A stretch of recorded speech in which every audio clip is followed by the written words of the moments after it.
Chapter 766. Li Wangyu would never have thought that he would be betrayed by his disciple Yang Liban. He was still pondering why Pai Lupi would lead a group of old hooligans to ask him for the saint cloth. Could it be that they also wanted to cosplay?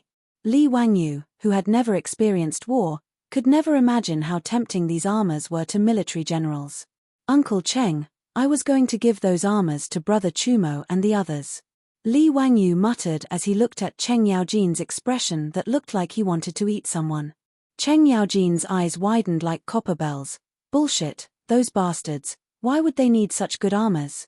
You little brat, stop talking nonsense and quickly hand over the armors.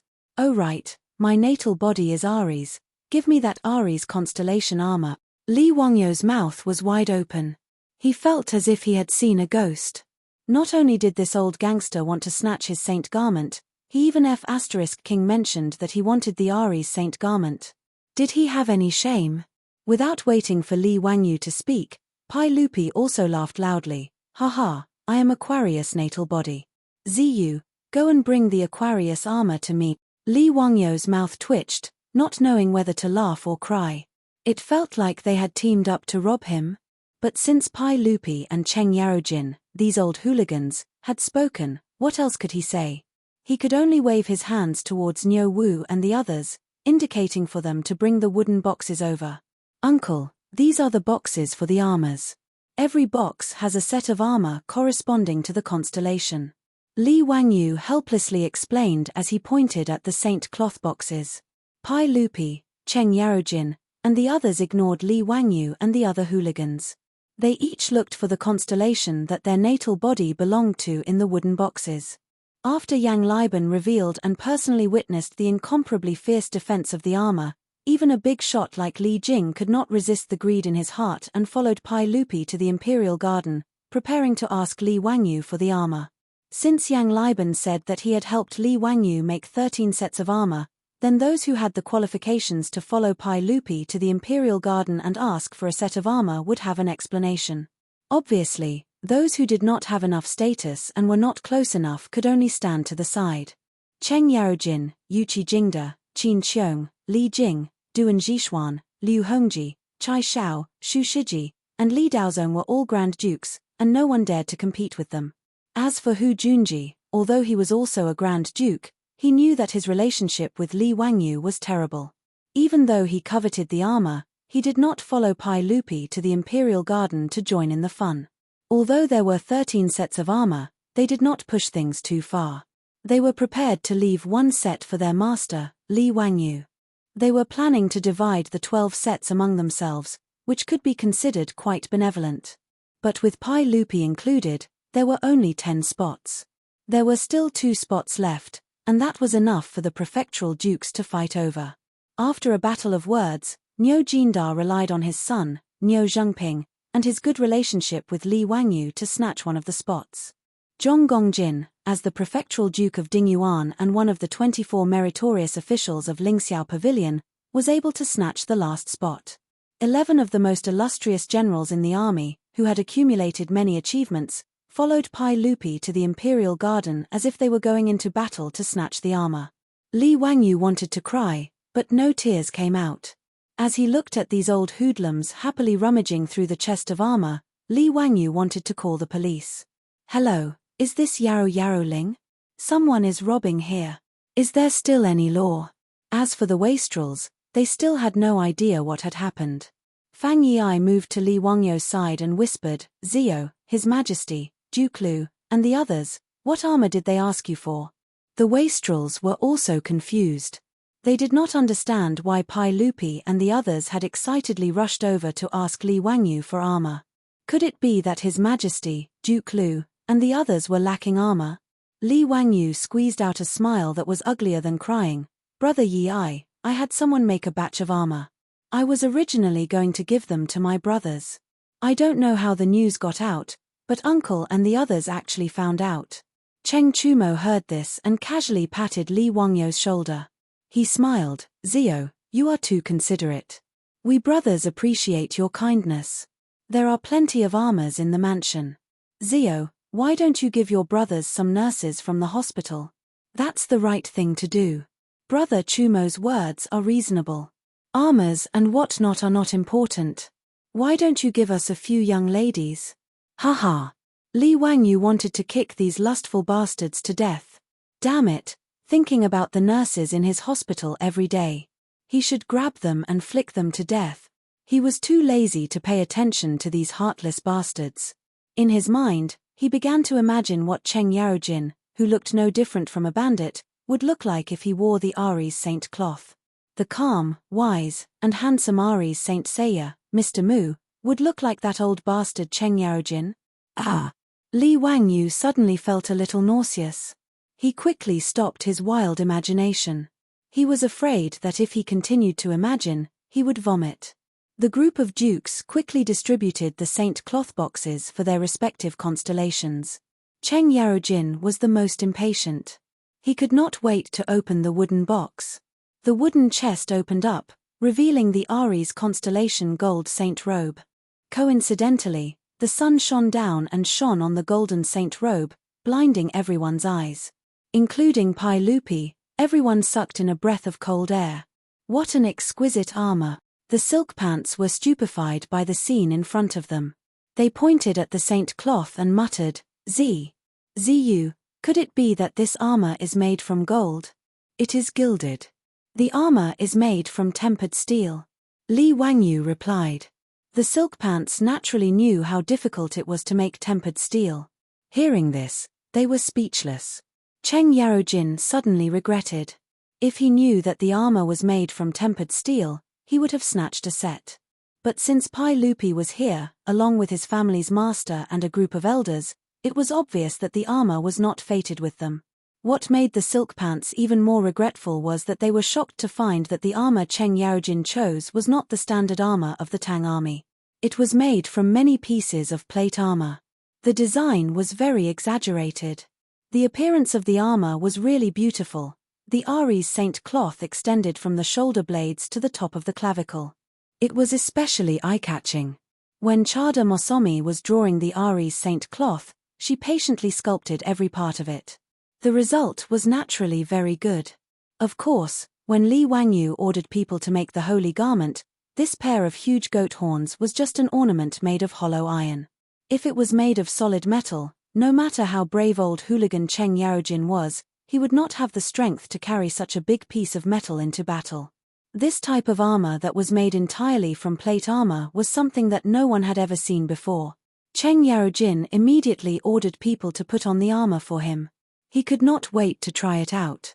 Pai Lupi and the rest were not in a hurry to check their own armor. They all gathered around to see the effect of the new armor on Cheng Yarojin. Chapter 767. As the saying goes, a beautiful person looks good in anything, but an ugly person looks ugly in anything. This saying was very suitable for Cheng Yarojin. Looking at Cheng Yarojin in the golden saint garment, Li Wangyu silently cried in his heart. This was simply a scene of a large-scale car accident. His childhood memories had turned into a horror film. Of course, this was only Li Wangyu's inner disdain. Including Pai Lupi, the group of big shots and rich kids looked at Cheng Yarojin in the Aries Saint garment with admiration in their eyes. It had to be admitted that the armor made of large pieces of plate armor was indeed more powerful than the Tang army's armor made of small pieces of metal. Even the Mingguang armor was not as good in terms of aesthetics. After Cheng Yarojin put on the Aries Saint garment, he was very proud. He looked left and right and almost asked someone to bring him a bronze mirror to look at himself. Zio, I heard from Yang Liqiang that the style of this armor was all drawn by you. It is indeed beautiful and exquisite. However, this armor is not the traditional style of our Central Plains. May I know where Zio got the inspiration? Pai Lupi looked at Cheng Yarojin in the golden saint garment and asked curiously. Yang Liban? Li Wangyu immediately understood. Yang Liban had sold him out. No wonder Pai Lupi and a group of old hooligans chased him to the Forbidden Garden today. This bastard disciple was simply deceiving his master and destroying his ancestors. Damn it, he had to teach him a good lesson when he returned. Naturally, he was not really angry at Yang Liban. He was just a little depressed that the props he wanted to cosplay with were snatched away by Pai Lupi and the others. In response to Pai Lupi's question, Li Wangyu only smiled and said, "Uncle, you know that I have a Huji in my residence. Her hometown is in the distant Great Qin. The 12 constellations are the astronomical calendar of the Great Qin. Therefore, I drew this set of armor according to the legends of the 12 constellations and used the style of the Great Qin armor." Of course, what he said was nonsense, but he couldn't explain to Pai Lupi who was Takeda Mosomi and what was a Saint Seiya manga, right? As for Greece, the Tang people had never heard of it before, so they could only call it Great Qin. Great Qin was what China called the Roman Empire and the Near East since ancient times. Pai Lupi naturally knew about it. He didn't think too much about Li Wangyu's explanation. He nodded and continued to admire Cheng Yaojin's armor. It could be seen that the Saint Seiya cloak, which was a combination of Greek and Roman styles, was unanimously appreciated and recognized by Pai Lupi and the big shots. After commenting on the Ari's saint garment, Pai Lupi and the others also began to call for people to help them put on the armor. Not long after, 12 tin cans that emitted a dazzling golden light under the sun appeared in front of Li Wangyu. Dazzling, it was simply too dazzling. Li Wangyu suspected that if Pai Lupi or Cheng Yaojin really wore the golden saint garment on the battlefield, wouldn't it be too eye-catching? This was simply an excellent tool for luring monsters in online games. It was completely telling the opponent that the commander was here, come quickly. However, he thought about it again. It seemed that in ancient battles, the commanders were all like this. They even had to raise a banner and parade it around the city. In any case, there were no snipers in ancient times. It seemed that there was nothing wrong with wearing such eye-catching clothes. On the contrary, because of the presence of the commander, it could boost the morale of the soldiers. Since Pai Lupi and the others liked it, Li Wangyu naturally didn't have anything to say. As for the group of wastrels, it was too late for regrets. They also coveted these armors. Cheng Chumo didn't say anything about how there were plenty of armors in his residence. He only looked at Li Wangyu with resentment.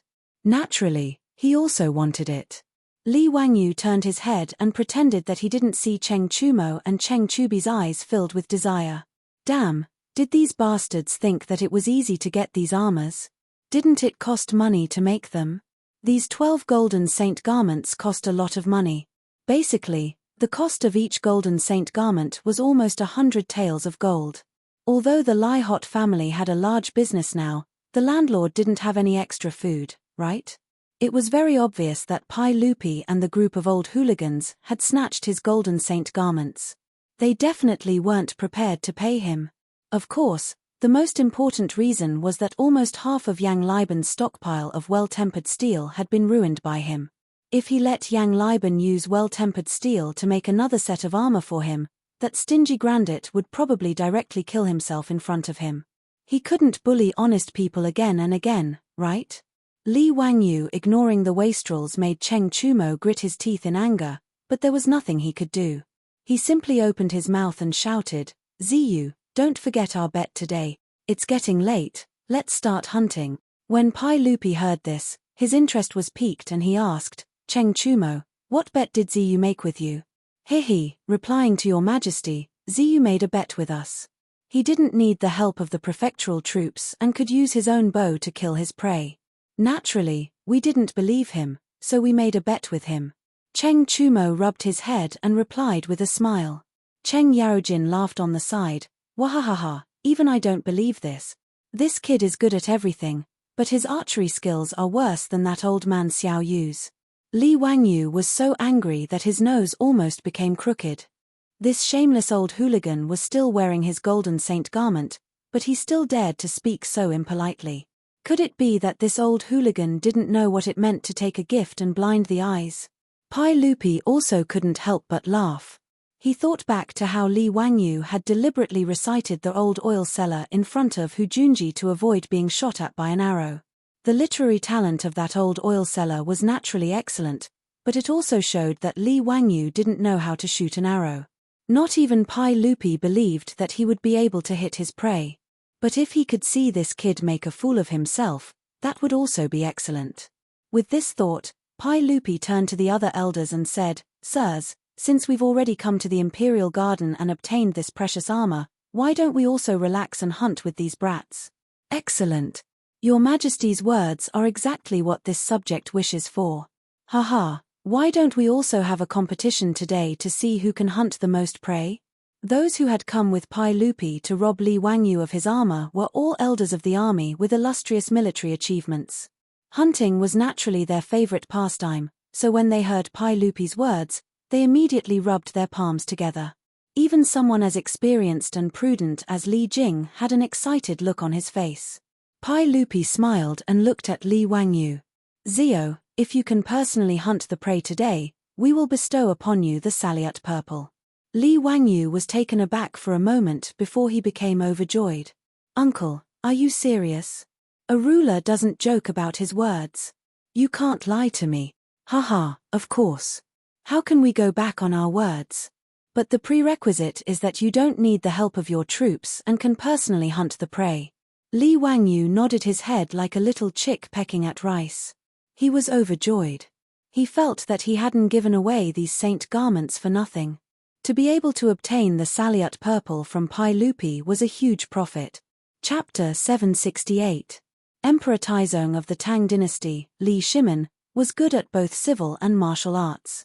At the age of 18, he went to war for his father, creating immortal martial arts.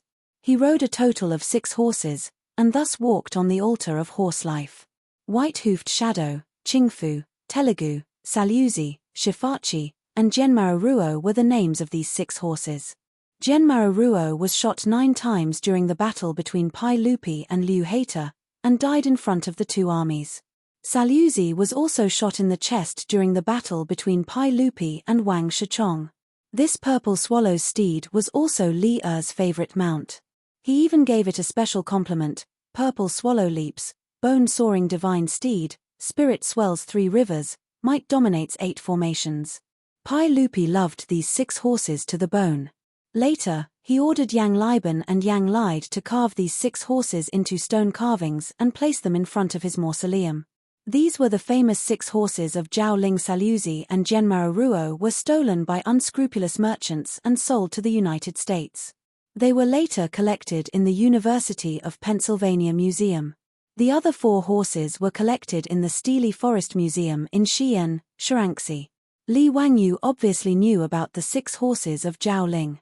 When he traveled to Xi'an in the future, he also saw the carvings of the remaining 4 horses in the Steely Forest Museum. When he traveled to the Tang dynasty and saw the horses with his own eyes, Li Wangyu was pleasantly surprised and felt that it was very surreal. The purple Salusi was a tall Dewan horse. It was unusually divine, and Li Wangyu had the deepest impression of it. First, it was because the carvings of Salusi were lost overseas, which made Li Wangyu feel deeply regretful. Second, it was because Salusi's carvings were the most special of the 6 horses of Zhao Ling. It depicted Pai Lupi's general, Qiu Xingong, pulling out an arrow and healing the horse Salusi. On the stone inscription, after being shot by the arrow, Sasha Luzi lowered her head and snuggled up to someone. Her eyes were gloomy, and her buttocks were slightly backward. Her limbs were slightly weak, and the severe pain made her whole body tremble, which made people respect her.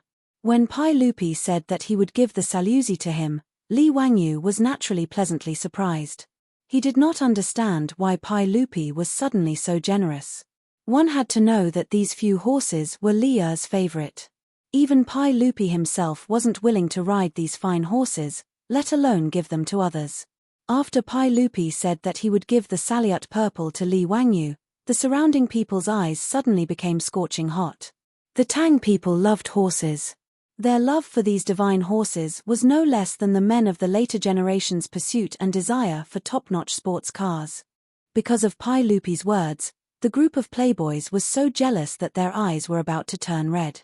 They thought that His Majesty really doted on this guy and was even willing to give his beloved Saliut Purple to him. The dukes and bigwigs were also very surprised. However, they respected their status and did not open their mouths to say anything.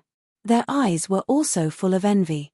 Only Cheng Yaojin shamelessly shouted, "Your Majesty, Saliut Purple is your most beloved mount. How can you give it to this kid? Isn't that a waste of God's gift? If your Majesty wants to give Saliut Purple to someone else, why not give it to me? When Li Wangyu saw that Cheng Yaojin was so shameless, he was so angry that he almost went up to him and took off his armor.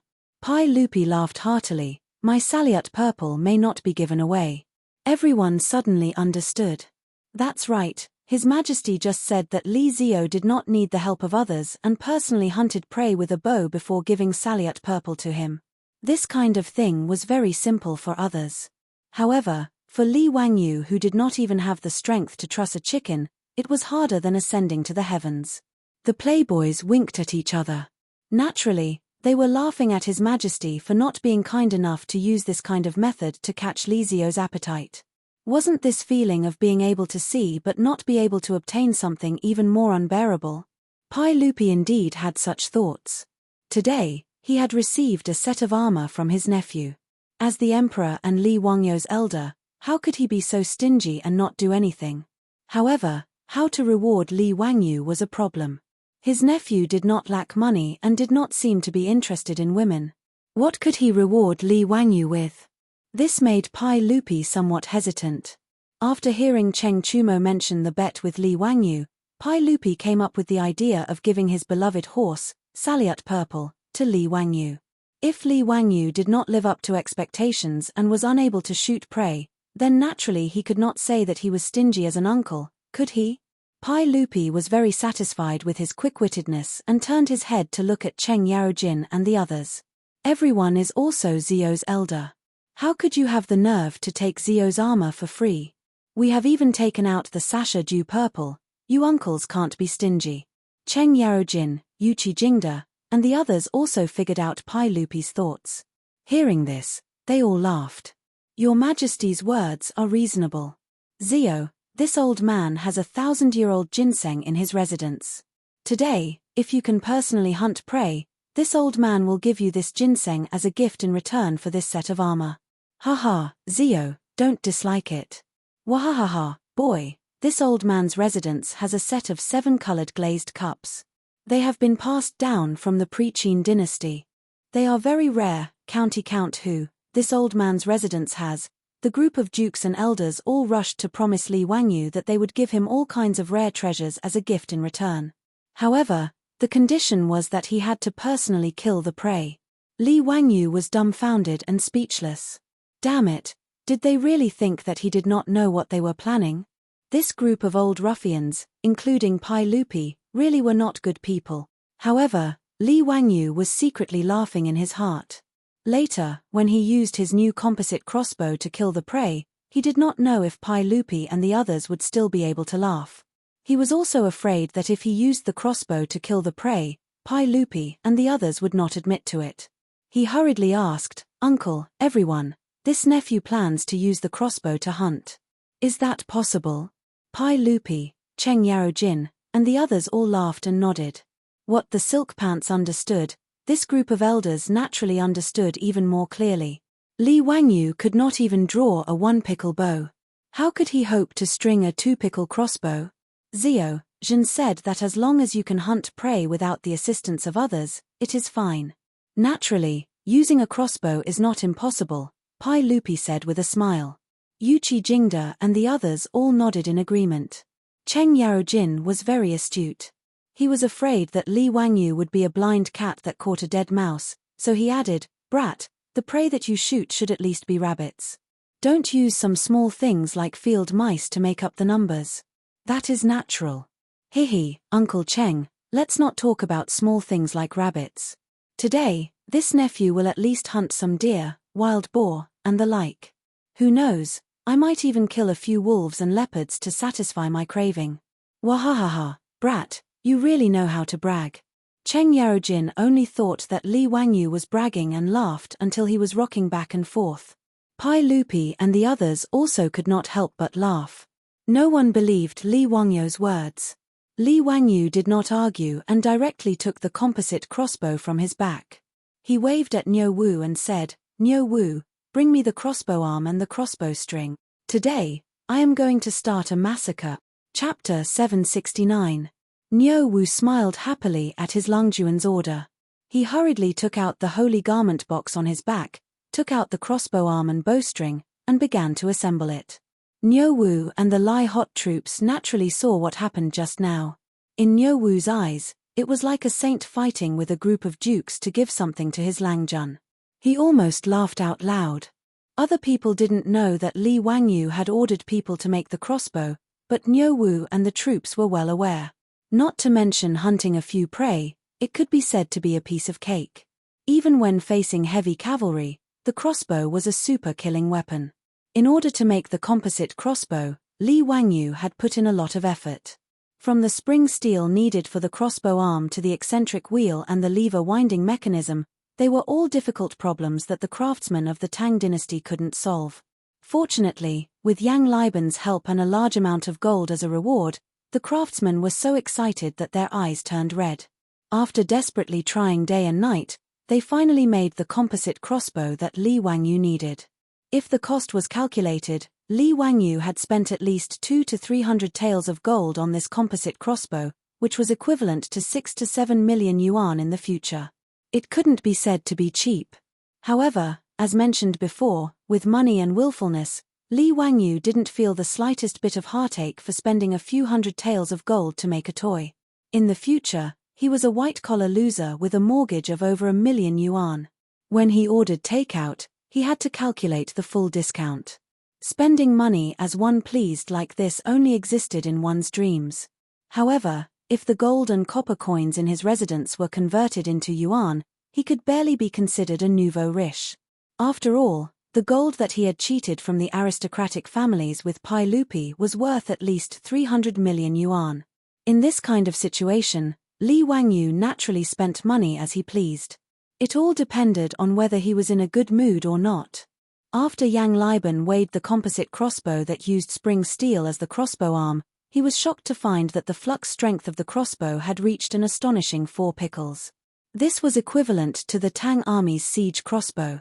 Yang Liban could not imagine how fierce the arrows shot from this crossbow would be. At the very least, he was certain that at a distance of 50 paces, this crossbow could easily penetrate the well-tempered steel armor that couldn't be penetrated by a 2-stone bow. The 4-pickle crossbow, even with the use of eccentric wheels, did not reach the level where Li Wangyu could easily pull the bowstring. On the other hand, Yang Liban was full of praise for the eccentric wheel on the crossbow.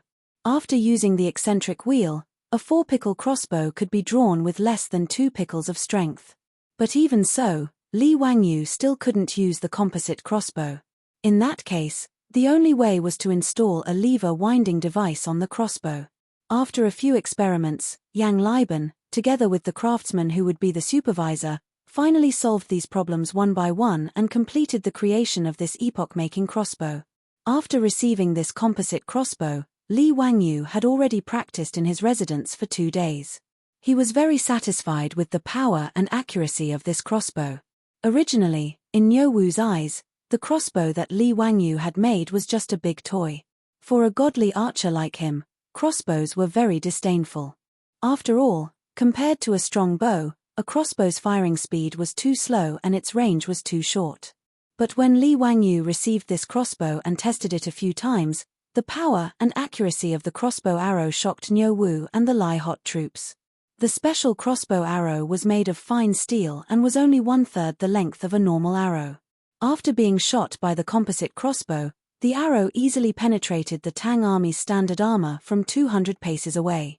As for accuracy, with the help of the scope, Li Wangyu could easily hit the center of the target from 200 steps away with the crossbow. It was a very easy task. At this distance, even Niu Wu couldn't guarantee that he could hit the target. With such a godly weapon in hand, hunting a few prey was no different than playing with a toy. Niu Wu and the Lai Hot troops naturally snickered. They even sympathized with the saints and the dukes, as well as Cheng Chumo and the other rich playboys. This time, they were miserably deceived by their Langjun. The assembled composite crossbow surprised Pai Lupi, Cheng Yaojin, and the others. The crossbow arm and the crossbow string seemed to be made of metal. Niu Wu, bring this crossbow to me, Pai Lupi said. Niu Wu naturally didn't dare to be negligent. He respectfully presented the composite crossbow with both hands. Pai Lupi reached out and took it. After carefully examining it, he confirmed that he didn't see wrong. The crossbow in his hand looked strange, but the crossbow arm was really made of metal. Even the crossbow string was made of steel. Cheng Yarojin, Qin Qiong, and the others also saw this composite crossbow clearly. They were all shocked. Hiss! Your Majesty, the crossbow arm of Zio's crossbow is made of fine steel? This fine steel can also be used to make a crossbow? This is the first time I've seen it. Li Jing, the Minister of War, also sucked in a breath of cold air. Pai Lupi's eyes flashed. He looked at Li Wangyu and asked, Zio, this crossbow of yours, are the crossbow arms made of fine steel? How much time did it take to make it? How much flux energy does this crossbow have? Li Wangyu nodded. Uncle's words are correct. This crossbow arm is made of spring steel. Yen, it was very troublesome. It took me 7 to 8 days to ask the craftsman to help me make it. As for the flux energy, I have measured it. It should be around 4 stones. His words immediately made Pai Lupi, Cheng Yarojin, and the others' eyes almost pop out. They looked at him dumbstruck, not knowing what to say. 7 to 8 days. 4 stones of flux energy? This guy wasn't talking nonsense, right? Crossbows were projectile weapons, so they needed elastic crossbow arms to provide powerful kinetic energy. Generally speaking, regardless of whether it was a bow or a crossbow, it needed to be made of hard and elastic wood. Then, it needed to be supplemented by horns, tendons, and other composite materials to increase its elasticity. Making a bow was not a simple matter. Not only did it have strict requirements for the materials, but the process was also quite complicated. The Kaogongji had detailed records. In winter, the bow would be dissected, in spring the horns would be fixed, in summer the tendons would be fixed, in autumn the materials would be fixed, in winter the crossbow arms would be fixed, and in severe winter the exterior would be fixed. Next spring, the bowstring would be fitted and hidden for a year before it could be used.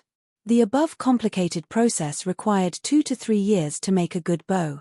The process of making a crossbow and a bow was basically the same, but the process was even more complicated. Because of this, Li Wangyu's words caused Pai Lupi and the others to be dumbstruck. They felt that he was simply joking. Bastard, you brat, don't talk nonsense. Answer me properly, what is the deal with this crossbow? Cheng Yarojin roared. Li Wangyu innocently shrugged his shoulders. Why didn't anyone believe him when he spoke the truth? Pai Lupi tried to pull the string of the crossbow and found that the string was really strong. He used all his strength and barely managed to hook the string onto the crossbow. The flux energy of this crossbow was similar to that of the original crossbow, requiring at least 2 stones of flux energy. It wasn't as exaggerated as what Li Wangyu had said. Pai Lupi naturally thought that Li Wangyu was boasting, but even so, if the crossbow could be made from steel, it was still an extraordinary matter. Chapter 770. Li Wangyu didn't respond to Cheng Yaojin's words. He only smiled and asked, Uncle, gentlemen, do you still keep your word? Pai Lupi and the others looked at each other. They couldn't figure out what Li Wangyu was planning. Pai Lupi already had a hard time pulling this crossbow, let alone Li Wangyu. Could it be that he had some trick up his sleeve? Pai Lupi lowered his head and looked at the crossbow in his hand. Although there were many mechanisms on the crossbow that he didn't understand, he still stubbornly believed that this crossbow was definitely not something that Li Wangyu could pull. Do you think that I will go back on my words? Today, I want to see how you will use this crossbow to hunt prey. Pai Lupi straightforwardly pressed the trigger of the composite crossbow. The crossbow string quickly rebounded and made a buzzing sound. Pai Lupi was slightly surprised.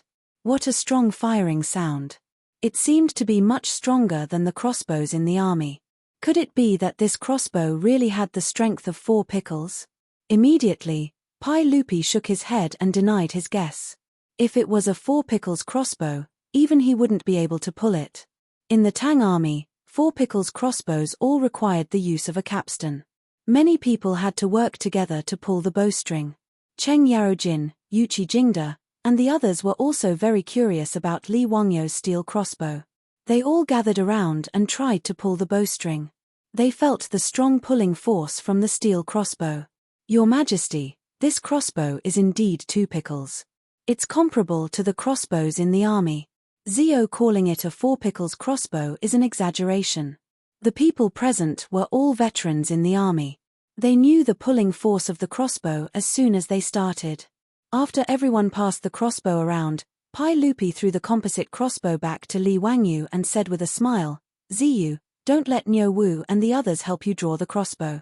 If that's the case, don't even think about taking away Jin's Sasha Luzi." "Of course. Hehe, uncle, I'll be blunt and say that I want Saluzi. Thank you for your reward." After Li Wangyu finished speaking, he called Niu Wu over to help him put on the armor. As the royal hunting ground of the Tang dynasty, the imperial forbidden garden had more than just pheasants, rabbits, and deer, which were gentle herbivores. For the thrill of the game, Pai Lupi and the others even raised a lot of wolves, leopards, tigers, wild boars, and bears in the forbidden garden. Li Wangyu wouldn't have dared to go hunting if he wasn't fully armed. If he was accidentally bitten or scratched by a ferocious beast, wouldn't he be wronged? When Li Wangyu put on the silver-plated sacred robe, it was obvious that he looked better than the golden sacred robe worn by Pai Lupi and the others. This was also normal. When Li Wangyu transmigrated to the Tang dynasty, the appearance he occupied was indeed quite good.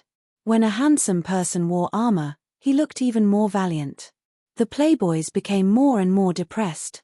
They looked resentfully at Pai Lupi and the others who snatched the armor that was supposed to belong to them. Pai Lupi and the group of old ruffians didn't care about the playboys' resentful eyes. Pai Lupi waved his hand and everyone spurred their horses to gallop into the depths of the forbidden garden. After putting on the armor, Li Wangyu moved his feet with difficulty. With the help of Niu Wu and the Fuzhong Chu, he climbed onto the back of a horse and chased after Pai Lupi and the others. More than a dozen hunting dogs followed the group. When they reached the forest in the forbidden garden, Cheng Chumo whistled. The hunting dogs immediately rushed into the forest and began to help drive the prey out for the group to hunt. These hunting dogs were all well trained. Not long after, there was a commotion in the forest. Many pheasants and rabbits were chased by the hunting dogs and rushed out of the forest in a panic. Pai Lupi, Cheng Yaojin and the others didn't hesitate. They each drew their bows and shot arrows at the prey. Those unlucky pheasants and rabbits were all shot by the arrows and brought back by the hunting dogs. Pai Lupi and the others laughed as they took the prey they shot and tied them behind their horses. Fang Yi also shot a rabbit with his bow and was very proud. He looked at Li Wangyu who was sitting on the back of a horse and couldn't help but tease, "Zio, why don't I see you? Are you looking down on these prey? Haha, Zio is probably still accumulating strength and preparing to give us a surprise." Cheng Chumo also teased Li Wangyu. The wastrels laughed and teased Li Wangyu. Even Pai Lupi and the others had a mischievous expression. It was obvious that no one thought that Li Wangyu would be able to catch any prey today. "Haha, brother Yi, you are right. This little brother said just now that today I am not going to hunt these small things. If I want to hunt, I will hunt a big guy." His words made everyone laugh again. They only thought that he was finding an excuse for himself. While everyone was talking and laughing, a black wild boar came out from the forest in the distance. It didn't care about the hunting dogs barking around it and slowly looked for food in the grass. When Fang Yi saw the wild boar, he immediately clapped his hands and laughed. "Haha, it really is what you say. Zio, do you like that wild boar?" Fang Yi's words made everyone laugh again. Wild boars were completely different from domestic pigs. Experienced hunters knew that there were 1 boar, 2 bears, and 3 tigers. Wild boars were much more difficult to deal with than bears and tigers. Wild boars had thick skin and were used to scratching themselves on pine trees. When they were covered in grease and rolled around in the mud, it was almost like wearing a thick layer of armor. It was very difficult to kill a wild boar with a few arrows. When Pai Lupi and the others were hunting, they also didn't want to provoke wild boars. They felt that it was very troublesome. Li Wangyu had just said that he wanted to hunt a big guy. Who would have thought that a wild boar would come out? Now everyone was waiting to see Li Wangyu make a fool of himself. They wanted to see what excuse he would find this time. No one expected that Li Wangyu would actually nod his head in satisfaction. "Not bad, this is the prey that this little brother wants to hunt today. Hehe, everyone, just watch this little brother's methods." As Li Wangyu spoke, He took down the composite crossbow that was hanging on the horse's back. His actions made everyone stunned. They didn't understand what Li Wangyu was trying to do. Did this guy really think that he could pull the string of this crossbow? Li Wangyu smiled at Pai Lupi and the others, revealing 8 white teeth. This guy was also very mischievous. He deliberately turned his body to the side, away from everyone's gaze, and used the auxiliary winding device on the composite crossbow to hook the string onto the crossbow. The auxiliary winding device on the composite crossbow wasn't complicated. It only used the principle of a lever to drive the hook on the slide rail, hooking the string and moving it backward. Archimedes said, "Give me a fulcrum and I can pry up the entire earth." Compared to prying up the earth, prying up the string of a crossbow was much easier. Therefore, even if Li Wangyu didn't have the strength to truss a chicken, he could still use the auxiliary winding device to pull the 4-stone crossbow. When everyone saw that after Li Wangyu turned around, the composite crossbow in his hand was already pulled and ready to fire, they couldn't help but be dumbfounded.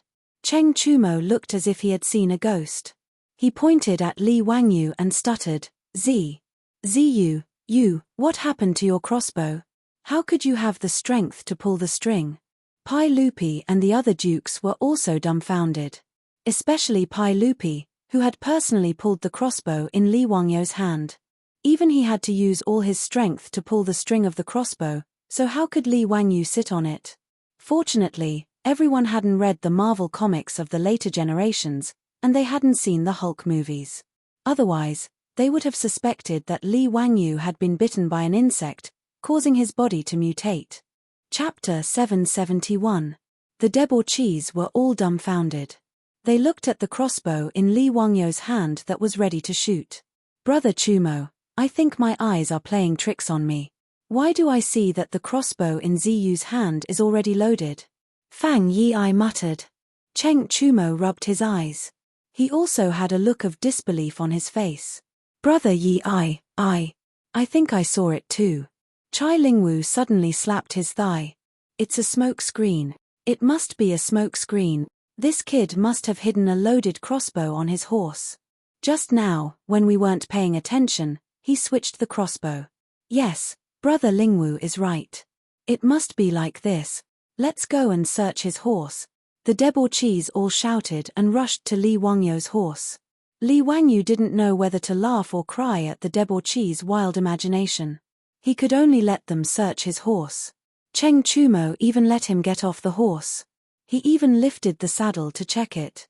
Li Wangyu was so angry that he wanted to kick him. Damn it, he really doesn't have a brain. The crossbow in his hand was about 1 meter long and the crossbow arm was about 1 meter wide. Would he be able to hide such a large composite crossbow under the saddle? Did this guy think he was a robot cat? Pai Lupi, Cheng Yarojin, and the others also came over.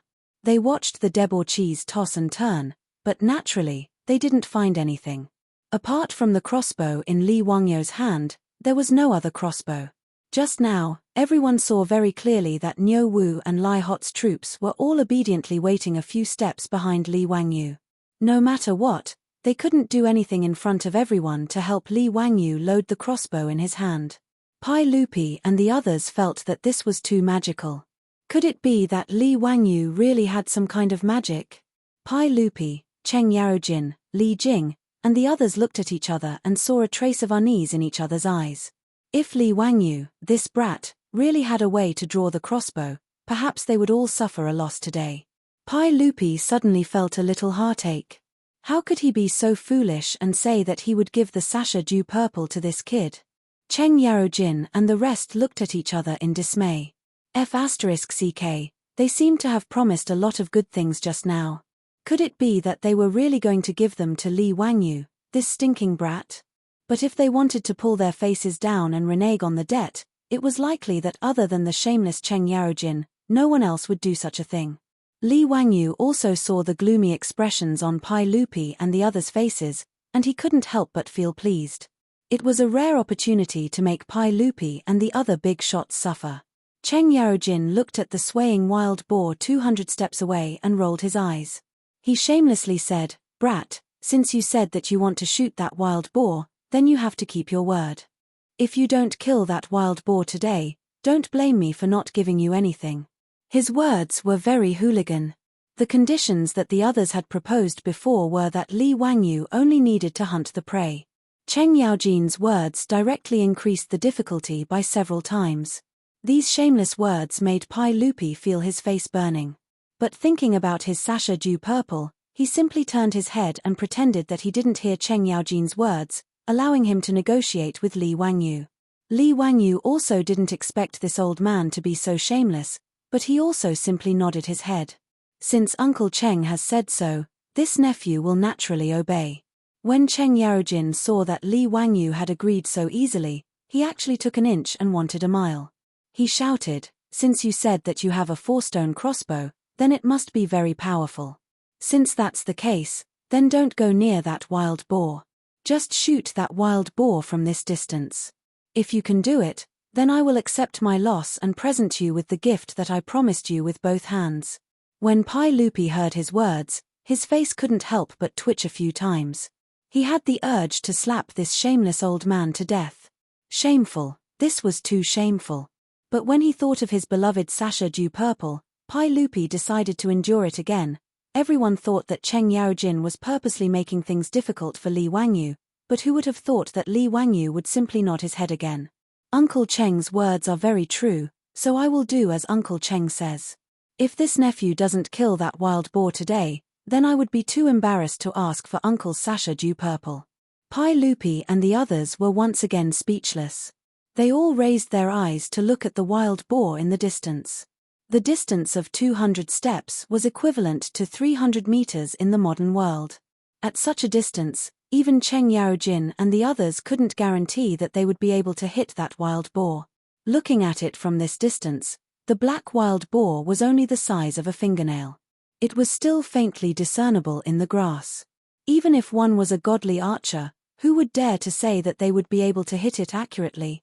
Moreover, even if the arrow could hit the target, at such a distance, the arrow would be like the end of a crossbow. How could it kill that wild boar?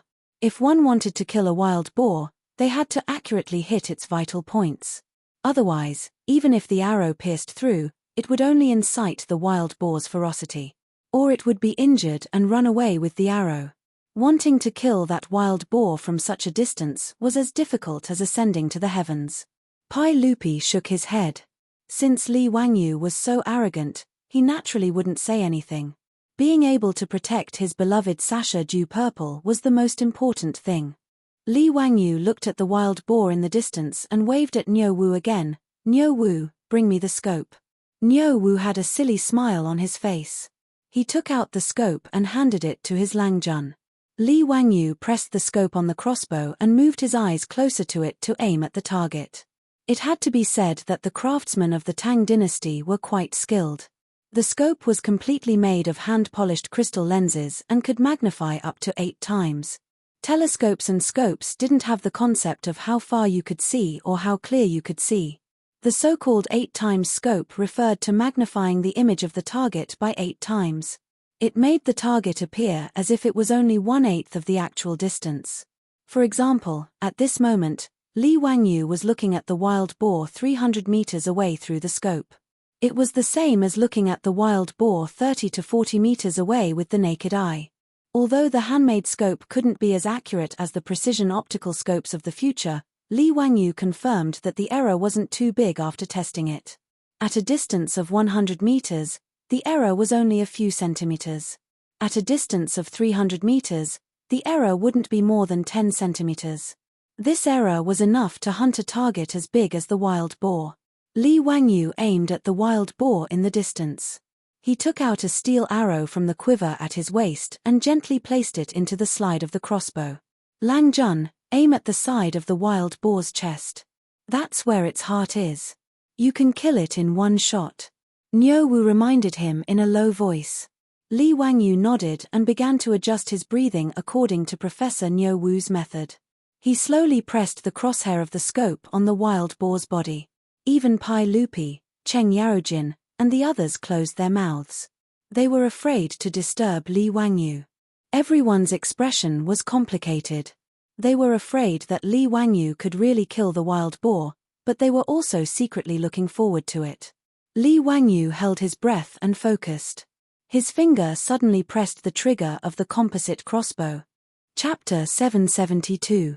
After Li Wangyu pressed the trigger of the composite crossbow, the crossbow string lost its restraints. Under the huge recoil of the spring steel crossbow arm, the fine steel arrow was instantly propelled forward along the rail. In the next moment, Li Wangyu could clearly see through the scope that blood blossomed from the side of the distant wild boar's body. However, after the wild boar was shot, it didn't immediately fall down. Instead, it was as if it had been hit by a paralyzing talisman. Its body immediately stiffened. Pai Lupi and the others didn't have binoculars, so they couldn't clearly see the wild boar's situation from 300 meters away. However, after everyone saw Li Wangyu shoot the crossbow arrow, the wild boar didn't move at all. It didn't go crazy from being injured, nor did the wild boar escape. It was as if it didn't feel anything. Cheng Yaojin let out a long breath and laughed. Wahahaha, Zio, you brat. You bragged for so long, but in the end, you didn't even know where the arrow flew after you shot it.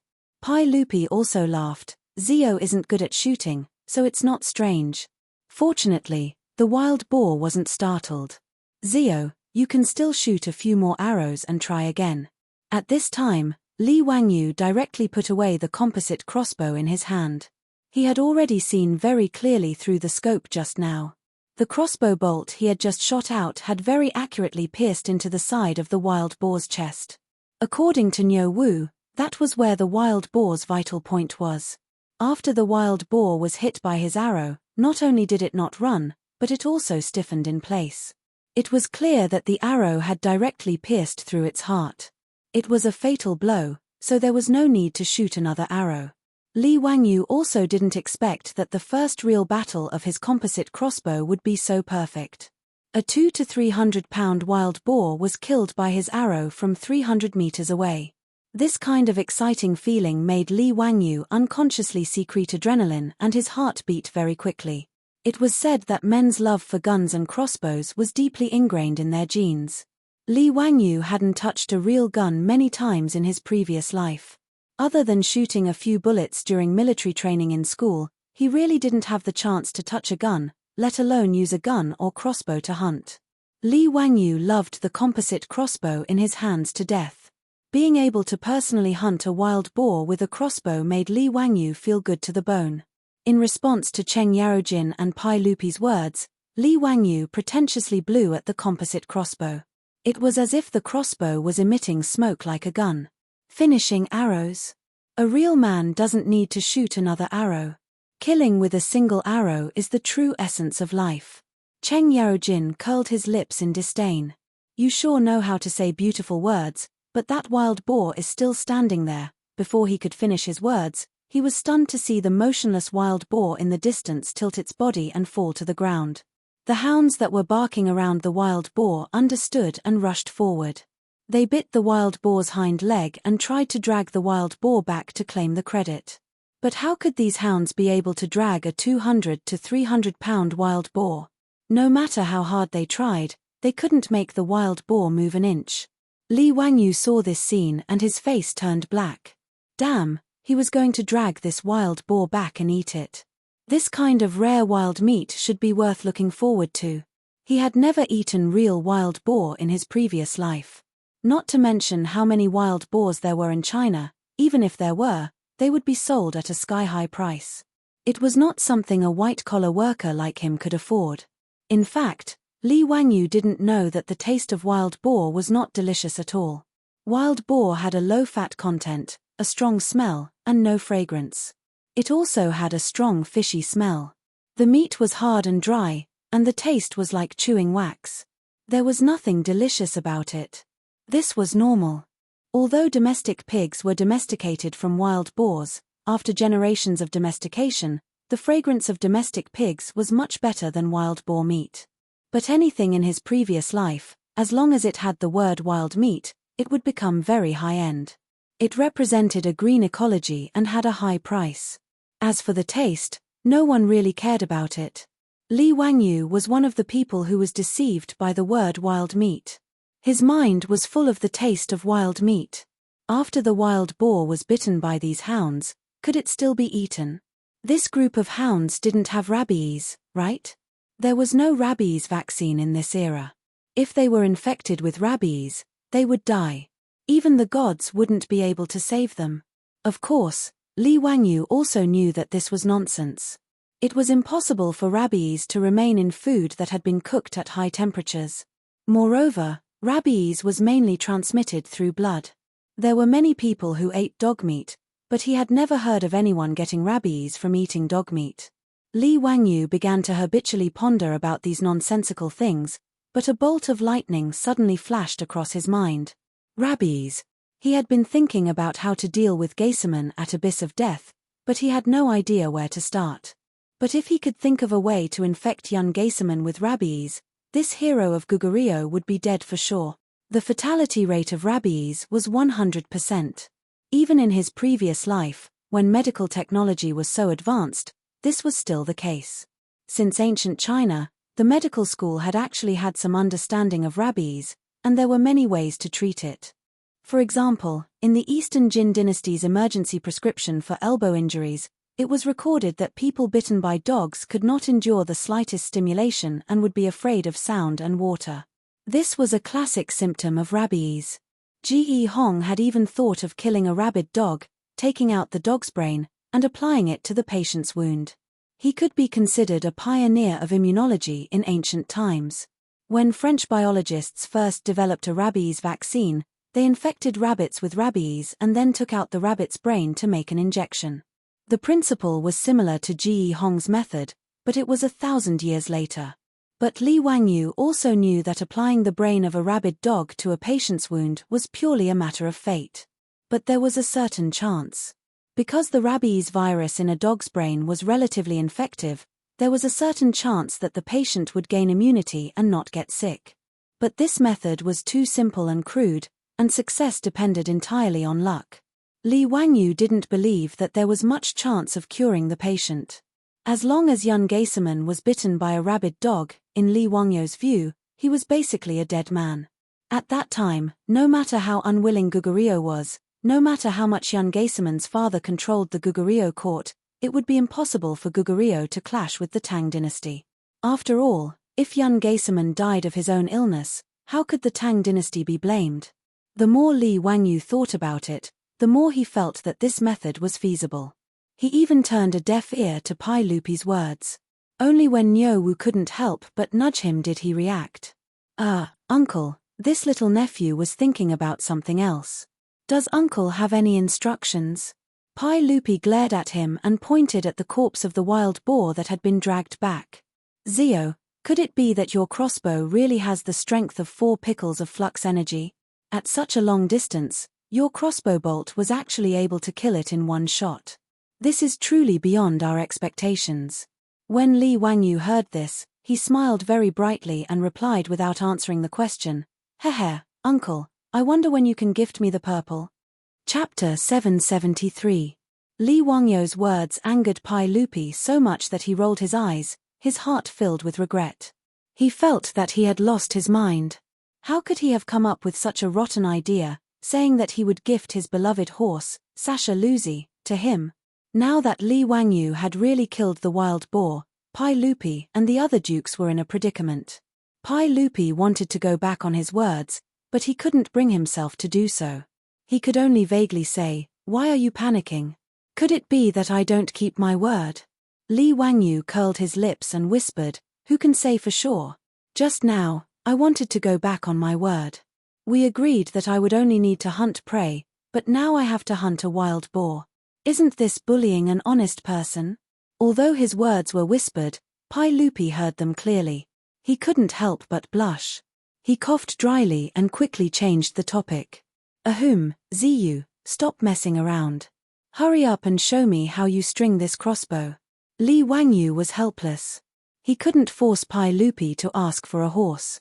He could only reluctantly pick up the composite crossbow in his hand, open the folding mechanism below the crossbow, and hook the crossbow string. Then, Li Wangyu pressed down on the folding mechanism. Under the force of the lever, the crossbow string was pulled back until the crossbow mechanism was hooked up, completing the string drawing process. This action stunned Li Cheng Yarojin, and the rest, as well as the group of silk pants. What is the meaning of this? How can you string the crossbow so easily? Cheng Chumo asked in confusion.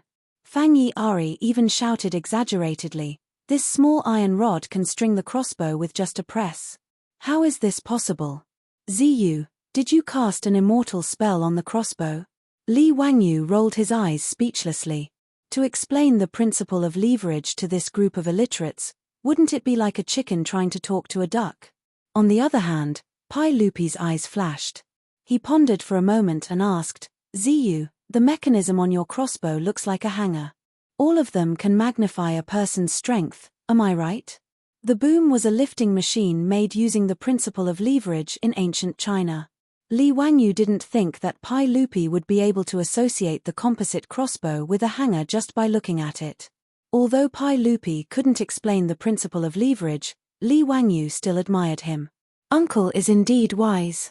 That's right, I used the principle of the hanging rod to think of creating this mechanism to help draw the bowstring. Little nephew calls it an auxiliary winding tool. Pai Lupi nodded and once again took the crossbow from Li Wangyu's hands. After carefully examining it, he shook his head and sighed, this mechanism is very exquisite. It's a pity that it's too delicate. Moreover, it's made of well-tempered steel. It will be very difficult to promote this item in the military. Li Wangyu had to admit that Pai Lupi's insight was indeed unique. Yang Liban had already lamented about this problem. Although the auxiliary winding tool was useful, it wasn't easy to make and the cost was extremely high. Even if the Tang dynasty was flourishing, they still couldn't afford to use it on a large scale in the military. Li Wangyu didn't have any solution to this problem. After all, the auxiliary winding tool had to pull the bowstring of a few hundred catties of tension. Naturally, it had to be very strong. Only by forging it with well-tempered steel could the bowstring be pulled without being twisted out of shape. Your Majesty, the bravery of the Tang dynasty's soldiers is unparalleled in the world. Even if we don't use this strong crossbow, what does it matter? Cheng Yarojin shouted, unconvinced. Yuchi Jingda and the others also nodded. The strength of the Tang army lay in the powerful cavalry and the bows in their hands. These military leaders of the Tang dynasty didn't like crossbows. In comparison, the convenient bow was more useful for offense, while the crossbow was better for defense. Tang generals like Chu Chu were only thinking about how to go to war, expand the country's territory, and kill the enemy chieftain. Naturally, they had no interest in crossbows. Pai Lupi also knew the moral character of these generals under his command, so he just sighed and didn't say anything more. At least, he continued to fiddle with Li Wangyu's composite crossbow. Pai Lupi took a look at the crossbow's scope and recognized it as a special telescope. He was a little surprised that the telescope and crossbow could be combined like this. No wonder Li Wangyu could accurately kill the wild boar from 300 steps away. He immediately thought that if he ordered people to make a batch of these crossbows and trained them, it would be very useful to kill the enemy's commander-in-chief when two armies were facing each other. Pai Lupi silently remembered this matter and planned to order Yang Liban to make a batch of crossbows to try. If Li Wangyu knew what Pai Lupi was thinking, he would probably be shocked. Weren't these the snipers of the future? If Pai Lupi really trained these snipers, the Tang army's vanguard would probably be even more invincible. However, this was all for later, so let's not talk about it for now.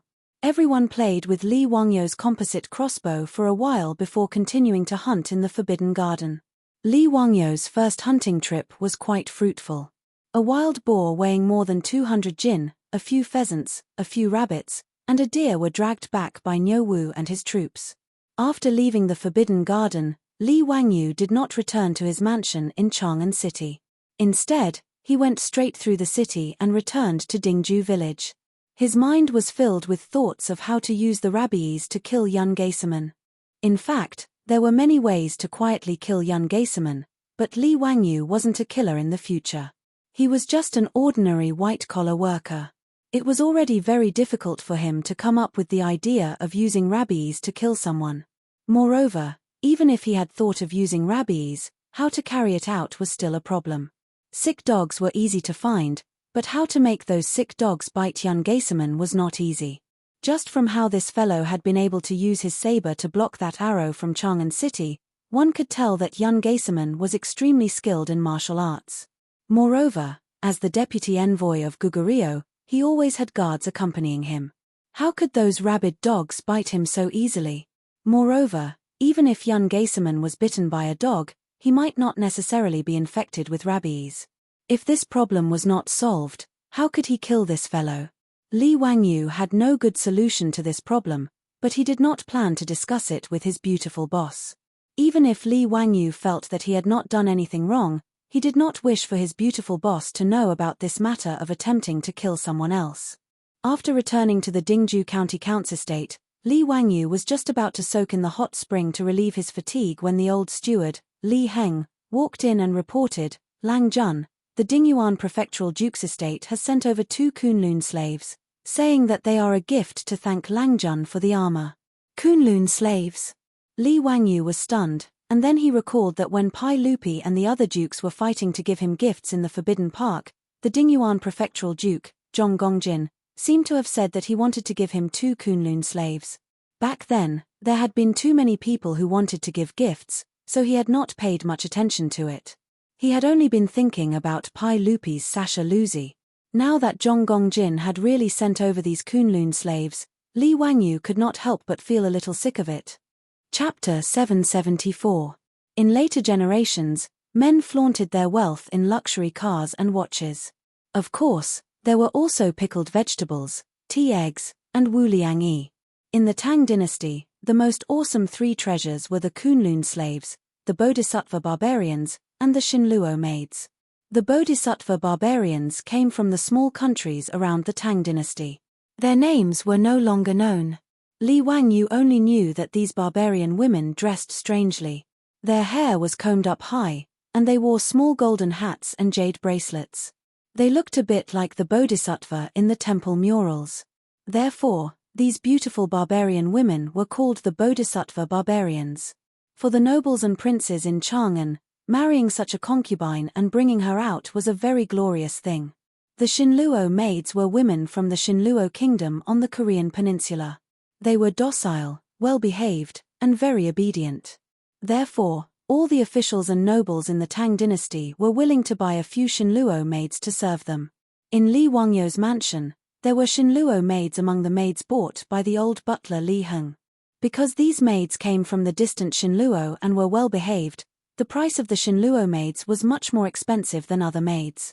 As for the Kunlun slaves, it did not only refer to black people. It was a general term used by the Tangs for people with black skin, including South Asians and Africans. These Kunlun slaves who were sold to Chang'an were strong and could fight. They were the slaves that many playboys in Chang'an liked to take with them when they went out. From Li Wangyu's point of view, the so-called 3 treasures of Chang'an basically meant that Tyson would be his bodyguard, Fatty Di would be his concubine, and Jin Taishi would be his maid. Well, thinking about it this way, it was indeed very ostentatious. In Chang'an City, Li Wangyu had seen many Kunlun slaves. Back then, the old housekeeper Li Heng had also wanted to buy a few Kunlun slaves for the mansion, but he did not manage to do so, which made him very regretful. In fact, for Li Wangyu, it was best if he could not buy them. He did not want to take a few black and hard people around Chang'an. Although Li Wangyu was not racist, he did not like black people. Especially after the incident in a university in Huaxia, he was really tired of those black people. Naturally, he did not want to keep any Kunlun slaves in his mansion. Therefore, Zhong Gongjin sent 2 Kunlun slaves as a return gift, which made Li Wangyu a little. In fact, Zhong Gongjin had good intentions. Although Kunlun slaves were not rare in Chang'an City, slaves from Africa or faraway India were also rare. After all, even Xuanzang had to go to India to get the true scripture. It would be even more difficult to transport these slaves. Therefore, the price was price, price, price, and price. Due to the scarcity, most of the Kunlun slaves that were sold to Chang'an City were reserved by the nobles and nobles. It was difficult for ordinary people to buy them even if they had money. At least, the old housekeeper Li Heng was not able to buy a Kunlun slave. Although Li Wangyu did not like this gift, since it was given by Zhong Gongjin with good intentions, It would be inappropriate if he did not accept it. He could only wave his hand helplessly, indicating to Li Heng to accept them first and think of a way to deal with them later.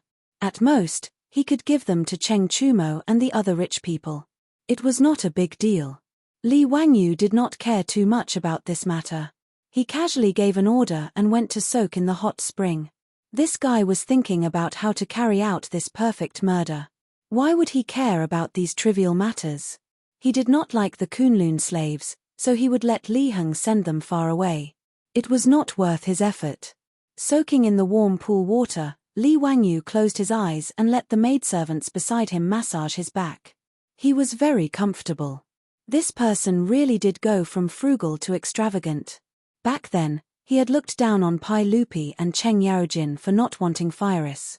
These men were naked and let their beautiful maidservants attend to them. But now, he had slowly gotten used to this and did not feel ashamed or embarrassed. As he enjoyed the soft massages from behind him, Li Wangyu pondered how to deal with Geisaman in the abyss of death. It was truly not easy to have a mad dog bite young Geisaman. But Li Wangyu had thought that rabies was transmitted through the saliva of dogs and cats. Since this was the case, if he had someone find a mad dog, take its saliva, put it into a needle, and then find a chance to give young Geisaman a shot, he would undoubtedly die. The more Li Wangyu thought about it, the more feasible it seemed. But who would get close to young Geisaman and give him a shot was a problem. He naturally could not do it himself. Everyone in Chang'an knew that Cheng Chumo and the others had a good relationship with him. Young Geisaman had accidentally injured Cheng Chumo and almost killed the son of Duke Lu. At this time, he was worried about Duke Lu's revenge and was in a state of panic. If he rashly went to the Chamberlain of Dependencies to make friends with young Geisaman, he would probably be suspected. Moreover, Li Wangyu was not an extremely shrewd person. If he had to pretend to be brothers on the surface while secretly thinking about how to give someone a shot and take someone's life, he really could not do such a thing. Two names immediately popped up in Li Wangyu's mind, Xu Jingzong and Li Yifu. These two were famous men of the great yin of the Tang dynasty and would be suitable to help him do something harmful. But Li Yifu had not yet been recommended and was still in the Salt Pavilion of Sichuan, so he could not count on him. Xu Jingzong was currently helping him with the matters of the Royal Academy, and he could be considered Xu Jingzong's boss. He should find him to discuss this matter. Thinking of this, Li Wangyu suddenly felt that the two Kunlun slaves that Zhong Gongjin had given him had a place to go. If he gave them to Xu Jingzong, would he not be afraid that this fellow would not work for him? He did not want these Kunlun slaves, but others did. Using two Kunlun slaves to buy young Geisaman's life was an extremely profitable transaction. Thinking of this, Li Wangyu immediately ordered someone to find Xu Jingzong. Xu Jingzong, this old bureaucrat, was quite diligent in his work. Ever since he had no choice but to accept the job of the Royal Academy, he had been waiting outside Dingju village at the Academy's construction site by the Gan River, supervising the officials of the Ministry of Works to build the Academy. Hearing that Li Wangyu was looking for him, Xu Jingzong did not dare to delay and hurriedly rode his horse to the manor of the Count of Hu County. Xu Jingzong got off his horse in front of the castle of the Count of Hu County and threw the reins to the servants of the Lai Hot. Just as he was about to step into the castle, he was shocked to notice that there were two strong Kunlun slaves with skin as dark as charcoal standing beside the castle gate. Xu Jingzong could not help but feel envious. He thought to himself that the Count of Hu County was indeed in the limelight. He could even get such rare goods like the Kunlun slaves. There were so many nobles and nobles in Chang'an, but there were not many who had Kunlun slaves in their manors. Xu Jingzong looked at the black and hard before following the servant girl of the Lai Hot into the castle. Chapter 775. In the guest hall of the castle, Li Wangyu, who had just finished soaking in the hot spring, was sitting on the sofa with his legs crossed. Several beautiful Shenluo maidservants were massaging his hands and feet, making him look like an evil landlord. Seeing Xu Jingzong being led into the guest hall by the maidservants, Li Wangyu smiled and nodded at him as a greeting. He also indicated that Xu Jingzong did not need to be polite and should sit down and talk. Xu Jingzong respectfully gave Li Wangyu a full bow before carefully sitting down on the sofa.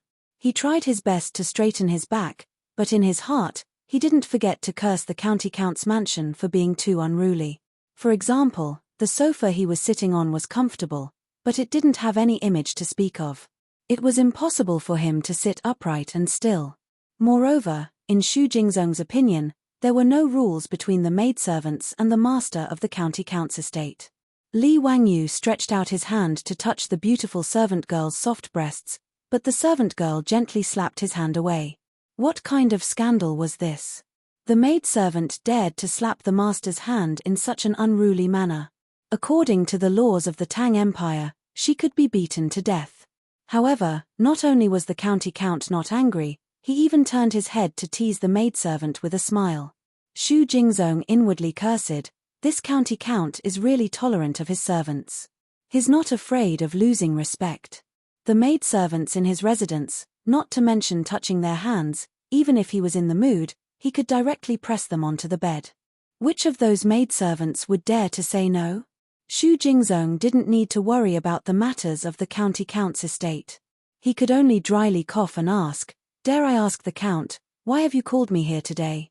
Xu Jingzong didn't feel ashamed. The vice principal of the Royal Academy called Li Wangyu, a fourth-rank county count who had founded the Tang Empire, count and even called himself a lowly official. This could be considered as groveling. However, Xu Jingzong didn't think this way. He knew that although the saint was the principal of the Royal Academy in name, in reality, all matters of the Royal Academy were decided by the young man in front of him. As for his official rank, was that important? In Xu Jingzong's eyes, the young man in front of him was a very thick thigh. Since he had already boarded Li Wangyu's ship, he naturally had to hold on tight. Li Wangyu was already used to Xu Jingzong's humility. He nodded carelessly. Just as he was about to instruct the maidservants in the reception room to leave, he saw his beautiful superior walk in. Xu Jingzong didn't dare to be arrogant and quickly stood up to greet Su Chongqing. Xu Jingzong was a rank 3 official in the imperial court. It was embarrassing for him to bow to the woman of the county count who founded the country, but Xu Jingzong didn't care about that. After all, after becoming familiar with Li Wangyu, he could tell that the person with the most authority in Noda County Count whose residence was not the county count who himself, but this beautiful woman. Although he was somewhat contemptuous of the county count whose henpecked attitude, it did not affect his respectful attitude toward Su Chongqing. Su Chongqing returned Xu Jingzong's greeting and then asked with a smile as beautiful as a flower, "Principal Xu, when is your birthday? Do you know what constellation you have? How about I calculate your horoscope for you?" Li Wangyu speechlessly placed a hand to his forehead and inwardly groaned. Ever since he learned from Yang Liban that the Tang also knew about the 12 constellations and informed his beautiful superior of this matter, this woman seemed to have been possessed. Whenever she saw someone, she would ask about their birthday and horoscope, and then she would analyze their temperament and calculate their recent fortune. Within the county count whose residence in Noda, the more than 100 maidservants and soldiers had almost all been calculated by their beautiful superior. In the Tang dynasty, only a very small number of high-level intellectuals knew about the 12 constellations. Ordinary people knew nothing about them. These maidservants and soldiers did not know anything about the 12 constellations, but they did not know anything about them. They treated their beautiful superior's words as if they were gods. In the future, even horoscope calculation websites were very popular, let alone the Tang people. They believed in these mysterious things without a doubt. His beautiful superior also did not seem to get tired of it, making Li Wangyu speechless.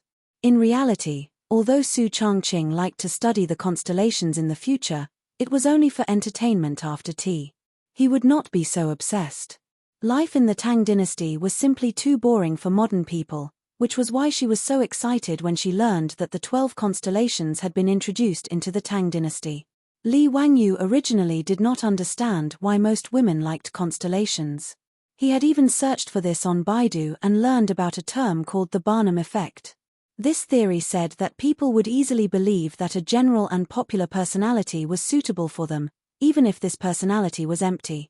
The description of the constellations was a very typical Barnum effect. And women were naturally prone to the Barnum effect. Li Wangyu did not know if this was true or not, so he could only believe it for now. Facing Su Chongqing's question, Xu Jingzong was also stunned. He did not understand what she meant. After a while, he replied, "I was born in the 11th month of the lunar calendar. I know the 12 constellations. If I'm not wrong, I have the Scorpio life body." Su Changqing immediately said, "The Scorpio life body's guardian star is Pluto, so Scorpio constellation has a mysterious characteristic. It is energetic, jealous, possessive, and holds grudges. Its actions are not bad, but its opinions are lacking. But this year, Scorpio career is developing like a fish in water." His beautiful superior talked endlessly about Scorpio constellation's fate and analysis, making Xu Jingzong stunned. He nodded his head, feeling that Su Changqing's words were completely in line with his personality. He had never seen someone use such straightforward words to describe his fate and fate. Xu Jingzong was naturally not one of the servant girls in the Hu County Count's household. He knew of the 12 constellations from Indian Buddhism and had even discussed the fate of the 12 constellations with the eminent monks.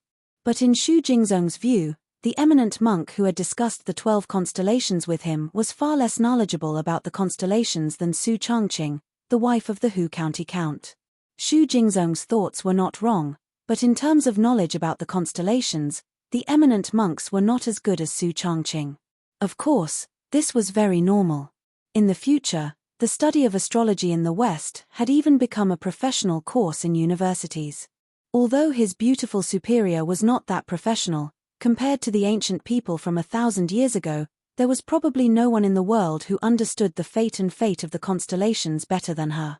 Of course, Li Wangyu did not believe in the constellations at all. But if he could use this to fool the Tang people, it would be a wonderful thing.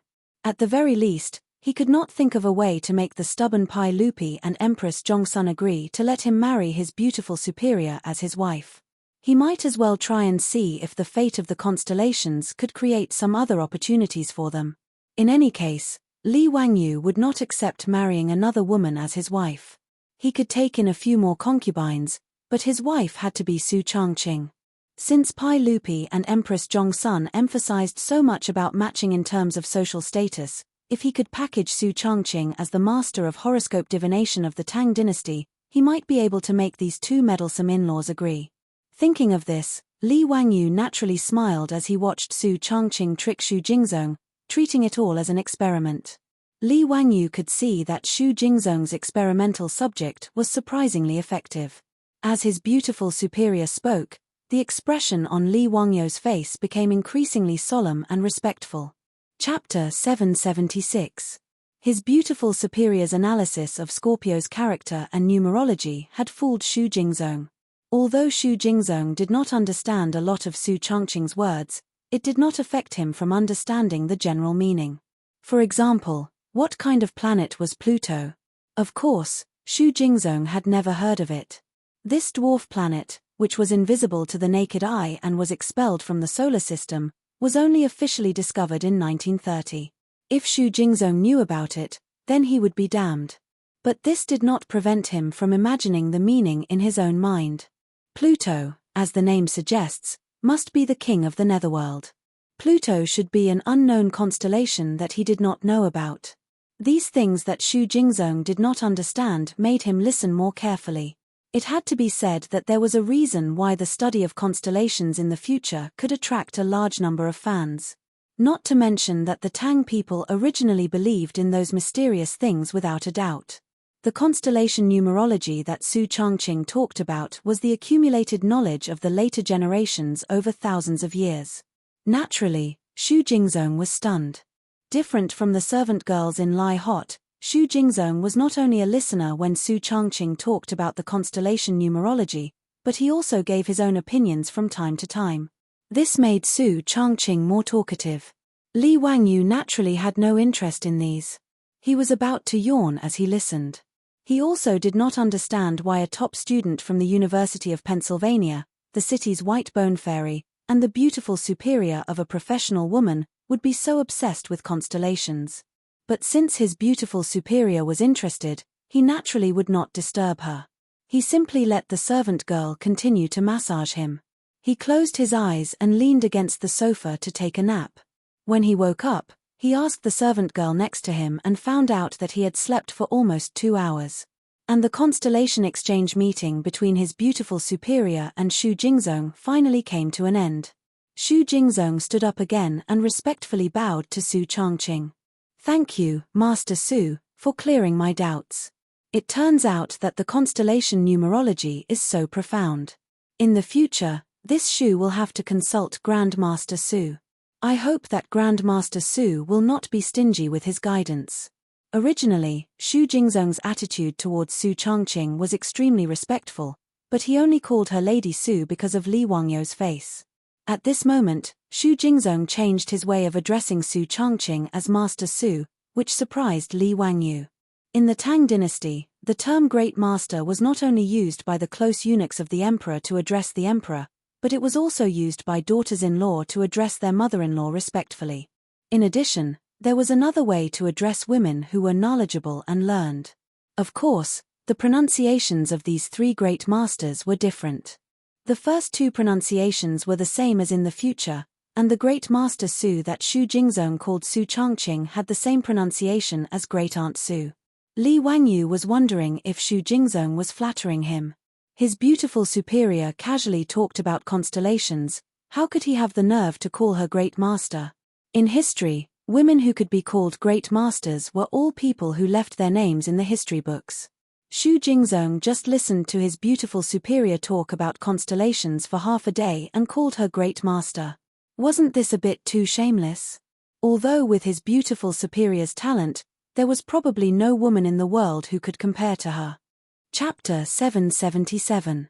Li Wangyu and Cheng Chumo's group of wastrels were so close that they were practically wearing the same pants. This was something that everyone in Chang'an knew. Moreover, Cheng Chumo had been accidentally injured this time, causing him to lose blood and go into shock. Even Zhong Baozang and Liu Shenwei were helpless. It was only after Li Wangyu gave him his blood that Cheng Chumo was pulled back from the gates of hell. This matter had spread like wildfire in Chang'an, and everyone knew about it. Xu Jingzong didn't understand what Li Wangyu meant by asking this. The Count and the young Duke are as close as brothers. This lowly official heard that the young Duke lost too much blood this time. It was the Count who gave his blood to him to save the young Duke. Li Wangyu nodded, a pained expression on his face. General Xu is right. Brother Chumo and I are as close as blood and flesh. He was injured by the Goguryeo deputy envoy for no reason.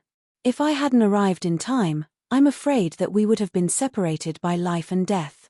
Every time I think of Brother Chumo's bloody appearance that day, I feel a heart-wrenching pain. Xu Jingzong didn't know what to say and could only console him. Fortunately, Count's methods are heaven-defying and the young Duke is also very lucky. Only then did he manage to turn the situation around. Since the young Duke has survived, he will definitely have good fortune in the future. Li Wangyu shook his head. Although that's the case, I still feel that my heart is filled with unease. He stopped mid-sentence and stared at Xu Jingzong as if waiting for him to say something. Xu Jingzong's mind was filled with questions. He couldn't understand what Li Wangyu wanted to do. After pondering for a while, Xu Jingzong asked with uncertainty, "Does Count want to help the young Duke vent his anger?" Li Wangyu slapped his thigh. As expected, General Xu understands my intentions. I am very relieved that General Xu can think this way. Then I will leave this matter to General Xu. Xu Jingzong was dumbfounded as if he had been struck by lightning. What did he say? How did it become his matter? Even Duke of Lu couldn't do anything about the Goguryeo ambassadors, so what could he do? This pool of water was obviously very deep. Xu Jingzong had always been wise to protect himself, so how could he be willing to get involved? Li Wangyu naturally saw through Xu Jingzong's thoughts. He deliberately showed a displeased look on his face. What? Is General Xu unwilling to help me? Xu Jingzong's face stiffened as he said embarrassedly, "It's not that I don't want to, but the saint said that this was an accident. Even Duke of Lu was helpless against the Gogurian envoy, so how could a lowly official like me share Count's burdens? Wouldn't it be a sin if we delay your important matters?" Li Wangyu chuckled and said, "This matter is actually very simple.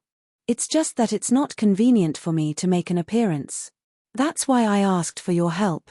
It's not that I want to make things difficult for you. This. Even if Xu Jingzong used his knees to think, he knew that what Li Wangyu wanted him to do was definitely not something simple. For a moment, he didn't know how to answer.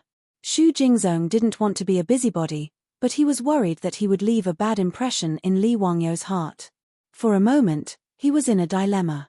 Li Wangyu naturally understood Xu Jingzong's concerns. He straightforwardly threw out his bait. General Xu, have you seen the Kunlun slaves in my residence? Of course I have. Count, you were even able to obtain such rare goods. This humble official admires you. General Xu also likes Kunlun slaves. Why don't you buy a few? Xu Jingzong smiled bitterly and said, to tell you the truth, which of the hundreds of officials and nobles in Chang'an doesn't want to keep a few Kunlun slaves? It's just that Kunlun slaves are too rare. Every year, there are only about 100 Kunlun slaves sold to Chang'an through the trade route. They are basically divided among the 5 families, 7 families, and the princes and dukes. Even if I like them, I can't buy them. His answer was naturally within Li Wangyu's expectations. Therefore, this fellow was even happier. General Xu, if you can help me vent the anger in my heart, how about I give you a Kunlun slave? Xu Jingzong's eyes instantly widened. He didn't dare to believe Li Wangyu's words. This temptation was not small. It must be known that even Zhong Gongjin, the founding duke, felt his heart bleed when he gave away 2 Kunlun slaves.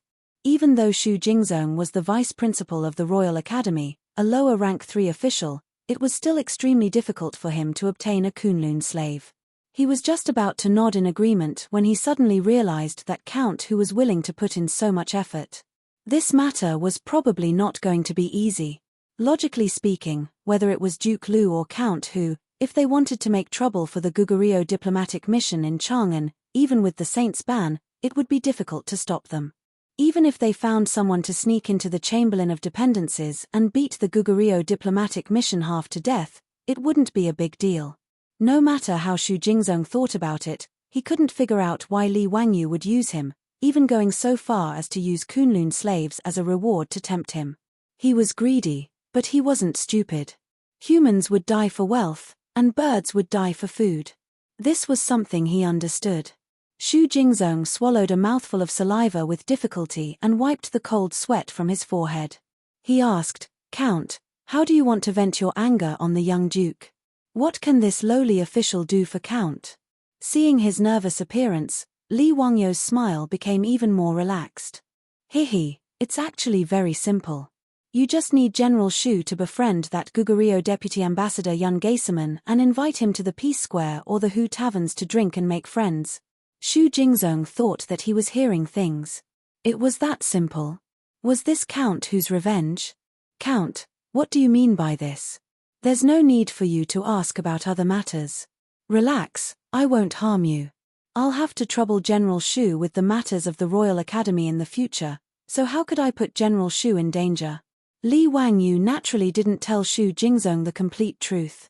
While his beautiful superior was chatting with Xu Jingzong about the horoscopes, he had closed his eyes and pretended to sleep, but he was thinking about Yin Death Abyss and Geiseman. He naturally couldn't let Xu Jingzong know the truth. Otherwise, given this fellow's cowardly personality, if he knew that he was going to take the life of the Goguryeo deputy ambassador, he probably wouldn't agree even if he was beaten to death. Even if he used his influence to forcefully suppress him, there would still be many variables. Thus, Li Wangyu dispelled the idea of discussing with Xu Jingzong and made a plan for himself. Li Wangyu's words allowed Xu Jingzong to relax a little. He naturally understood that while this count who was extremely intelligent and had unfathomable knowledge, he had a lazy personality and didn't have the patience to deal with such trivial matters. Xu Jingzong also knew that Li Wangyu was definitely not telling him the truth. However, he had no grudges with Count Hu, and he was following Count Hu's lead. There was truly no need for him to harm him. When he thought of this and thought of those 2 towering Kunlun slaves in front of Count Hu's estate, Xu Jingzong couldn't help but feel his heart palpitate. In Chang'an, with his status, he could easily obtain Guanyin Man, Xinluo maidservants, and Guanyin Man. He also didn't lack for beauties. However, such beautiful Kunlun slaves were truly hard to come by. It would be a pity to miss this opportunity. In the end, Xu Jingzong gritted his teeth and nodded in agreement. Since Count trusts this lowly official dares to refuse. However, this lowly official has nothing to do with that Goguryeo deputy ambassador. It won't be easy for this lowly official to rashly request an audience. Chapter 778.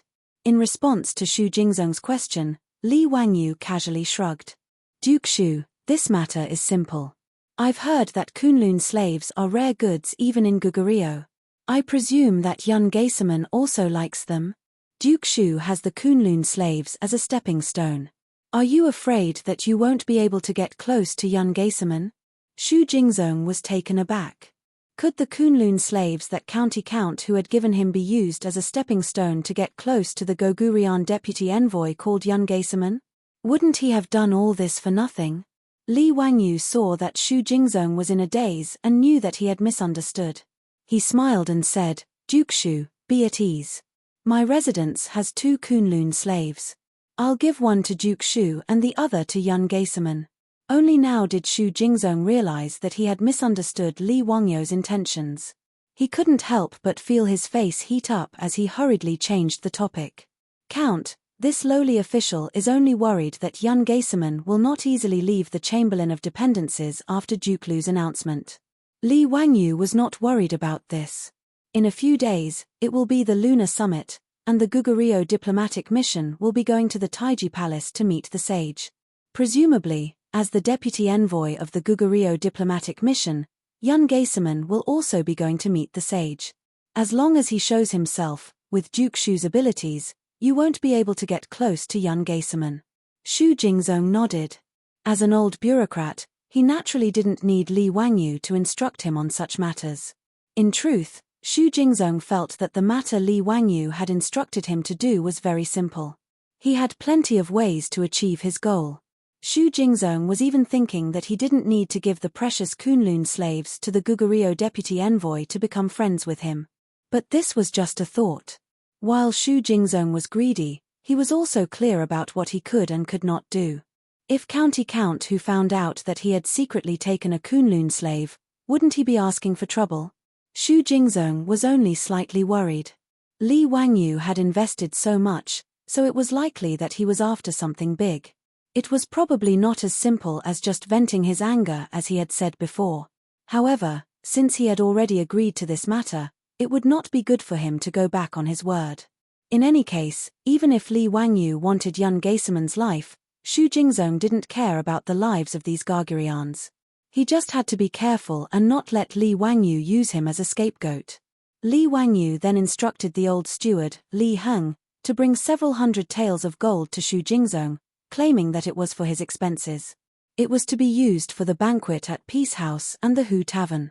Xu Jingzong pretended to refuse for a while and finally accepted the gold with a smile. After having a delicious meal at Lai Hot, he led the 2 black and hard men back to Chang'an. After sending Xu Jingzong away, Li Wangyu temporarily put the matter of Yun Geisaman's murder to the back of his mind.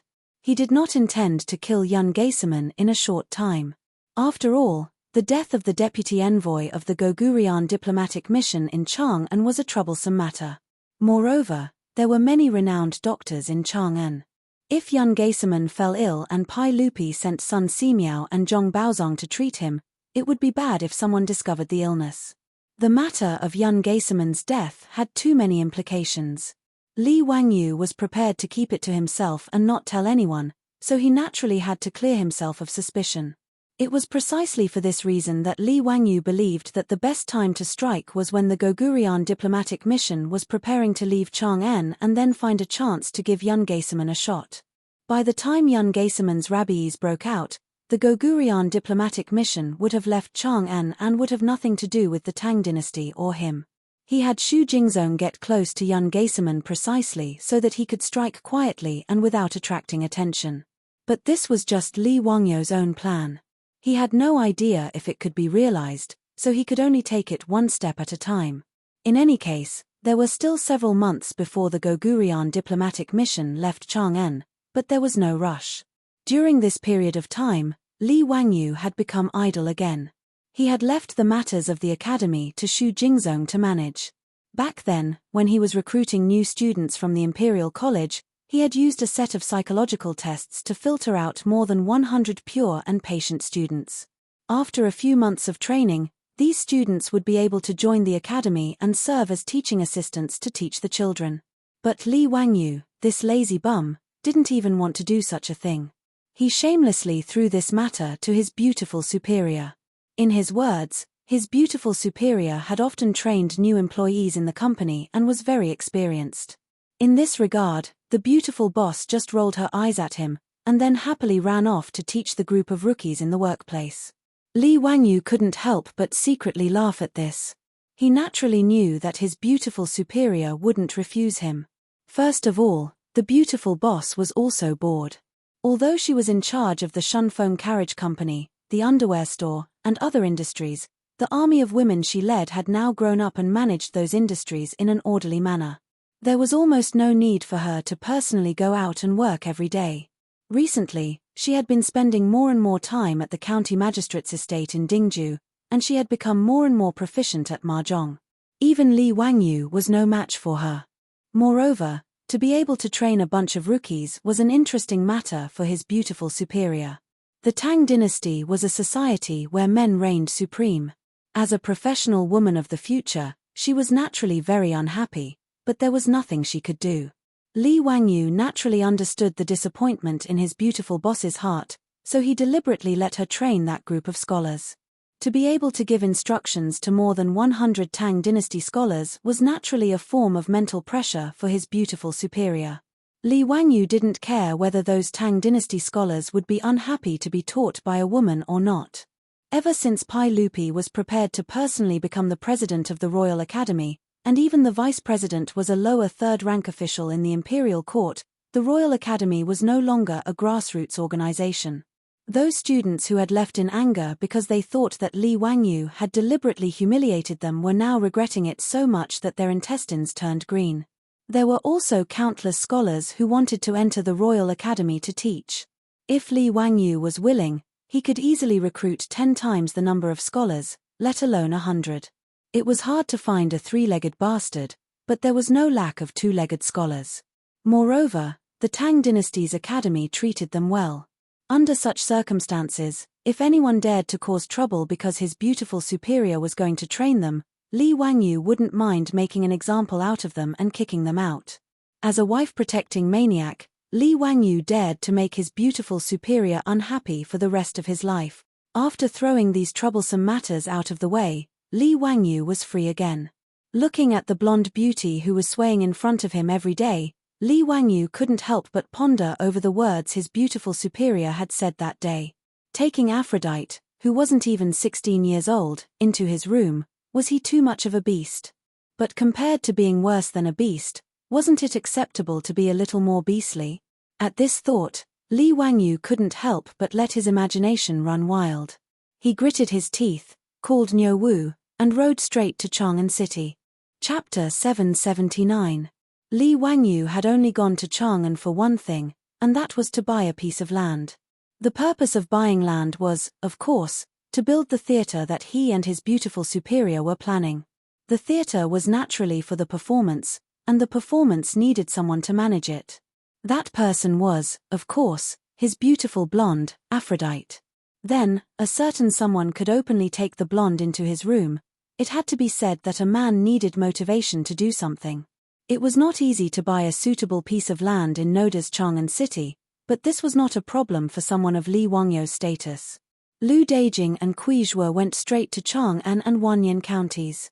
Lu Dejing and Kui Zhuo immediately ordered the officials of the county government to take out the files and maps, and found a few vacant plots of land for Li Wangyu to choose. Most of these were confiscated land by the county government. Li Wangyu could not help but laugh when he saw a house in Guangde Lane. He had an impression of this house. It seemed to be the house of the wealthy Luo Hui, who had been ordered by Hu Junji to arm wrestle with him and the other fops. After Luo Hui failed, he fled Chang'an City and his whereabouts were unknown. His house had been confiscated by Chang'an City and was ready to be sold. The location of this house was rather good.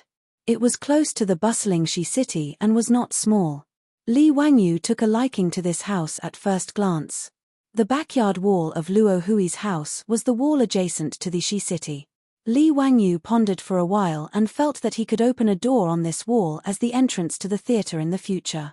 Although the doors of houses could not be opened on the streets unless one was a third-rank official or above, Li Wangyu felt that it was not a big deal for him to go through the back door with Pai Lupi. Moreover, he wanted to build a theater and not a house, so it should not be a big problem.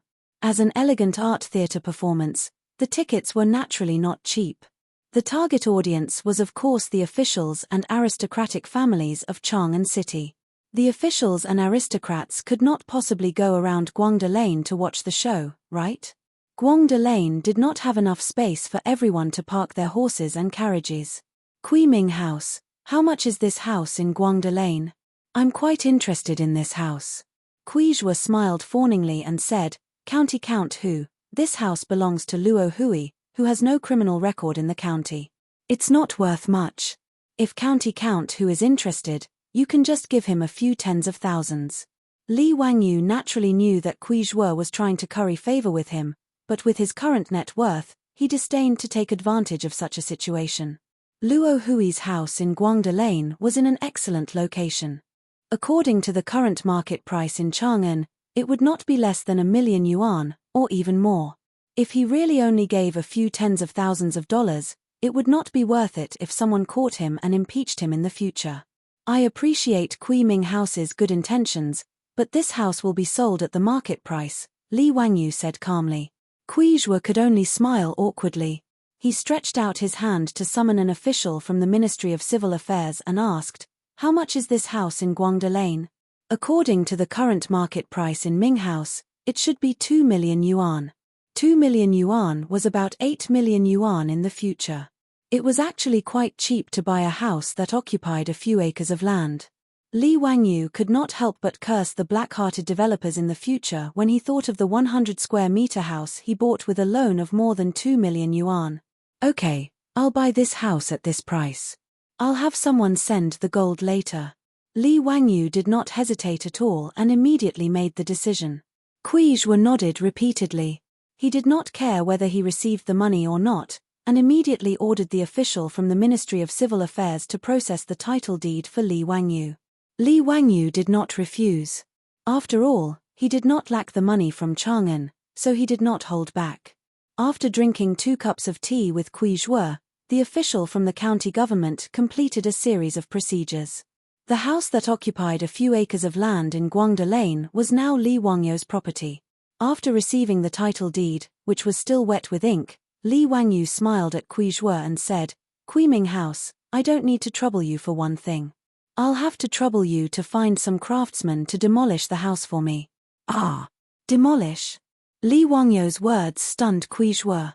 He had also seen Luo Hui's house. It was beautifully renovated, and the carved beams and painted rafters had been put in a lot of money. In his opinion, although the house was only a civilian house, it did not match Li Wangyu's status as the county earl who founded the country. However, he could just find some craftsmen to renovate and expand it. Why did he have to demolish it? That would be too extravagant. Li Wangyu smiled and said, I don't intend to use this land for living. Naturally, I have to demolish it and rebuild it. Kuijua asked cautiously, May I ask, what do you plan to build? Is there anything I can do to help? Haha, nothing much.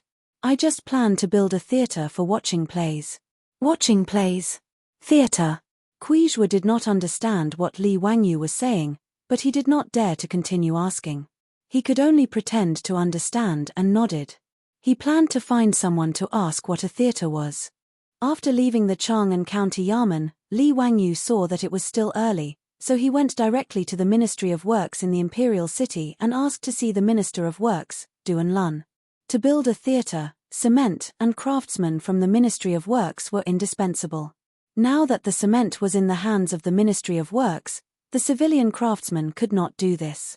When Duan Lun heard his subordinate's report, he felt his head swell. Ever since he became the Minister of Works in the second year of Zhengguan, he had been tormented by Li Wangyu. Whether it was building the Huxian County Earl's mansion or building the baseball field, they all gave the Ministry of Works endless headaches. Li Wangyou's prodigal road was even more lifeless. He took away a lot of mirage mud from the Ministry of Works, which gave Duan Lun a headache. Now, Huxian County Earl Li Wangyou could be said to be on the Ministry of Works blacklist. Everyone, from the Minister of Works, Duan Lun, to the ordinary officials of the Ministry of Works, could not help but shiver when they heard that Li Wangyou had come to visit. Everyone's first reaction was, F***CK, is this guy here to cause trouble again? Naturally, Duan Lun could not avoid him. He could only rub his temples and order people to invite Li Wangyou into his office. Zio, how come you have time to come to the Ministry of Works today? Li Wangyou smiled and bowed to Duan Lun. Minister Duan, I have come to ask for your help again today. Duan Lun's hand, which was stroking his beard, could not help but tremble. He almost pulled out a few strands of his beard. Haha, Zio must be joking. The Ministry of Works is only in charge of some construction matters. How can they help you? In addition, the amount of mirage mud produced by the Ministry of Works is limited. Last time, you took so much mirage mud from the Ministry of Works in order to repair the road. Just thinking about it makes my heart ache. If Zio wants to ask for mirage mud again today, you can save your breath. Duan Lun glared at him. He did not give Li Wangyou a chance to speak and directly refused.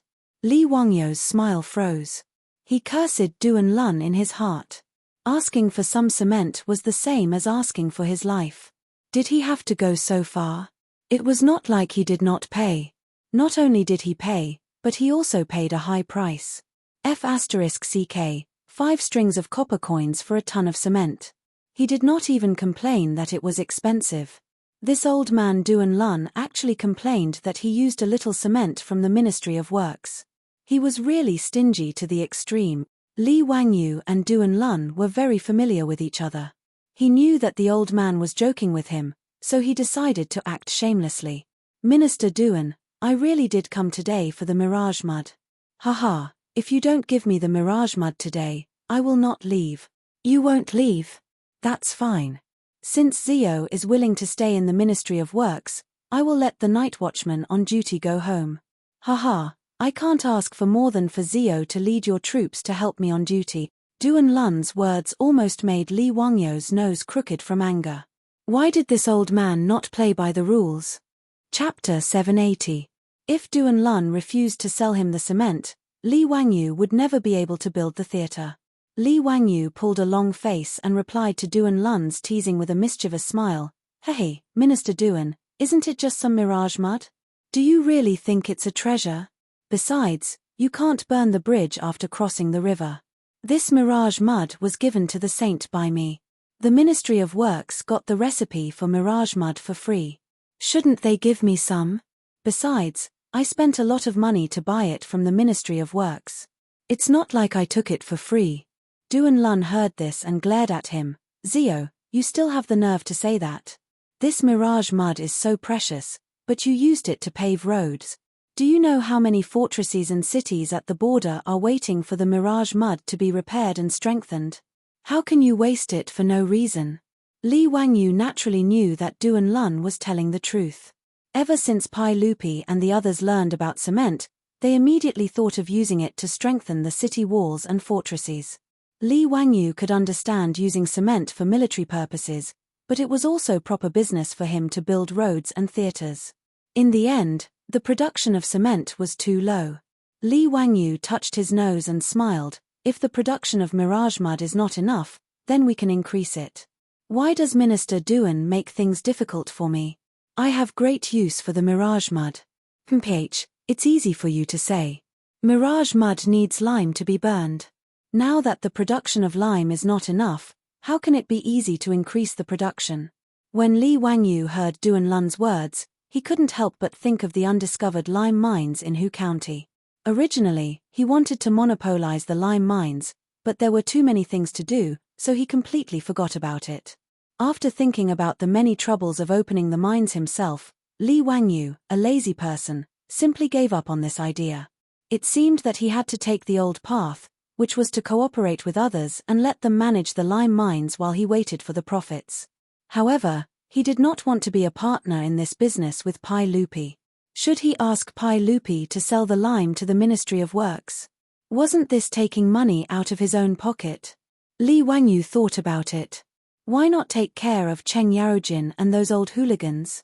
Qin Qiong, Yuqi Jingda, Chai Shao, these dukes could also be pulled in for a share. After all, there were plenty of lime mines in the Guanzhong path, and he could easily form a partnership with a public house.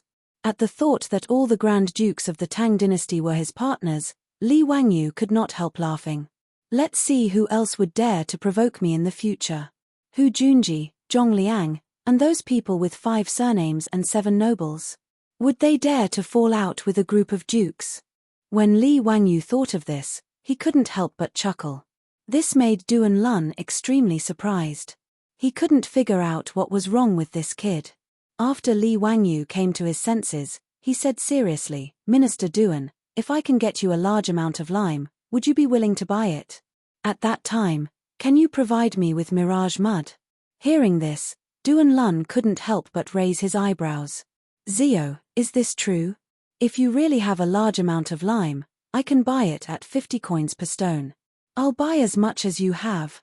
As for the mirage mud you want, as long as there is enough lime supply, you can have as much as you want. The price will be the same as before." Li Wangyu curled his lips. This old man was really calculating. This kind of volcanic ash cement was just calcining lime and clay together. There was no cost to remove the lime. Duan Lun, this old man, actually wanted to buy his lime for 50 coins. After calcining it, he would sell it to him for 250 coins. He really thought of him as a fool. "Minister Duan, do you think I don't know how to calcinate the mirage mud? I'll sell the lime to you. After calcining it, you'll sell it to me at 5 times the price. Do I have the word stupid written on my forehead?" Li Wangyu's words made Duan Lun's face turn red. He felt that he seemed to be a little unkind. "Haha, Zio, what are you talking about? I was wrong just now. As long as you have enough lime supply, the Ministry of Works won't make any money from you. We'll supply you at 60 coins per stone." Li Wangyu nodded with satisfaction. "Minister Duan, it's a deal. Zio, when can you start to supply the Ministry of Works with lime? I won't hide it from you. The sage has been urging us to increase the production of mirage mud. Now that the imperial court has seen the usefulness of mirage mud, it's in urgent need everywhere. Zio, the mirage mud you made is really a treasure that benefits the country and the people. Speaking of which, I have to thank you for being the Minister of Works." Duan Lun smiled amiably and was very amiable. Li Wangyu silently rolled his eyes. He thought that Duan Lun, this old man, said nice words. In the end, when he wanted to get some cement from the Ministry of Works, this old man blew his beard and glared at him, refusing in every way possible. It was as if he had gone to his house to rob him. When Li Wangyu heard that he could supply lime, he immediately changed his face. This made Li Wangyu wonder if this old man had learned the Sichuan opera's face-changing skills. In the Tang dynasty, from Pai Lupi to these high officials in the imperial court, none of them were good people. They only knew how to bully an honest person like him. However, whether it was Duan Lun or the bad-tempered Wei Zheng, they were very much to Li Wangyu's liking. This group of lovable and hateful officials of the Tang dynasty, "Minister Duan, there's no rush for lime. Hehe, the mine hasn't been opened yet. As for the mirage mud, this nephew needs it urgently. How about you give me 1,000 stones first?" When Duan Lun heard this, the smile on his face disappeared. He glared at Li Wangyu. "Zio, are you here to make fun of me? The mine hasn't even been opened yet and you dare to say that you can supply lime to the Ministry of Works? Do you think this old man is stupid? How can I be fooled by a brat like you?" Li Wangyu was speechless. Why did this old man change his face faster than flipping a book? "Minister Duan, how can this nephew deceive you? 1 month. This nephew guarantees that in 1 month, the Ministry of Works will be able to start steadily supplying lime." Really? How much can it be? How could Li Wangyu know how much lime could be produced from those mines? In the future, it was mechanized mining.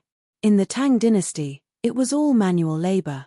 He didn't dare to guarantee the output. Well, I think I can still guarantee 10,000 stones a month. Li Wangyu pondered for a moment and replied. 10,000 stones, that's 500 tons. If he cooperated with Cheng Yarojin and opened a few more mines at the same time, it shouldn't be a problem, right? Good. Then this old man will believe you this time. Come, let's make an oath. In 1 month, if this old man doesn't see lime, don't blame this old man for finding a saint to judge. Li Wangyu nodded straightforwardly. He clapped hands with Duan Lun and settled on the supply of lime in a month. Duan Lun also straightforwardly summoned the officials of the Ministry of Works and told County Count Hu that if he needed it, he could give 1,000 stones of mirage mud. Li Wangyu thanked Duan Lun again and again before leaving the Ministry of Works. Seeing that it was getting late, Li Wangyu estimated that he wouldn't have time to go back to Ju village today. He sent one of his troops back to report. He called Niu Wu and led his troops. Holding the mentality that the wind was blowing and the water was cold, he went to kill his way to Duke Lu's residence. Chapter 781. Ever since he rescued Cheng Chumo, Li Wangyu had been avoiding the Duke Lu residence and the old hooligan Cheng Yarojin. Usually, if it was not necessary, he would never pass by the Duke Lu residence. He would rather take a detour than pass by the old hooligan's residence. Saving other people was one thing, but saving the old hooligan's eldest son, the only way to thank him was to drink himself to death. It was as if he was not drunk and unconscious, Cheng Yarojin was not grateful enough. Li Wangyu had long been too lazy to complain about the old hooligan's way of doing things. Today, if it were not for the lime mine, Li Wangyu would not walk into a trap. Wahahaha, boy, you are finally willing to come. Come, prepare the food and wine. Today we are not going home until we are drunk. Li Wangyu and his party had just stepped into the Duke Lu residence when Cheng Yaojin's hoarse voice resounded throughout the residence. Rubbing his temples, Li Wangyu carelessly bowed to Cheng Yarojin. Uncle Cheng, the matter of drinking is not urgent. Today, this nephew has something good to discuss with Uncle Cheng. Cheng Yaojin's eyes lit up. Which gambling house do you want to bet with? Last time I bet with you, boy, I won until old man Kui's eyes turned green. Wahahaha, it was very satisfying. Li Wangyu was speechless. This old thing, winning money from his father-in-law, was still so happy. What was even more shameless was that after winning the gold, he did not know how to share it with him. Uncle Cheng, this nephew came today not to bet, but to cooperate with Uncle to open a mine. Open a mine? What mine? Gold mine or copper mine? Lime mine.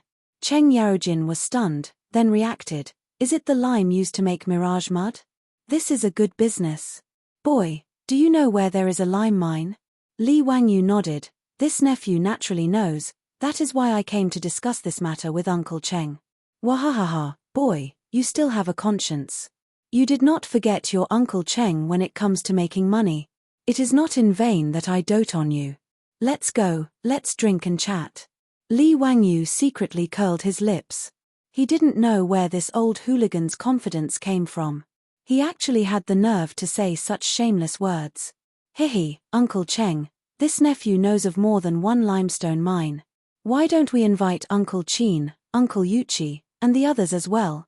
Li Wangyu remembered that there were about 5 or 6 limestone mines in Hu County. Cheng Yarojin, Li Jing, Qin Qiong, Yuchi Jingda, Chai Shao and Niu Jinda were just enough. Cheng Yarojin was stunned when he mentioned the names of the dukes. Then, he slapped Li Wangyu's shoulder heavily, causing him to grimace in pain again. Good boy, I didn't misjudge you. Men, take this daddy's greeting card and invite second brother, old man Yuchi, and the others. Li Wangyu did not personally visit each family to discuss this matter. Instead, he asked Cheng Yarojin to invite Qin Qiong and the others. In Cheng Yaojin's opinion, it was naturally to let him sell a favor to everyone. In the future, if these limestone mines made money, whether it was Qin Qiong or Yuchi Jingda, they would all owe Cheng Yarojin a favor. Actually, to Li Wangyu, he was just being lazy. How much time would it take to go to each of the duke's manors? How much time would it take? How much wine would it take? It was better to let the old hooligan invite everyone to Duke Lu's mansion. He only needed to waste a bit of time. Cheng Yarojin invited everyone on behalf of County Count Li Ziyu. Naturally, no one would refuse. This group of dukes did not live far away. Not long after, everyone gathered in the main hall of Duke Lu's mansion. Cheng Yarojin waved his hand.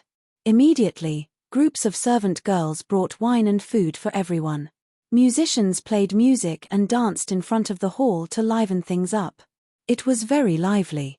After 3 rounds of wine, Li Wangyo's face had become rosy. He didn't dare to drink anymore. Otherwise, he wouldn't be able to talk about proper business today. Uncles, this little nephew asked Uncle Cheng to invite all of you here today because I have a business deal. I want to see if all of you are interested. Yuqi Jingda laughed. Haha, Ziyu, you are now the famous god of wealth in Chang'an City. If you have any business deal and are willing to bring us along, that's a good thing. There's nothing to discuss. Just say it directly. No matter how much gold you want, Laozi will listen to you. Old ignorant Yuqi's words are beautiful. That's right, that's the truth. Ziyu, you are willing to bring us uncles to make money. What else is there to say? Cheng Yarojin raised his head and gulped down a mouthful of wine. It was rare that Yuqi Jingda did not quarrel with Cheng Yarojin. The surrounding group of dukes also nodded repeatedly, feeling that what the two said was reasonable. Li Wangyu blushed with shame.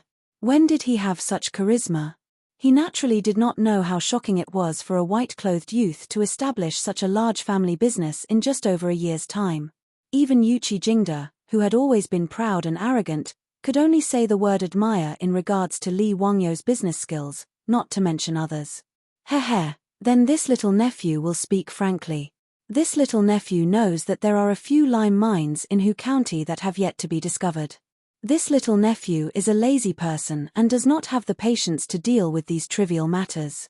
Therefore, I want to partner with all of you uncles and operate those lime mines. What do you uncles think? Lime mines? Is that the lime used to make mirage mud? That is a business that benefits greatly with little capital. Ziyu, are you really willing to use this kind of mine to partner with us? Li Jing was astonished when he heard this. Li Wangyu nodded. Duke Wei's words are correct. It is precisely that lime mine.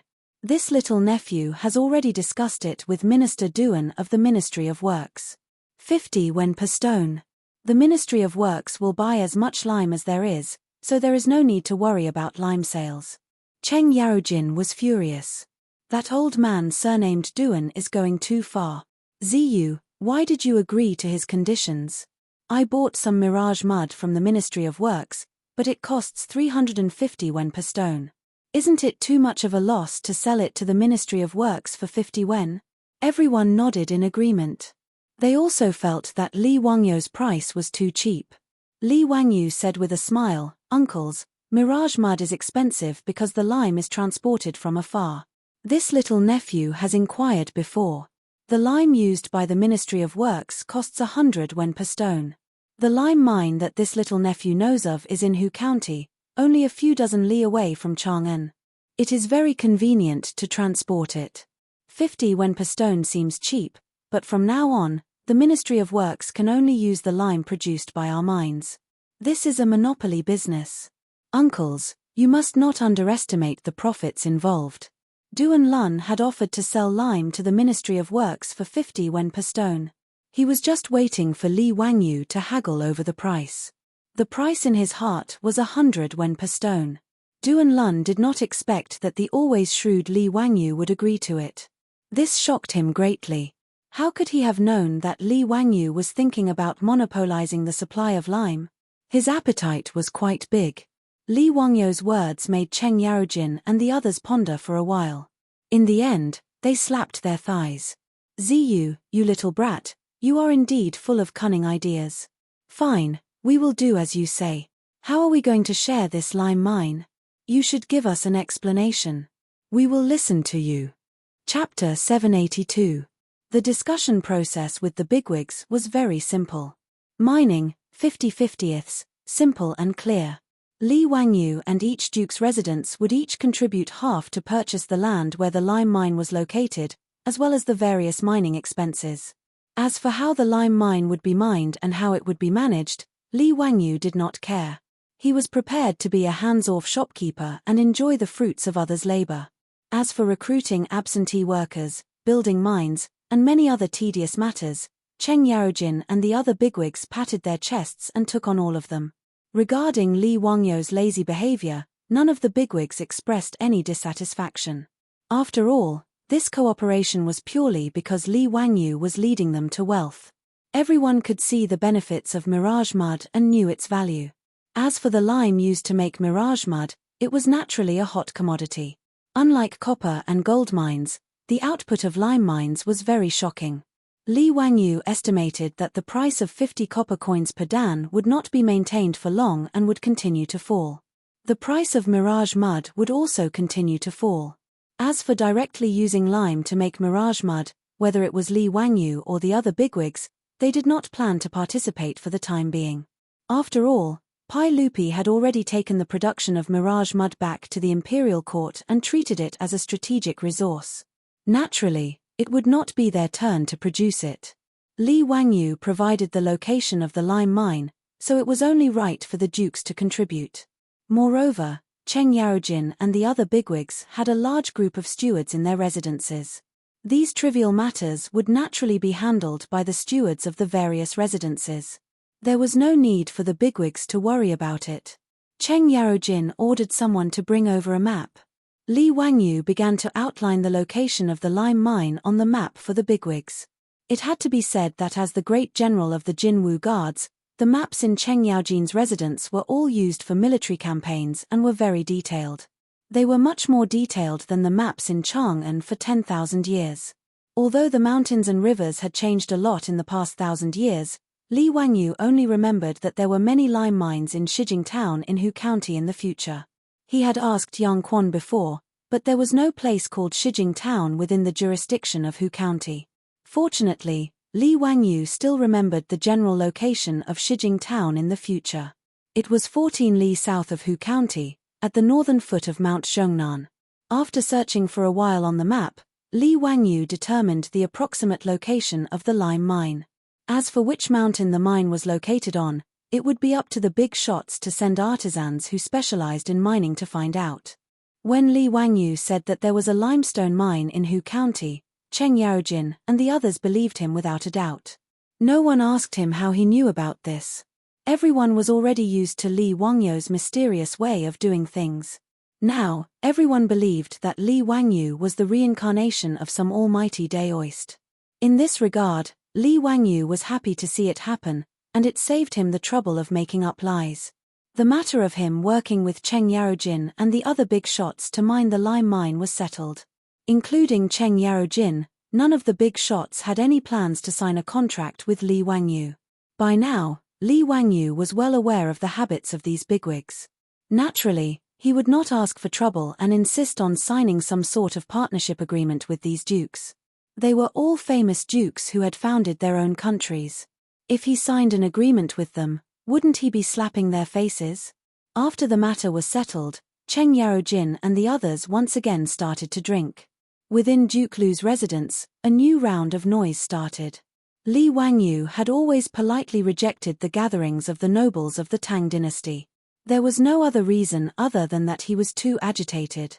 It was not without reason that people in the future called the stinky Tang dynasty dirty. The open atmosphere of the Tang dynasty, especially among the nobles, was not inferior to the debauchery of the nobles of ancient Rome. Those unrestrained and informal behaviors made Li Wangyu unable to bear it. Even people like Qin Qiong, Niu Jindar, and Li Jing, who were usually upright and prudent, did not care about their image at the banquet. They hugged the young ladies in their arms and touched them up and down. These beautiful young ladies were all the concubines that Cheng Yarojin, the old hooligan, kept in the residence. In Li Wangyu's eyes, these concubines were no different from the prostitutes in Pingkang Fang. Concubines were completely different. Concubines had a certain status in the family, even if it was not high. Concubines were actually not much different from maids and maids. They could be bought with money. There was no limit to the number of concubines. As long as one could afford it, They could have as many concubines as they wanted. Concubines not only needed to serve the master, but they were also the playthings of the master and the guests. Concubines were of a lower status than concubines. Concubines were usually singers and dancers.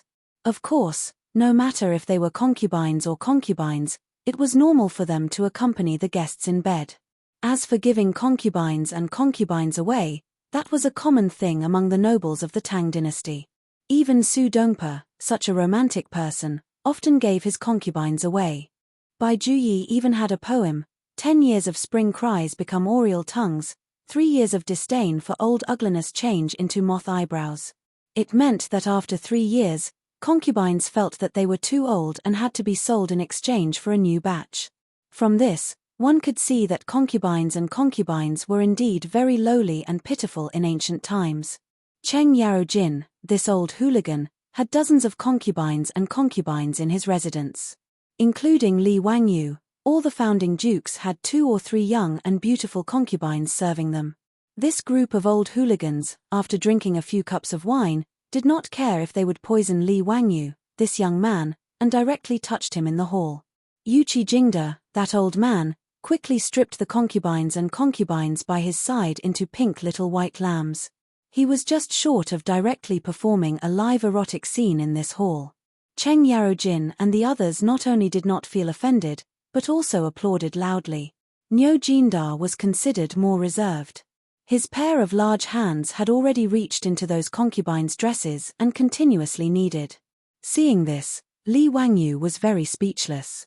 As for Li Jing, this old man, his hair and beard were already white, but he was hugging a few young women who were old enough to be his granddaughters for a while. He even let those concubines use their mouths to feed him wine. He was really old and unruly. During the banquet, all kinds of shining white peaks and tender gasps were heard, dazzling Li Wangyu's eyes. Seeing this, he even wanted to call the police. Although the concubines and concubines of Cheng Yaojin's residence were young and beautiful, Li Wangyu did not want to have any mishaps. To have something happen with the concubines of Cheng Yarojin, this old scoundrel's residence, just thinking about it was too frightening. Continuing to stay in Duke Lu's residence's main hall to be stimulated and forced to endure was really unbearable. What was the difference between this and watching a later generation Japanese romance movie? Li Wangyu simply glanced at Niu Wu, who was standing on the side, and secretly gave him a meaningful glance. Naturally, the meaning was to quickly run away. Uncle Cheng, this little nephew is going to go to the toilet and change clothes. For the time being, I will take my leave. Li Wangyu stood up and bowed to Cheng Yarojin, who was playing happily with his concubines. Cheng Yarojin did not mind and only let the concubines by Li Wangyu's side accompany him to the toilet to take care of them. Li Wangyu said that he wanted to go to the toilet, but that was just an excuse. In reality, he was planning to escape. How could he be willing to let these concubines follow him? He promptly said that he was familiar with the way and that it was enough for his own troops to follow and take care of him. How could Cheng Yarojin know what he was thinking? He also did not take it seriously. In any case, Li Wangyu had come to his residence many times and was also familiar with the way, so he just let him do as he pleased. As for Yuqi Jingda and the others, they had already sunk into the land of warmth and tenderness. How could they still care about what Li Wangyu wanted to do? Li Wangyu also did not speak much nonsense. Leading Niu Wu, he turned around and headed in the direction of Duke Lu's residence's toilet. Chapter 783. Ever since his beautiful boss and Empress Zhongsun coerced all the noble ladies and young ladies in Chang'an City to go to the county magistrate's mansion in Dingju village in Hu County, all the officials and aristocratic families in Chang'an City asked for the blueprints from the county magistrate's mansion and competed with each other to renovate the bathroom facilities. These hostesses had seen the modern bathroom facilities in the county count's mansion, so how could they continue to use the dirty and smelly toilets in their original mansions? For a time, orders for all kinds of bathroom tiles, toilets, and sanitary wares in the porcelain kilns and workshops outside Chang'an City increased greatly, which made the shopkeepers who had never made these rare things happy and annoyed. Fortunately, these things were actually not complicated, and they were not difficult for the skilled porcelain craftsmen of the Tang dynasty. The toilets in Cheng Yaojin's mansion were naturally all renovated. The originally dirty toilets were covered with shiny tiles, and ceramic toilets and sanitary wares were used. Also, the old scoundrel had plagiarized the Turkish bath in Li Wangyou's castle. He had built a bathing pool and sauna room in his own residence. As for the Taiji Palace, it had already been renovated. Pai Lupi was even more shameless. He directly asked Li Wangyou to show his respect for a batch of bathroom tiles and toilets, which made Li Wangyou spend a lot of money. After all, an ordinary duke's mansion had at most a dozen toilets. But in Noda's Taiji Palace, there were more than 100 toilets, and the number of tiles and ceramic toilets needed was innumerable. How could Li Wangyou not hate it? When the officials and nobles learned of Pai Lupi's public bribery, they became more and more envious of Li Wangyou's imperial favor, which made Li Wangyou speechless. Li Wangyou led Niu Wu to the bathroom of Duke Lu's mansion. After relaxing for a while, he was ready to slip away. Looking around, Duke Lu's mansion was brightly lit, and there were maids and servants shuttling back and forth, constantly delivering hot delicacies and wine to the nobles in the main hall. Seeing that no one was paying attention to him and Niu Wu, Li Wangyou immediately slipped down the small road to the main gate of Duke Lu's mansion. Unexpectedly, after taking 2 steps, Li Wangyou, who was anxious to escape the tiger's den, did not pay attention and directly bumped into someone coming from the opposite side. "Zio, where are you going? The main hall is not in this direction." Li Wangyou raised his head and saw that the person he had bumped into was Cheng Chubi. He subconsciously gestured for him to keep quiet. "Brother Chubi, don't disturb your family." "Hehe, little brother just remembered that there is still soup boiling in the manor. I must go back and take a look." Li Wangyou spouted some nonsense to appease Cheng Chubi. He turned around and wanted to leave, but Cheng Chubi grabbed his sleeve. "Zio, what are you doing? Where do you want to go sneakily?" "Oh, I know, you want to sneak away. Am I right? Zio, do you dislike my Duke Lu's mansion for not being a good host?" Li Wangyou was stunned. When did this guy become so smart? Your family's mansion is not being a bad host, it's being too considerate. If I don't run, I'm afraid those concubines will climb onto my bed. Li Wangyou thought that the concubines of Duke Lu's mansion had all served Cheng Yaojin, that old rogue, and felt uncomfortable. How could he still have any romantic thoughts? However, he naturally could not say these words to Cheng Chubi, and could only be vague. "Brother Chubi, what are you talking about? What's the difference between your family and mine? I really have something to do, and I can't bear to disturb Uncle Cheng's mood, so I left without saying goodbye." Cheng Chubi did not pay attention to Li Wangyou's words, and directly shouted with his hoarse voice inherited from Cheng Yaojin. "Brother, come quickly. Zio wants to run." "Brother Chubi, don't shout, don't shout." Li Wangyou was shocked and reached out to cover his mouth, for fear that this guy would provoke Cheng Yaojin again. Although the 3 brothers of the Cheng family were not triplets, they seemed to have telepathy. Cheng Chubi had just called out when Cheng Chumo and Cheng Chuliang's figures appeared from the small path. Li Wangyou was speechless. Could these 2 guys teleport? How did they come so quickly? Cheng Chubi's voice, was it really not summoning a mythological beast? Surrounded by the 3 brothers of the Cheng family, Li Wangyou simply raised his hands and surrendered. "3 brothers, I admit defeat. What do you want? Just say it." Li Wangyou only needed to look at Cheng Chumo's sneaky smile to know that this guy absolutely did not have good intentions. Perhaps these 3 swindlers were deliberately waiting for him here. Hearing Li Wangyou's words, Cheng Chubi immediately smiled and said, "Waha, brother is right. Zio, you really can't hold back your temper and go drink with those old things." Before he could finish his words, Cheng Chuliang covered his mouth. Li Wangyou felt a headache coming on. He held his forehead and felt sorry for Cheng Yaojin. To be called an old thing by his own son, such an unfilial son, even if he was beaten to death, it would not be wrong. Cheng Chumo also ignored his stupid brother, and hugged Li Wangyou's shoulder and said with a sneaky smile, "Zio, let's go. Peace Lane or the Hu Wine Shop, you choose. Today, brother is treating, you are responsible for the bill." Wahahaha, these words are really good. "I treat, you pay" naturally came from Li Wangyou's mouth, but it was immediately copied by this group of swindlers. Now, they kept saying it every day, and it was almost becoming a mantra. Whether it was going to the Hu wine shop or Peace Lane, Li Wangyu would accept it. It was better than continuing to stay in the Duke Lu's residence and watch a group of old swindlers act out an erotic scene. At least it was not an eyesore. He accepted his fate and nodded, saying weakly, "Then let's go to the Hu wine shop in the West Market." Compared to harming the poor women of the Tang dynasty in Peace Lane, Li Wangyu would rather lead these swindlers to the Hu wine shop to harm the Hu concubines. The three brothers of the Cheng family naturally did not have any objections. They happily escorted Li Wangyu out of their residence and towards the West Market. What made Li Wangyu even more speechless was that this bastard Cheng Chumo did not forget to be generous. He actually ordered his servants to immediately go to the other swindlers' residences and inform them to gather at the Hu wine shop in the West Market. Today, someone was treating, so hurry and eat. If it were not for the fact that he could not beat these three brothers, Li Wangyu would definitely let them know why the flowers were so red. After a while, the swindlers and Li Wangyu gathered at the Hu wine shop in the West Market and started a new round of revelry.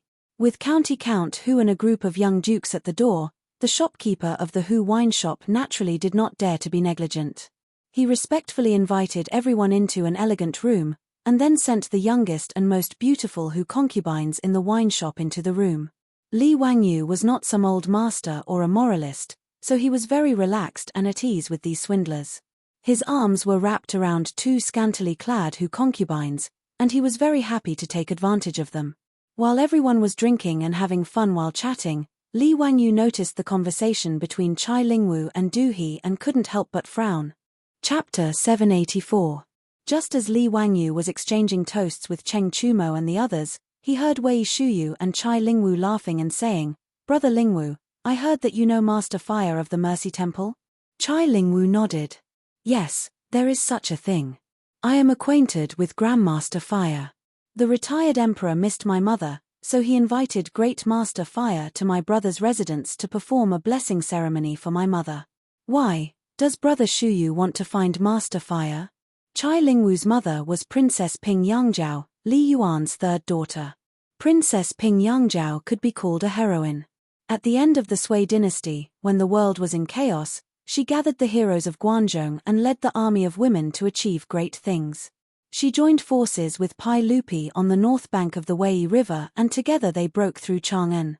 Unfortunately, in the 6th year of Wuda, Princess Ping Yangzhao passed away, which made Li Yuan and Pai Lupi very sad.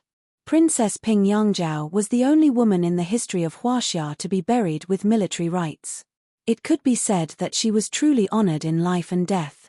Li Yuan also missed this daughter of his very much. He often ordered Buddhist and Taoist, two sects' eminent monks and Daoist priests to perform rituals and pray for Princess Ping Yangzhao. "Hehe, it's like this. My mother's birthday is coming soon, and she is a devout Buddhist believer.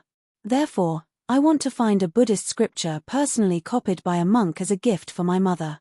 In Chang'an, Master Fire is a monk of the Sand sect.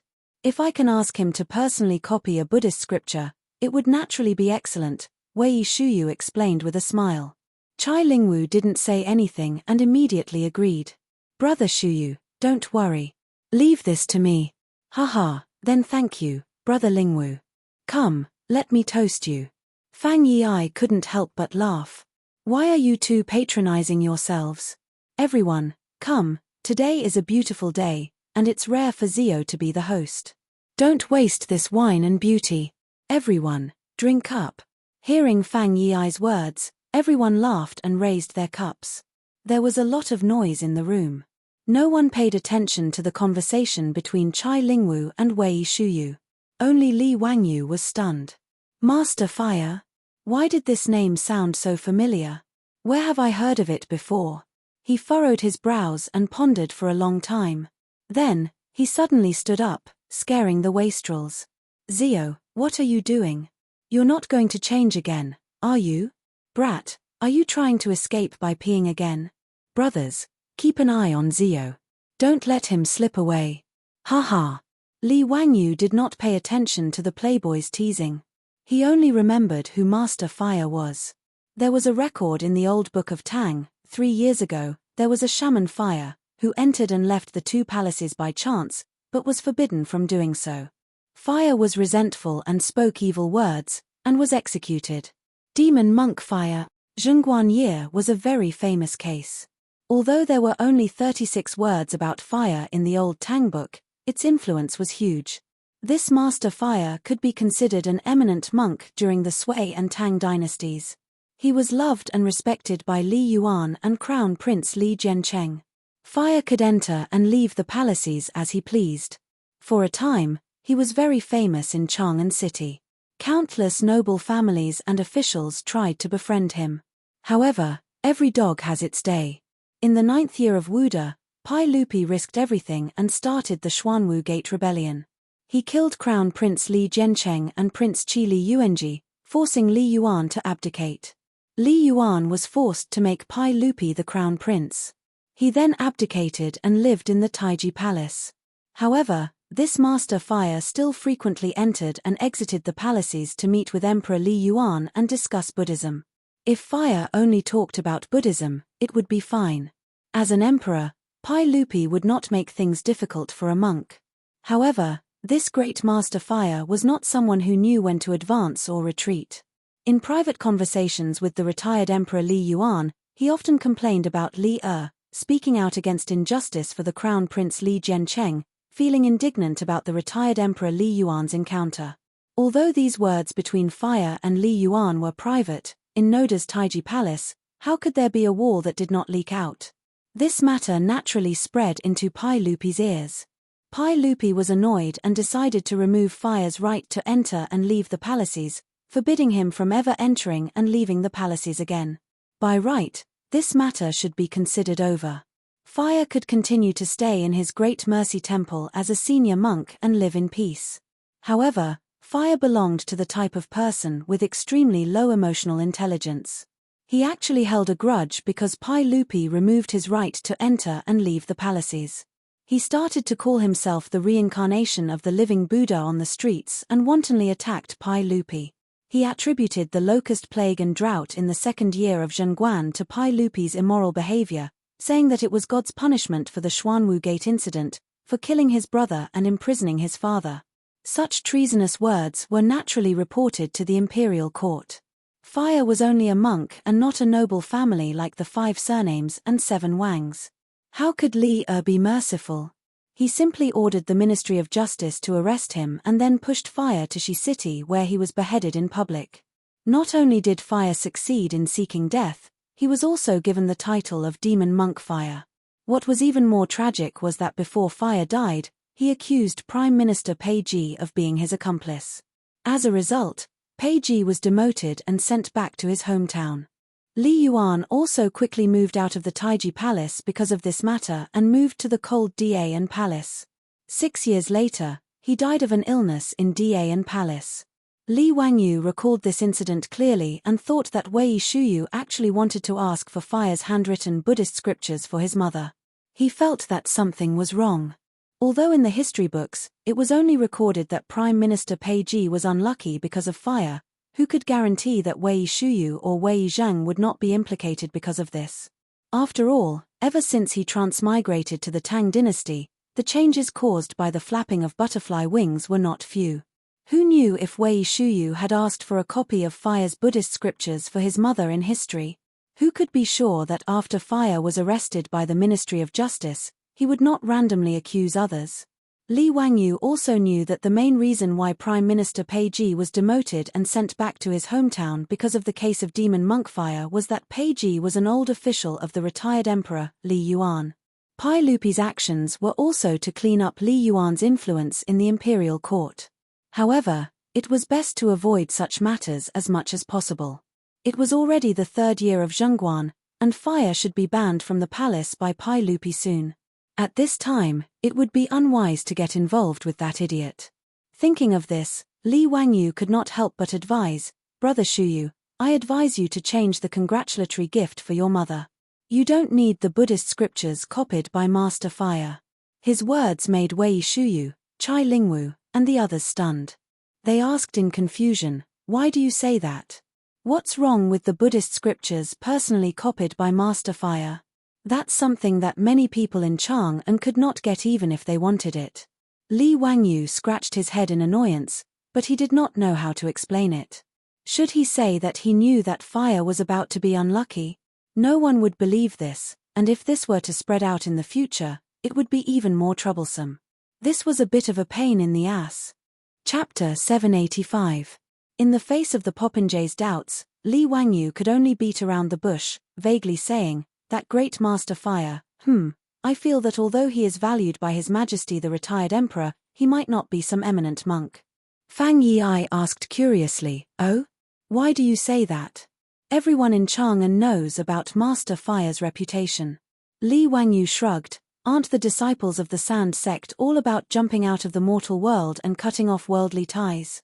Then why does this Master Fire frequently go in and out of the Forbidden Palace?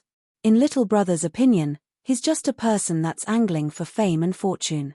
On the other hand, old immortal Sun had tactfully refused the title of nobility bestowed by the saint and lived in seclusion in the mountains to research the Tao of medicine. Anyway, Master Fire would seek his own death soon. Li Wangyu didn't care whether or not he would offend this person and directly demoted him to fishing for fame. Wei Shuyu pondered over Li Wangyu's words and shook his head, not saying anything more. He was also a smart person and picked out two phrases from Li Wangyu's words: Emperor Emeritus and forbidden to enter and leave the palace.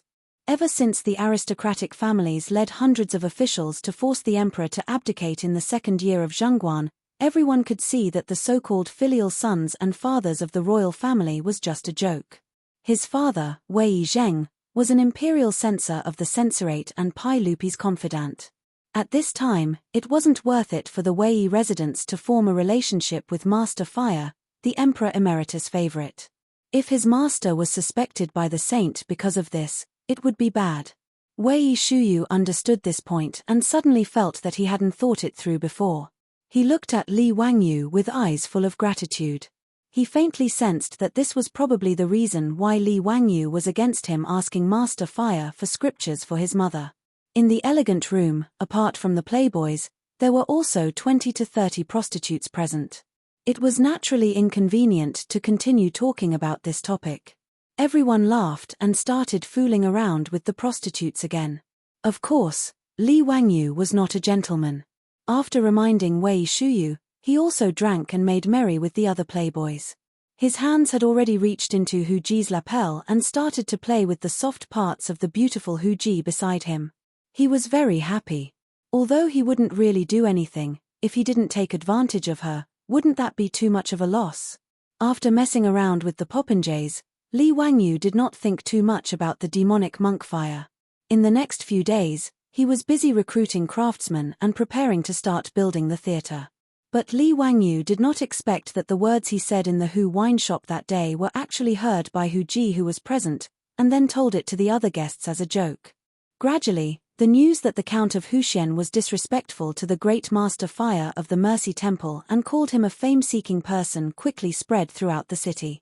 Many of Great Master Fire's followers were unhappy with Li Wangyu because of this. If not for the fact that they were afraid of Li Wangyu's noble status as the founding county count, Li Wangyu's mansion in Kaihua Square would probably have had rotten eggs and vegetables thrown at it in protest. After all, Fire was very famous.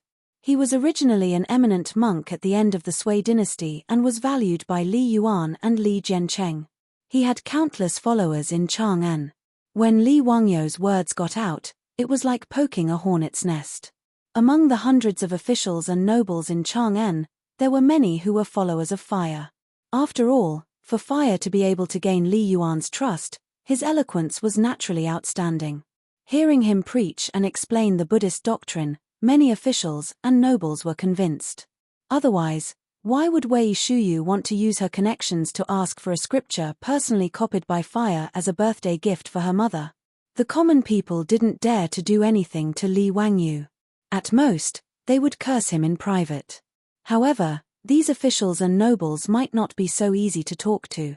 Even many of the young imperial censors from the censorate were prepared to impeach Li Wangyu at the court meeting against Pai Lupi for the crime of humiliating a Buddhist monk. When Ma Ju, Yang Liban, Liu Rengui, and Shangguanyi learned of this matter, they were also very worried. They immediately ran to Lie Hot to ask to see their teacher. They wanted to see if there was any way to resolve this matter. "Teacher, I heard that many of Great Master Fire's followers are complaining about you. I even heard that some imperial censors in the censorate want to impeach you," Ma Ju said worriedly in the main hall of Lie Hot. Yang Liben also nodded. "That's right. I also heard about this matter. Teacher is indeed a bit rash. After all, Great Master Fire is a favorite of the Emperor Emeritus. Offending him rashly will cause a lot of trouble." Liu Rengui and Shangguan Yi were now following Shu Jingzong to manage the Royal Academy's affairs. They didn't know much about the court matters. Although they were worried for Li Wangyu, they didn't know what to say. Li Wangyu didn't care about the worries of his disciples. After all, in his opinion, fire was just a grasshopper after autumn. He wouldn't be able to jump around for long. It was already the 3rd year and 4th month of Zhongguan. Pai Lupi would probably issue an edict soon to prohibit fire from entering and leaving the palace. Of course, others didn't know about this. Li Wangyu didn't expect that his private conversation with the rich kids would cause such an uproar. Li Wangyu didn't know whether to laugh or cry about the influence of these shamans. He waved his hand at his 4 disciples and smiled. "It's fine. It's just a small matter. I'm just talking in private. Don't tell me that Great Master Fire will cause trouble for me." But Ma Ju wanted to persuade his teacher again, but he saw the old butler Li Heng hurriedly run into the hall. "Lang Jun, Great Master Fire of the Mercy Temple requests an audience." Li Heng's words stunned Li Wangyu. What did Great Master Fire mean by coming to his residence? Did he really come to reason with him just because he said in private that Great Master Fire was fishing for fame? No wonder this guy would seek his own death. His EQ was indeed worrying. Li Wangyu pondered for a moment and nodded at Li Heng. "Invite Great Master Fire in." The old butler Li Heng continued. Lang Jun, Pei Sikong and Duke Song also came with Great Master Fire. Li Wangyu was stunned again. Pei Ji and Xiao Yu also came? What were they trying to do? Were they here to support Great Master Fire? What made Li Wangyu speechless was that it was one thing for Pei Ji to come. In any case, just by looking at how this guy was bitten and dragged into the water by Great Master Fire, he knew that the two had a deep relationship. It was the kind of evil that he brought upon himself. But why did Xiao Yu come?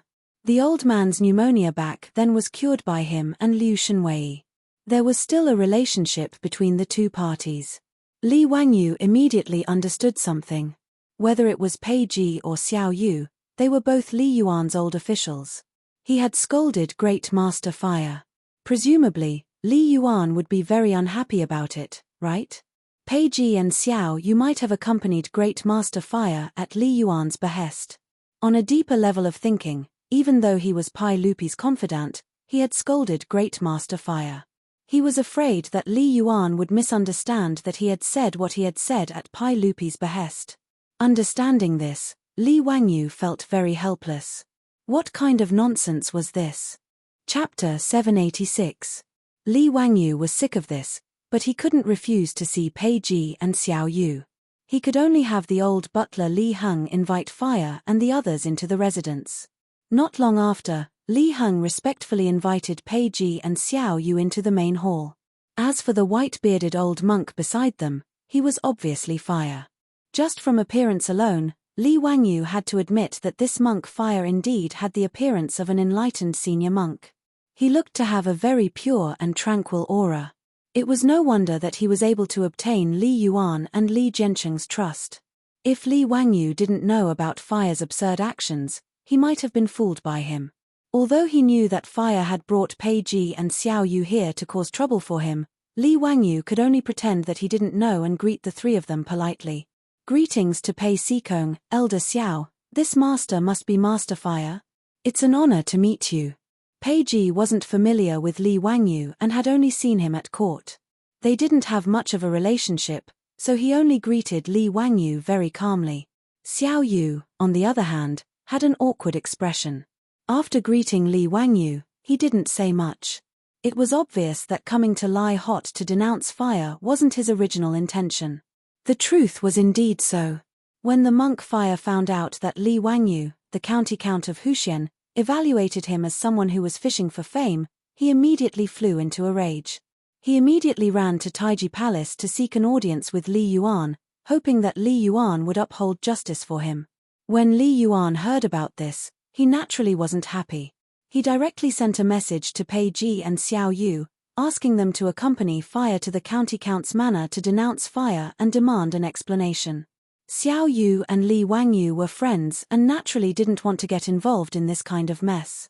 However, he couldn't go against the will of the Emperor Emeritus, so he could only reluctantly follow Pei Ji and Fire to the county count's manor. As for Fire, he bowed with one hand, Amitabha, poor monk greets County Earl.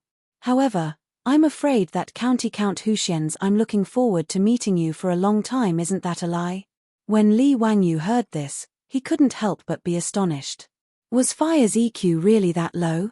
She was just being polite and courteous, but he actually made things difficult for her as soon as they met. Even if she had said in private that he was fishing for fame, it wouldn't make him fall out with her like this, right? No matter what, he was still the founding county earl of the Tang dynasty, while Fire was just a monk. Their statuses were not equal at all. Could it be that Fire had inflated to such an extent because of Li Yuan's favor? Li Wangyu thought about it again, but he was not surprised.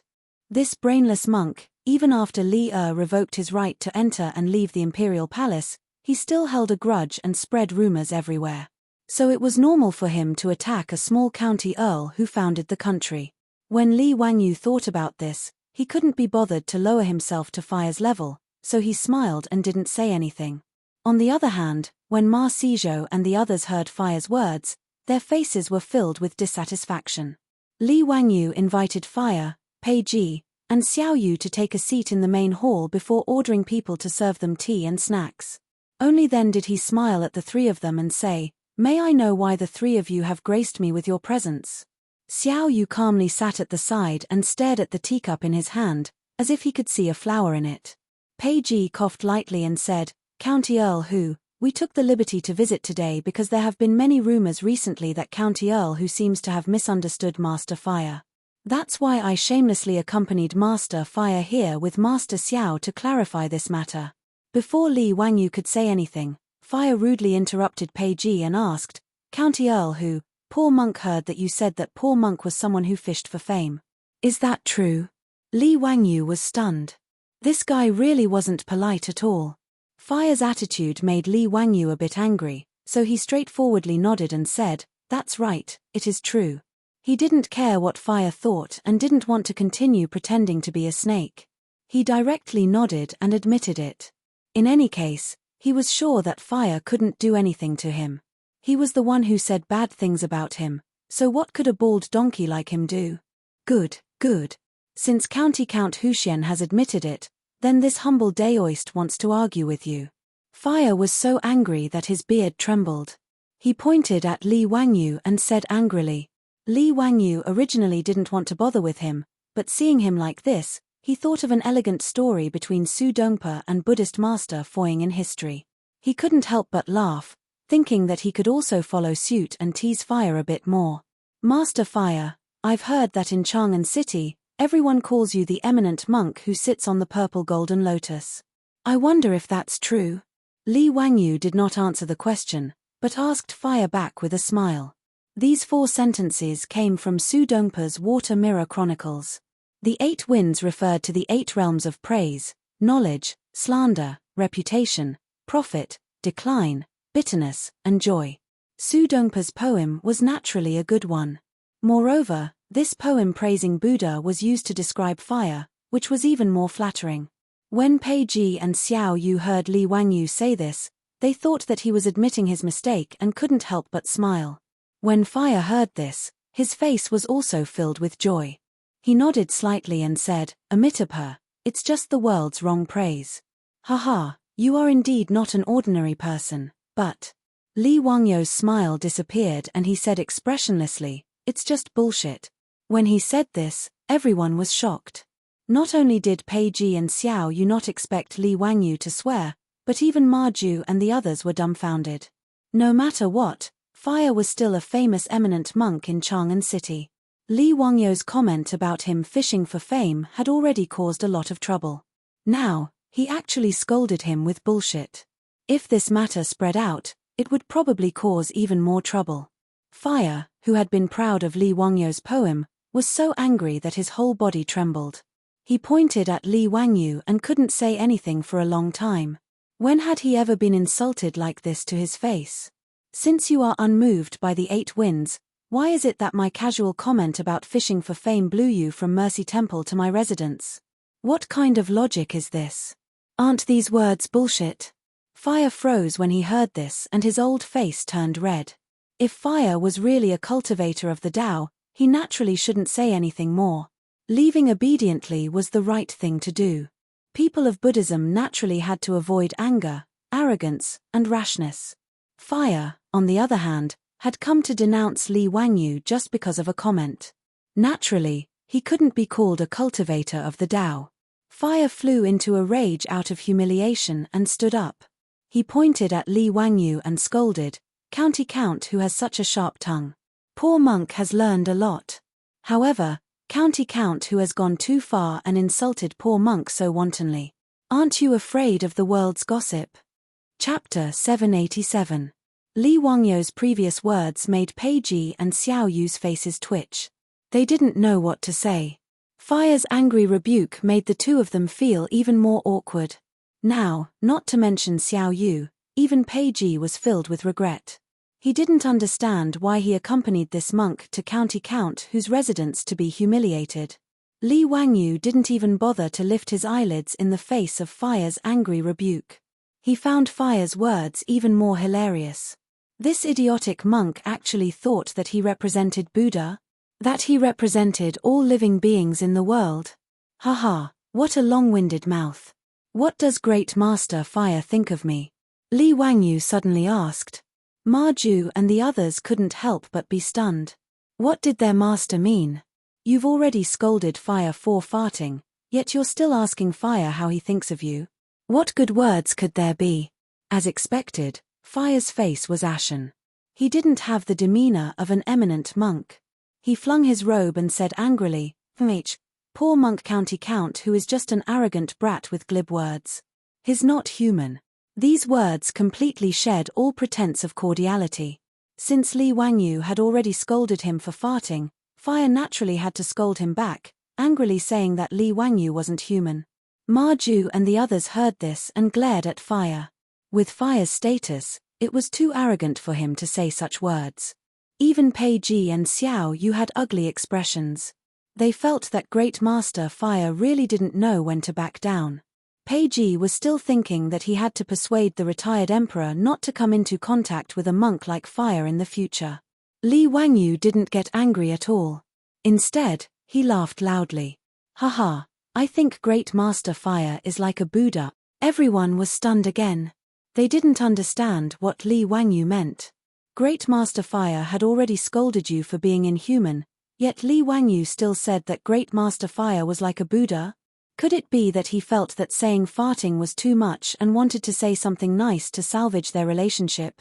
Ma Ju was displeased and asked directly, "Teacher, what do you mean by that?" Li Wangyou winked at his disciple and said with a smile, "Bin Wang, do you know what is the most important thing for those who practice Zen?"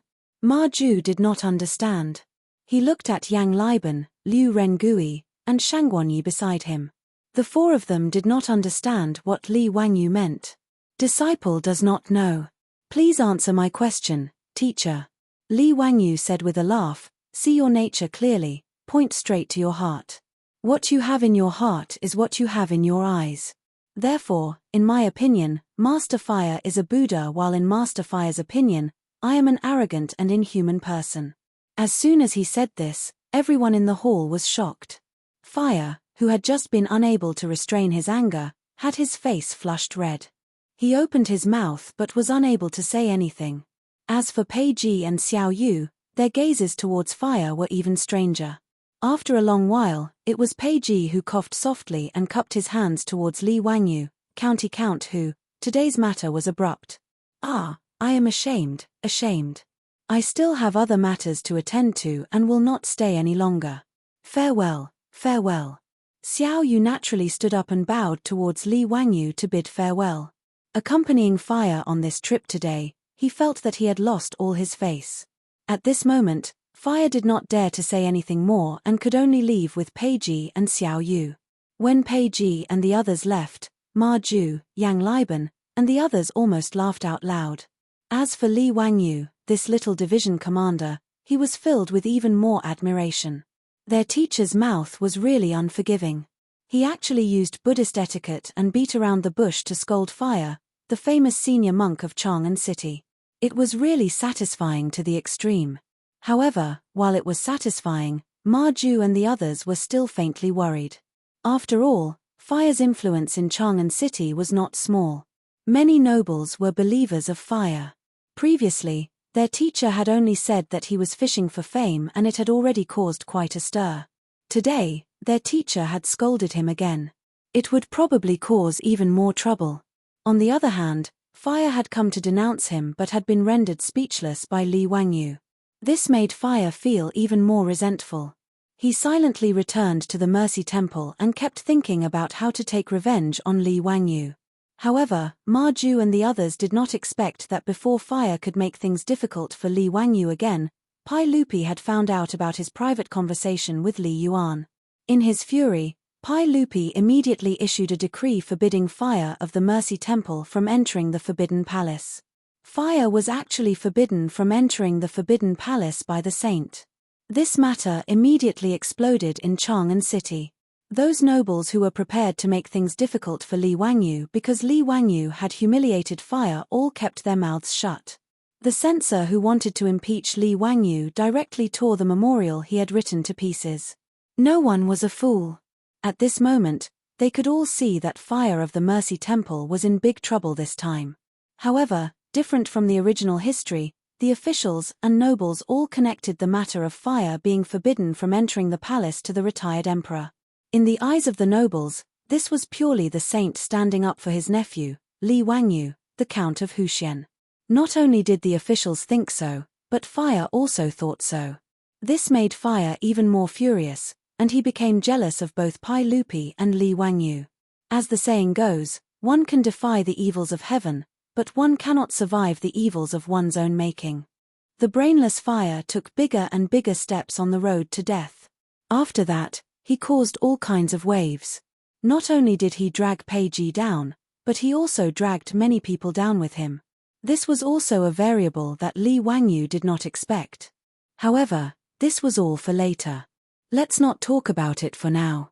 After Li Wangyu sent Fire away, he did not take this person to heart.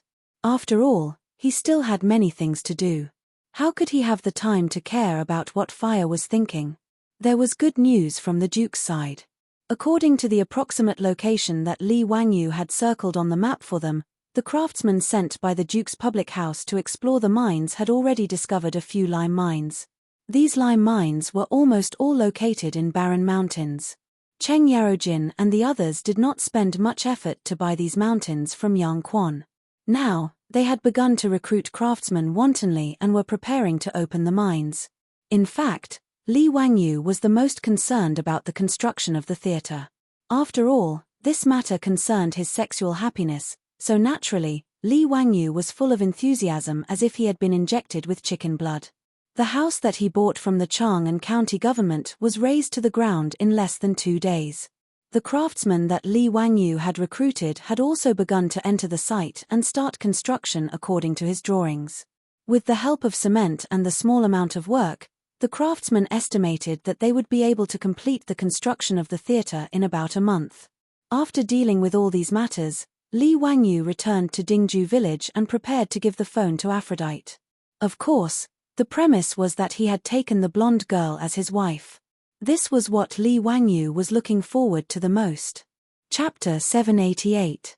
On this day, in the Huxian County Count's mansion, everyone, including the old butler Li Heng, Niu Yong, Niu Wu, and the maids, were shocked to find that their Langjun seemed to be a little different. He was trying to please Lady Su to the extreme. Even Su Chongqing's personal maid was chased far away by Li Wangyu. She was like a servant in the mansion, very attentively following Su Chongqing around, asking about his well-being and serving him attentively. Everyone looked at each other in dismay. They couldn't understand what was wrong with their Langjun. In the past, although their Langjun respected Lady Su, he didn't flatter her like this, even deliberately trying to please her. Seeing Li Wangyu's spineless behavior, the old butler Li Heng shook his head and sighed again, then went to do his own things. His Langjun was really hopeless, so the old man simply didn't want to see it. Others didn't know what Li Wangyu was doing, but the beautiful boss was well aware. When Li Wangyu attentively massaged her shoulders, the beautiful boss glanced at him flirtatiously. Has the construction of the theater in Chang'an City started? Yes, it started. It will be finished in about a month. Come, Chongqing, try this grape. It's quite sweet. Li Wangyu chuckled and immediately picked a grape. He carefully peeled the skin and put it into the beautiful boss's cherry mouth. The beautiful boss snorted coldly. Bitch, you're in a hurry. Are you in a hurry? Li Wangyu smiled and said, Chongqing, what are you talking about? Am I that kind of person?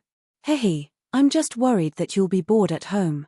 Bitch, keep this nonsense to deceive others, you scumbag. The beautiful boss spat at him.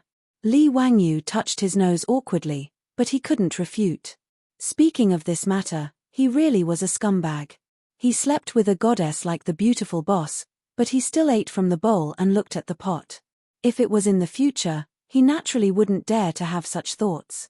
If he could have a girlfriend like his beautiful boss, he would definitely treat her like an ancestor.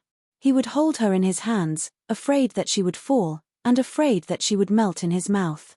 How would he dare to have any improper thoughts? If he was two-timing, his third leg would be broken. It was just that after he transmigrated to the Tang dynasty, his environment and status had greatly changed, which made him unconsciously change his way of thinking a lot. In fact, this was also something that he had no qualms about. As for the beautiful superior, although she was unwilling, she could only turn a blind eye and let him be. Scolding Li Wangyu was just to vent the anger in his heart. The beautiful boss stood up and stretched her waist, revealing the alluring curves of her delicate body. Although Li Wangyu had seen this kind of seductive scenery countless times, his eyes were still fixed on his beautiful boss's alluring body. Su Chongqing rolled his eyes. What are you looking at? Let's go see Aphrodite tonight. Li Wangyu wasn't an idiot. He knew that the more he spoke, the more mistakes he would make. Keeping his mouth shut was the best choice. I'm going to Chang'an City to take a look at the carriage business and lingerie shop. I won't be coming back tonight. I'll be staying at Kaihua shop. The beautiful boss rolled her eyes at Li Wangyu again. Then, she swayed her slim waist in a flirtatious manner and left with a large group of maids and her female assistants, as well as a large group of guards. Li Wangyu naturally understood what the beautiful boss meant. He smiled so widely that his eyes turned into crescents. Nodding and bowing, he respectfully sent the beautiful boss off. After returning to the castle, Li Wangyu went straight to the huge bathroom at home. Seeing that their master was about to take a bath, the maids hurried to serve him, but Li Wangyu waved them away. You don't need to serve me today. Just go and call Aphrodite over. The maids were a little surprised, but didn't dare to ask any questions. After curtsying, they hurriedly left to summon Aphrodite. They couldn't be blamed for being surprised. Apart from Su Chongqing, who was the mistress of the county count's residence, Aphrodite's status was also rather special. Aphrodite wasn't Li Wangyu's concubine, nor was she a maid. Even the old steward Li Heng didn't know how to treat her. Aphrodite didn't have to serve anyone in the residence, much less entertain anyone with her looks. Li Wangyu even assigned her 2 personal maids to take care of her daily life. As for basic necessities, she was only slightly worse off than Su Chongqing. Therefore, even though Li Wangyu didn't take Aphrodite as his mistress, everyone, including the old steward Li Heng, tacitly agreed that she was their master's woman. When Li Wangyu suddenly asked someone to summon Aphrodite to serve him, the maids naturally let their imaginations run wild and they covered their mouths in amusement. Li Wangyu closed his eyes and comfortably soaked in the hot spring water. A pair of soft little hands caressed his shoulders and gently massaged them. Without opening his eyes, Li Wangyu knew that the person who came was the blonde beauty just by smelling the exotic fragrance in his nostrils. He couldn't help but feel a burning sensation in his lower abdomen. He opened his eyes and looked at the blushing blonde with a mischievous smile. He directly reached out to embrace the teenage version of Angelina Jolie and kissed her seductive flaming red lips. The scorching kiss almost made Aphrodite breathless. After their lips parted, the blonde beauty's towering breasts heaved up and down violently. "Master, I..." Aphrodite's heart was beating wildly. Just as she was about to speak, Li Wangyu pulled her into the water, causing her to cry out in shock. After falling into the water, the silk dress became almost transparent and clung tightly to her delicate body. The clothes that were covered in water droplets and the faintly discernible devilish figure made Li Wangyu howl like a wolf. In the huge Turkish bathroom in the Count's mansion, soft moaning sounds rang out for nearly an hour. Several maids from Lai Hot stood guard outside the bathroom door with flushed faces. They naturally knew what was happening in the bathroom. In fact, many of the maids who felt that they were pretty were very jealous that Aphrodite could be favored by their master. If Li Wangyu wanted these maids, he didn't need to use force at all. All he had to do was beckon with his finger and the hundreds of beautiful maids in the mansion would probably line up to climb onto Li Wangyu's bed. However, if that was really the case, Li Wangyu would probably die in less than 3 months and announce the end of their transmigration journey. After an extremely erotic bath, a satisfied Li Wangyu held Aphrodite's hand and led her to his study in the castle. He chuckled and was about to push her into his room. Aphrodite ignored the discomfort in her body and waved her hands repeatedly to refuse. "Master, why did you bring me to the study? Big sister Changqing has instructed that apart from you and her, no one else is allowed to enter this study." "I can't." Li Wangyu laughed out loud and reached out to scratch her perky nose. "Little fool, I brought you here naturally because I received Changqing's permission. From now on, there will be one more person who can enter this study." Upon hearing this, Aphrodite gasped and covered her mouth with both hands in disbelief. Chapter 789. Everyone in Count whose residence knew that the only forbidden area in the residence was their Langjuan study. No one, including the old butler Li Heng and the little Lasperin, was allowed to enter that tightly shut study. Apart from Li Wangyu and Su Changqing, no one else was allowed to enter Count whose residence in Noda. Not only were the keys to this study in the hands of Li Wangyu and Su Changqing, but there were also guards stationed in front of the study 24 hours a day to prevent anyone from peeping in. Even the cleaning work in the study was done by Su Changqing himself. Of course, the blonde beauty would be able to take care of such trivial matters in the future. The reason why Li Wangyu and Su Changqing prohibited others from entering this study was naturally because there were various items that Su Changqing had brought from the Tang dynasty in the future, as well as the manuscripts that she and Li Wangyu had transcribed based on their memories and the contents of the mobile phone. None of these items were suitable for leaking to the outside world, so they were naturally hidden away by the two of them. Usually, Su Changqing and Li Wangyu would hide in the study when they had nothing to do, listen to music, watch videos, and reminisce about their lives in the future. Today, Li Wangyu had brought Avro to the door of the study because he had discussed it with his beautiful superior. From now on, the study would be open to Avro. Although their core secrets would never be revealed to others, there was no harm in revealing some secrets to people they trusted to a limited extent. For example, even if the blonde beauty Avro found out about the mobile phone, it wouldn't affect her at all. She wouldn't find out that Li Wangyu was a transmigrator from the future. However, Avro was so touched by Li Wangyu's words that she almost cried. Even though the blonde beauty had just given herself completely to Li Wangyu, she didn't expect that her Langjun and Madame Su would allow her to enter this study. Su Changqing had repeatedly forbidden everyone from entering this study. As a result, everyone in the Hu County Count's manor had long viewed the ability to enter this mysterious study as the exclusive right of the owner of the manor. Now that Li Wangyu had said that Avro could enter this study in the future, the blonde beauty was naturally thrilled. In her heart, as a concubine, the best outcome for her was to become Li Wangyu's concubine. Therefore, even though Li Wangyu had just eaten the blonde beauty clean, she didn't dare to have any other thoughts in her heart. "Langjun, are you telling the truth? I can enter this study in the future? Of course, why would I lie to you?"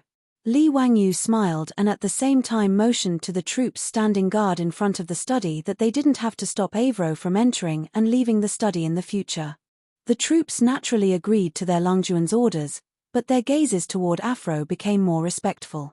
Clearly, at this moment, they also regarded Avro as one of the mistresses of Count Hu's residence. Li Wangyu took out the key to the study that he always carried with him and opened the steel door. He then took the blonde beauty's hand and pulled her into the study.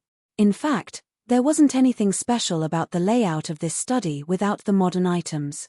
Li Wangyu pulled Avro to sit on the sofa and placed her on his lap. He then hugged the blonde beauty's soft and delicate body and said, "Avro, I brought you to this study to show you a treasure. However, you must remember that everything you see or hear in this study must be kept strictly confidential. Apart from me and Changqing, no one else is to be revealed. Can you do that?" Avro nodded fervently when she heard this. "Yes. Don't worry, Lang Jun, this slave will remember. This slave swears to the sun god that even if this slave dies, this slave will not reveal anything about Lang Jun to anyone else." Li Wangyu stroked the blonde beauty's hair lovingly. "It's not that serious. There's no need to talk about dying or living. Just remember to keep it a secret." Avro nodded repeatedly and was very obedient. She was also very curious about what Li Wangyu would show her.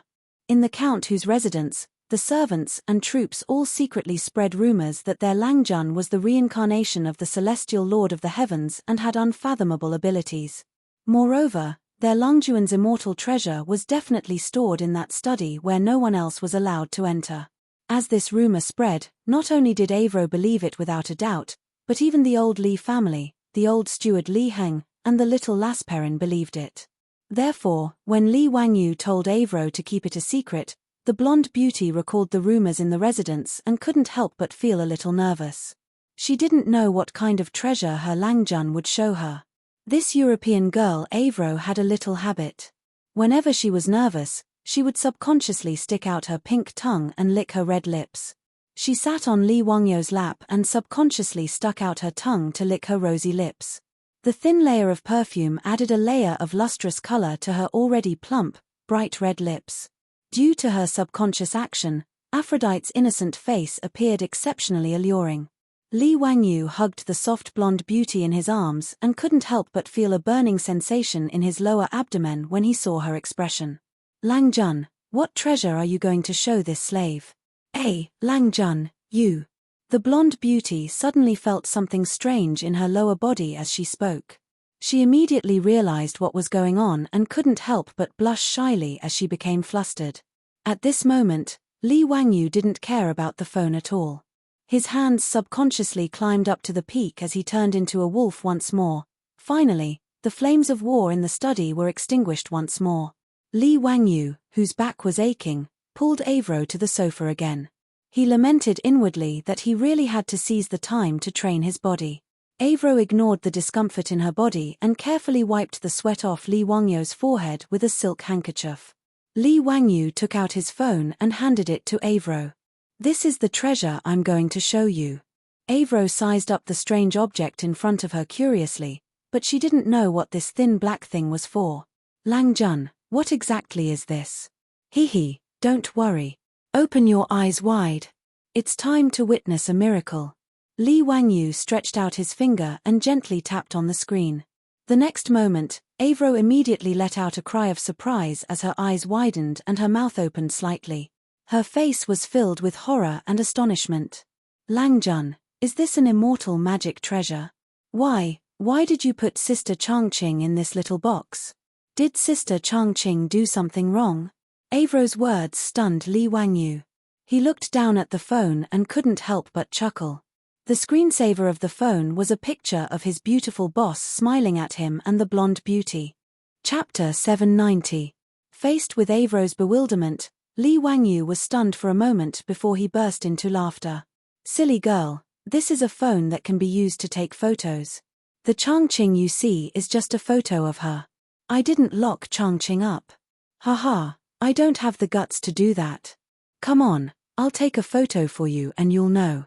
With that said, he did not wait for Avro to object before he picked up the phone and took a selfie of the two of them. Immediately after, a photo of him hugging Avro appeared on the screen. The blonde girl shrieked in fright and covered her eyes with her hands, not daring to look again.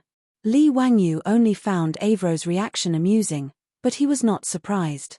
After all, in history, when cameras were first introduced to China during the late Qing dynasty, people regarded them as some kind of evil magic and were terrified of them. It was even said that the camera could steal one's soul.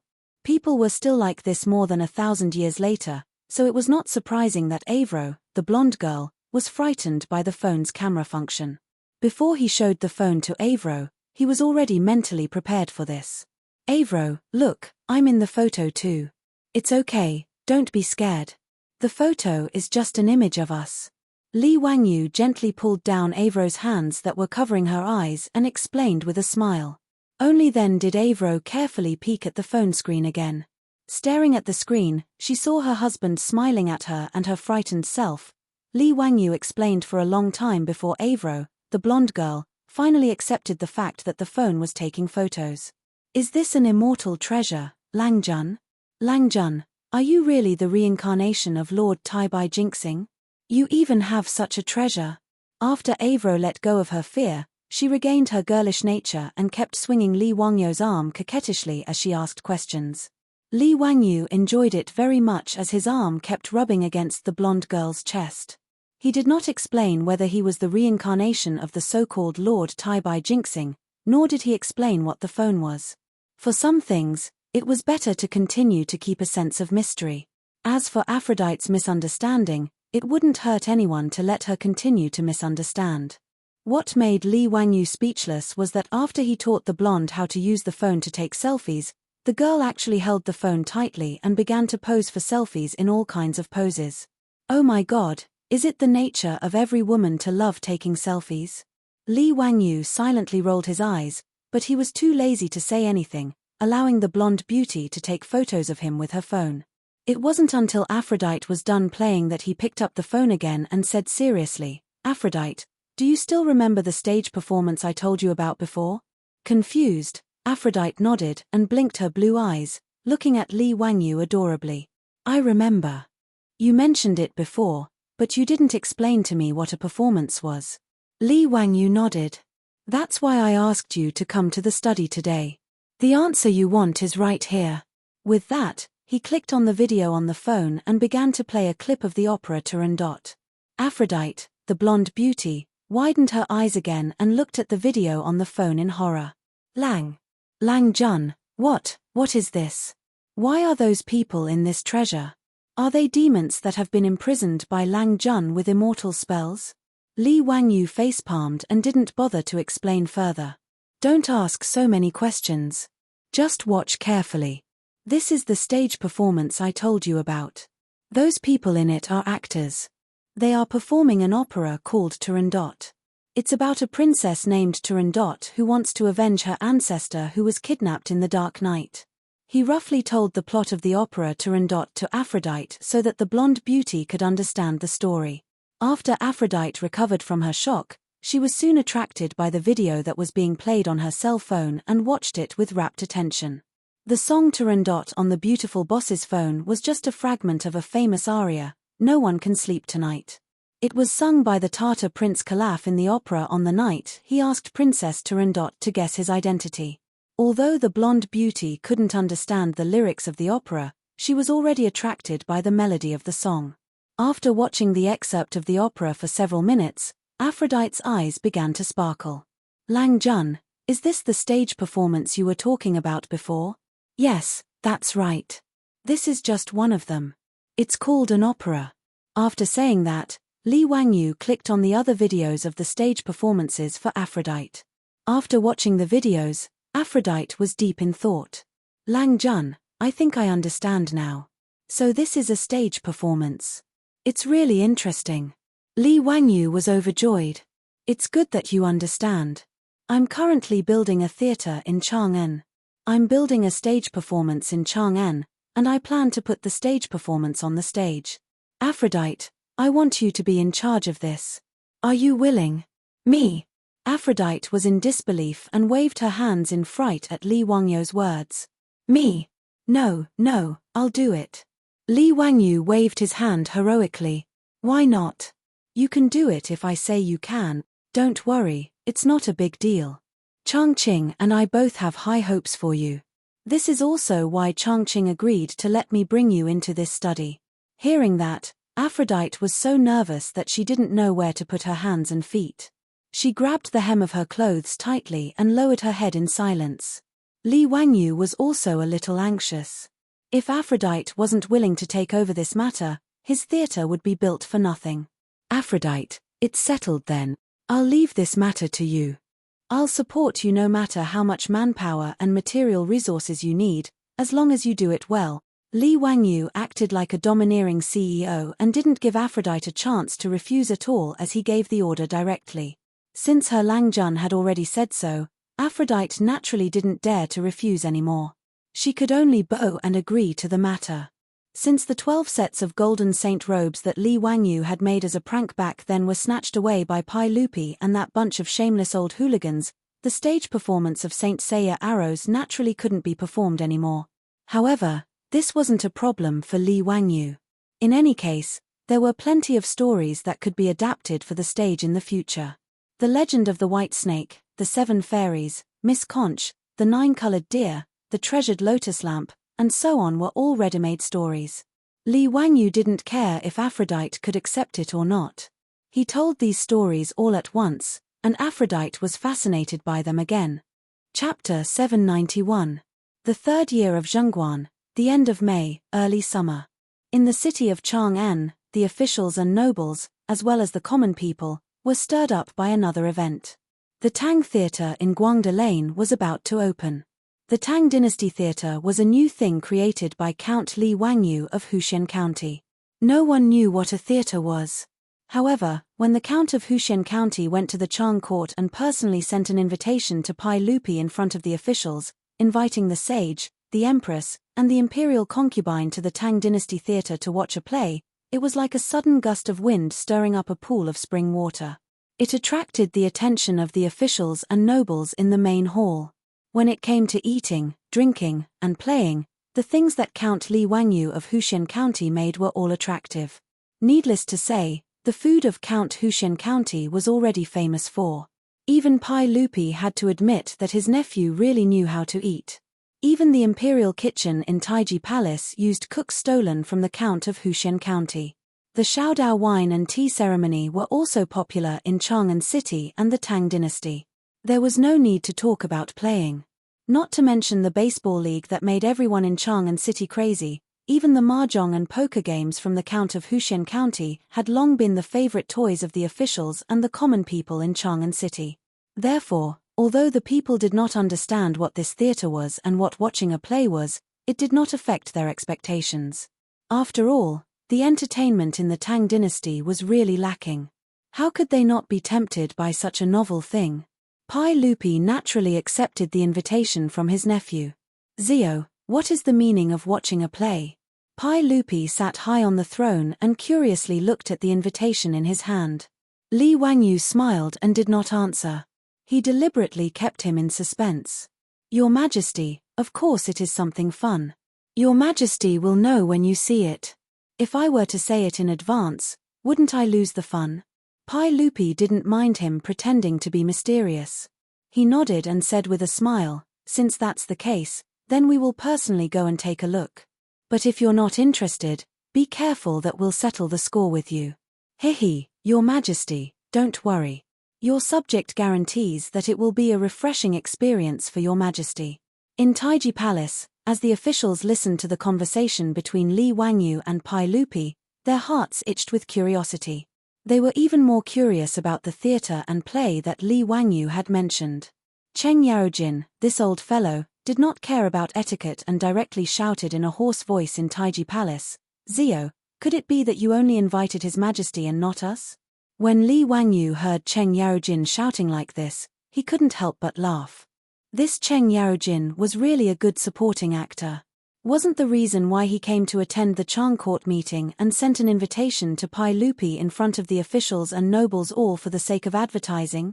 Li Wangyu was the only one in the entire Tang dynasty who could advertise in Taiji Palace. Cheng Yaojin's question gave Li Wangyu an opportunity to continue advertising. He laughed loudly and said, "Uncle Cheng, please don't be impatient. How could this nephew dare to forget Uncle Cheng? This nephew will naturally send the invitation to Uncle Cheng's residence later."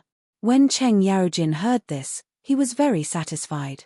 "Wahahaha, at least you know how to behave. There are many people in my residence, so you should leave some seats for me." Li Wangyu wanted to go up and kiss this old fellow. This supporting actor's level was definitely at the level of Yu Qian. He actually said what he wanted to say. Li Wangyu pretended to be in a difficult position. "Uncle Cheng, this won't do. This nephew's theater has a limited capacity and can only seat about 300 people. Therefore, each invitation can only allow one relative to enter. Please forgive me, Uncle Cheng." This wasn't Li Wangyu being unreasonable. It was just that the Tang dynasty didn't have loudspeakers now. Therefore, in order to ensure that everyone in the theater could clearly hear the dialogue and singing of the actors on stage, Li Wangyu didn't build a very large theater when he designed and built it. The semicircular theater, including the private rooms on both sides, could only hold about 300 people. Cheng Yaojin didn't say much about his words, but the officials in Taiji Palace were muttering in their hearts.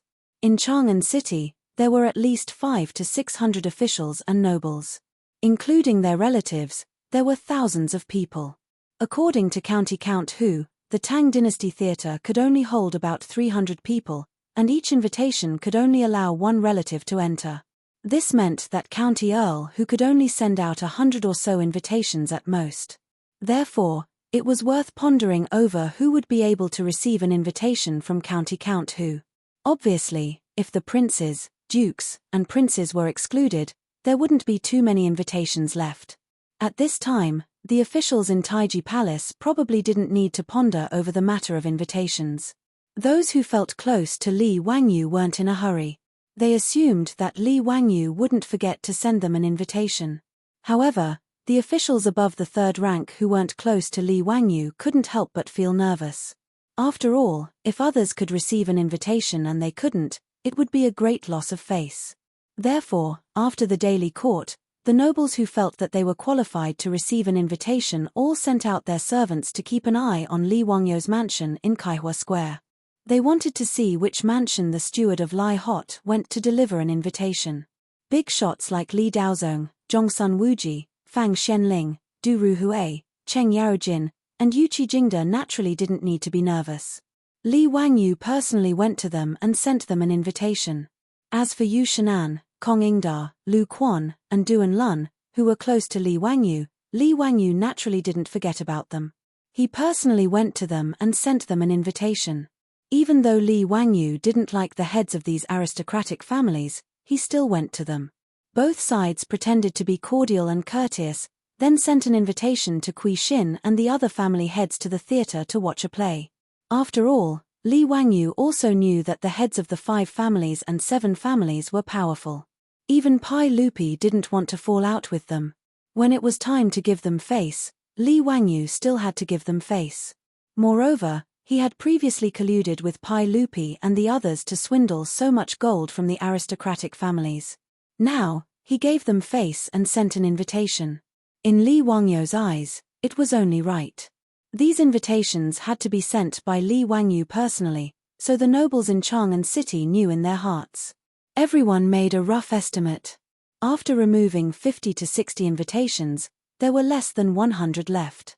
In the following days, Li Heng, the old housekeeper of the Huxian County Count's mansion, led the officials in the mansion, shuttling through Chang'an City to respectfully send invitations to the various mansions.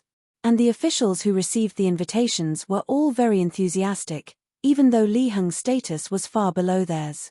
If it were in the past, these nobles wouldn't even look at the old housekeeper of the Huxian County Count. But these days, no matter which mansion Li Heng went to, the master of the house would personally welcome him at the gate. He would personally lead him to a seat in the hall and let the servants serve him tea and snacks. They were very enthusiastic. Chapter 792. Li Wangyu's invitations had stirred up a lot of unrest in Chang'an City. Those nobles who thought they had enough status but still hadn't received any invitations from Lai Hot felt even more uneasy. Although no one knew what the Tang dynasty theatre was for, that wasn't important. What everyone was fighting for was nothing more than face. If they couldn't get an invitation from County Count Hu, wouldn't that be too embarrassing? How would they be able to raise their heads in front of their colleagues in the future? Thus, the nobles who weren't familiar with Li Wangyu all started to think of ways to get closer to County Count Hu. Huaxia had always been like this since ancient times. The network of relationships was very complicated. Not familiar with County Count Hu? That didn't matter. He could always find someone close to Li Wangyu in the network of the nobles. They didn't want to go directly to County Count Hu and ask for an invitation, so they had to ask someone else. As a result, Li Wangyu's residence was very lively these days. Yu Shenan, Kong Ingda, and the others couldn't refuse the requests of their old friends, so they could only shamelessly go to Li Wangyu and ask for an invitation. Even the group of playboys didn't hesitate to ask for an invitation. Zio, Big Brother doesn't want much. Just give me 10 invitations. Wahahaha, I want 15. If you don't give it to us, Big Brothers won't leave. The playboys surrounded Li Wangyu and clamored. They were so noisy that Li Wangyu felt like his head was about to explode. He really wanted to kick them for asking such an exorbitant price. These bastards, what did they think his invitations were? They still had the nerve to ask for 10 or 20 invitations. They were too shameless. Li Wangyu angrily raised a finger. 1 for each person. Take it or leave it. Zio, how can 1 be enough? Big Brother has patted his chest and guaranteed that he will definitely get the invitation from you. You can't let Big Brother go back on his word, can you? Cheng Chumo was not willing to give up and pulled Li Wangyu to ask for the invitation. Li Wangyu rolled his eyes and remained unmoved. Anyway, I don't have any extra invitations right now. Take it or leave it. Fang Yi was furious. He reached out and grabbed Li Wangyu's collar. Zio, are you not going to give your brothers any face? Li Wangyu glanced at him. No. What do you want? In the next second, Fang Yi changed his expression like a Sichuan opera. The anger on his face was replaced by a flattering smile. He loosened his grip on Li Wangyu's collar and gently brushed off the dust on him. He, it's nothing, it's nothing. Zio, you said it yourself that each of us will get an invitation. Hurry up and give it to me. This bastard. Li Wangyu speechlessly looked at the future cuckold of the Tang dynasty and raised his middle finger to show his disdain. He then asked Li Heng to send over 9 invitations to distribute to the playboys. It was not that he was being unreasonable and unwilling to give out more. It was just that there were too many monks and too little porridge. There were only about 150 invitations in total. It was really not enough to distribute. The playboys were also well aware of this. They had asked for an exorbitant price just now just to tease Li Wangyu. Because of the invitation from Count Huxian, the Tang dynasty theatre became the most popular topic in Chang'an City. Even the common people, although they had nothing to do with the invitations, did not stop them from gossiping. Just which residents had received an invitation, which residents had not, and just what the Tang dynasty theatre was doing were all things that the nearly 1 million residents of Chang'an could not help but gossip about. After busying himself for nearly a week, Li Wangyu had distributed more than 150 invitations. Almost all of the top-class nobles of Chang'an City had been swept up in one fell swoop. Other than Hu Junji, Duke of Lu, Li Wangyu did not simply laugh off his enmity and send him an invitation. Whether it was Kui Xin or Zhang Yuanshou, Li Wangyu could easily send an invitation to them, but not to Hu Junji. The two-faced man Li Wangyu could not forget how Hu Junji had forced Niu Yong and Niu Wu to duel with 10 of his soldiers in the valley of the Jade Star Palace. Although Hu Junji had gone for wool and come home shorn, losing not only 10 soldiers but also his gambling house, the narrow-minded Li Wangyu was still unwilling to forgive this fellow. Duke of Lu Hu Junji's failure to receive an invitation from County Count Hu caused quite a stir in the capital. Many people who didn't get along with Hu Junji were chuckling and waiting to see him make a fool of himself. When Pai Lupi learned of this matter, he summoned Li Wangyu to the palace and advised him to reconcile with Hu Junji and not let his emotions affect his decisions. But no matter how much Pai Lupi tried to persuade him, Li Wangyu stubbornly refused to budge. In the end, Pai Lupi could only helplessly shake his head and let him be. On this day, it was the opening day of the Tang Dynasty Theatre. The morning drum had just been beaten and the doors opened, and the street outside Guangda Square was already packed with spectators. At this time, the doors of the theatre were tightly shut, and the plaque on the door was still wrapped in red silk. And in front of the theatre, there was a ribbon that blocked the way. Outside the theatre, 2 rows of theatre staff were already standing in neat rows, led by a blonde lady with blue eyes. It was none other than Aphrodite. The clothes worn by these Tang Dynasty theatre staff were extremely strange in the eyes of the Tang people. Needless to say, Li Wangyu's mischievous sense of humor had caused him to tailor these clothes based on the uniforms of the modern era. The women wore kyongsams while the men wore tunic suits, and each of them had an exquisite nameplate pinned to their chests. A 4-wheeled carriage slowly drove over from the end of the street. Next to the carriage was Li Wangyu and his guards. Paying respects to Lord Count, several dozen theatre staff immediately greeted Li Wangyu in unison. Li Wangyu jumped off his horse and helped his beautiful superior down from the carriage before turning to look at the blonde lady. "Aphrodite, is everything ready?" Aphrodite's face was flushed with excitement. "Yes, Langjun. Good. When the saint arrives, we will open for business." "Yes." The nobles invited by Li Wangyu arrived one after another. Seeing that the theatre doors were tightly shut, they were also puzzled. But they were not in a hurry. They got off their carriages and horses on the street, exchanged greetings with their host, Li Wangyu, and chatted in groups of 3 to 5 as they waited. Cheng Yaojin, however, was a little impatient and shouted at Li Wangyu, "Zio, why aren't you opening the door? As the host, how can you stop the guests outside the door when you're treating them to a meal?" Li Wangyu hurriedly explained with a smile, "Uncle Cheng, don't be anxious. I'm also waiting for the saint to cut the ribbon and open for business."